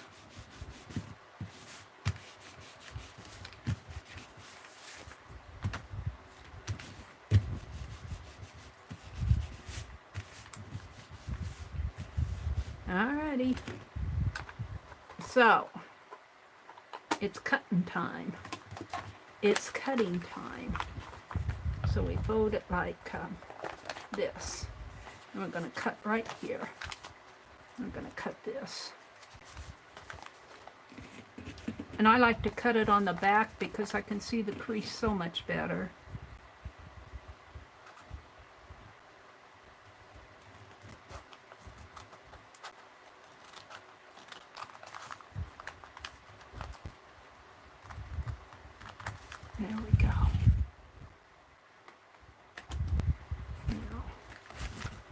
like this.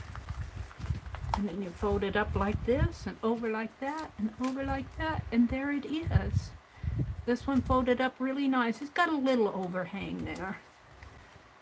So, let me zoom in a little so you can see it. Oh, we did a list tonight. I forgot we did that list. Father's Day list. That took up some time. So here's my history zine.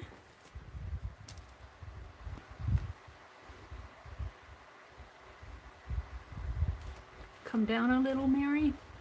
There. Native American, Forgotten American Woman. Why are so many American women missing from the history books? Indian women. Lady Godiva. St. Patrick.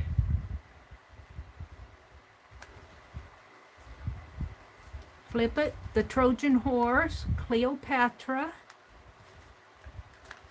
William Tell.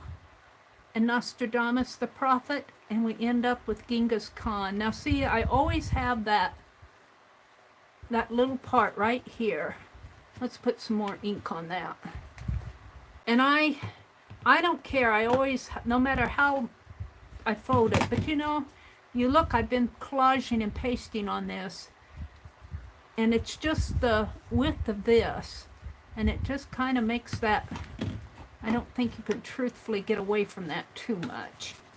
Maybe if it were printed, if I took it to a copier and printed, I might be able to fold it nicer, but let's just color this in, ink it in good. Here. There. Now, Tanya will take and glue, she'll put glue sticks in here and in here. So let's do that because Tanya does. Let's do it because Tanya does. Good enough reason. So where these folds are, she'll glue in here. And let's just glue here. And let's see where that, I've got to see where that, well actually it's folding up nice now. Where did I have that bad guy? It's folding up nice now. Well, I like it now. Maybe I have to glue it. When I glue it, maybe that makes the difference is when I glue it down. Because it looks good now. All right, we'll leave it. And let's glue, is it this one? No, it's this one. This one. The open ends. The open ends you glue down.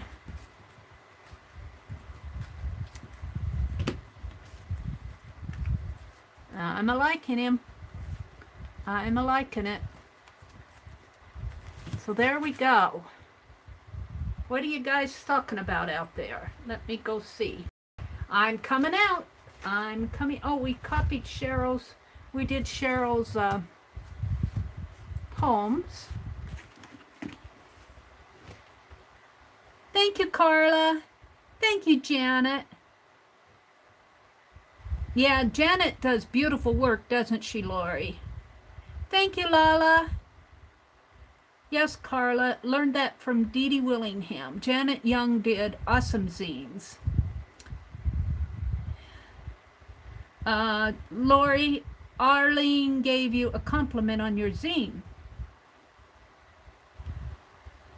Mary, that reminds me, new ink. Oh yeah, the ink. We got the ink. I got the ink for you. I got the ink pads for you. Thank you, Susan Hill. Carla says, Cheryl, really? I didn't know that. Okay, thanks, Holly. Paint Girlie says, Mary, you have the best scene ideas. Well, you know what? I don't know where they come from. I was just sitting there and wondering what I could do, and I was really thinking magazine people. That's how that idea, I did not plan this, to tell you the truth, but planning is good. But honestly, I was thinking magazine people, like American people and just people out of a magazine. But then as we looked at that pile of fussy cuts, I started seeing all these history people. So that's how that arrived. That's how that happened. So sometimes you get an idea and you start to play with it, and one thing leads to another, and there you go. That's how those happen. Oops. Arlene says, wonderful zine. Cheryl, tell your mom people pay money to buy them zines too. Really? Nancy says, neat zine. Thanks, Mary. Holly says, oops. I lost my track. What did Holly say? Wonderful zine. Nancy says, neat zine. Holly says, Cheryl, it looks like the Fossilite ambered ink pen. They are calling that Decades ink. That is graphic 45. If you're wondering what this is, they're calling it Color Box Graphic 45 Decades. DECADES. It's a graphic 45 ink. I don't know if they make it anymore. I got this in that box at the antique store. It's antique ink. I don't know if graphic 45 makes ink anymore, but it's Color Box inks. Color Box Graphic 45 Decades ink. Thank you, Shelley. Carla said, I just showed Mom how to make a zine from a sheet of paper. She was watching with me. Oh, cool, Carla. Mary, what color is that ink pad, please? There you go. I told you it was graphic 45 Decades. It's very intriguing for sure, Cheryl, just like a Tootsie Pop. The world may never know. What are you talking about, Tootsie Pops? So many things, Holly, I hope someday can be explained. Yes, I hope so too, Cheryl. Arlene says, for some reason, every zine I make, the back is a hair uneven. You know, I was having that trouble here, but do you try to glue it down? After I glued that uneven part down, it evened itself out. So maybe the trick to that is gluing it down like what Tanya does.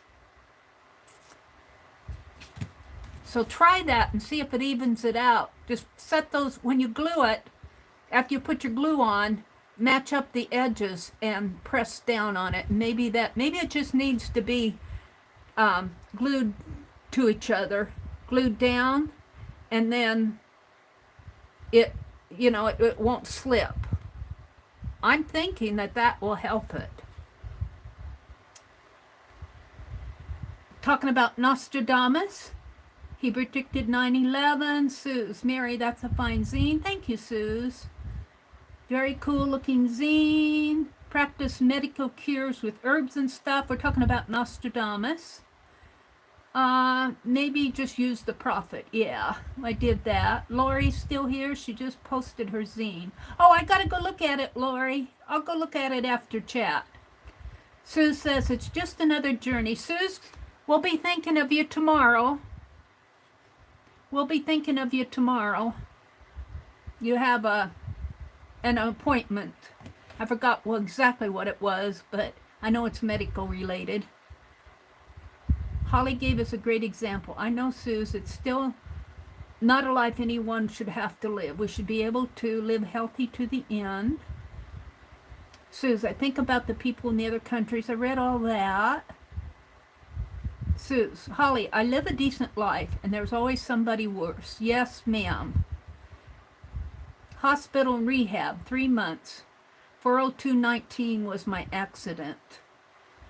Aww. You've been home a year today. Sue said she's been home a year today. He is a she, and she wears a pearl in surgery. Uh-oh. Oh, your neurosurgeon is who you're going to see tomorrow. Okay. Well, thank you all for coming in. Let's see. We did the zine. We put Cheryl's poetry in the little book. And we worked in my art journal, wherever that is. It's over here underneath all these pages. Underneath the fussy cuts pages.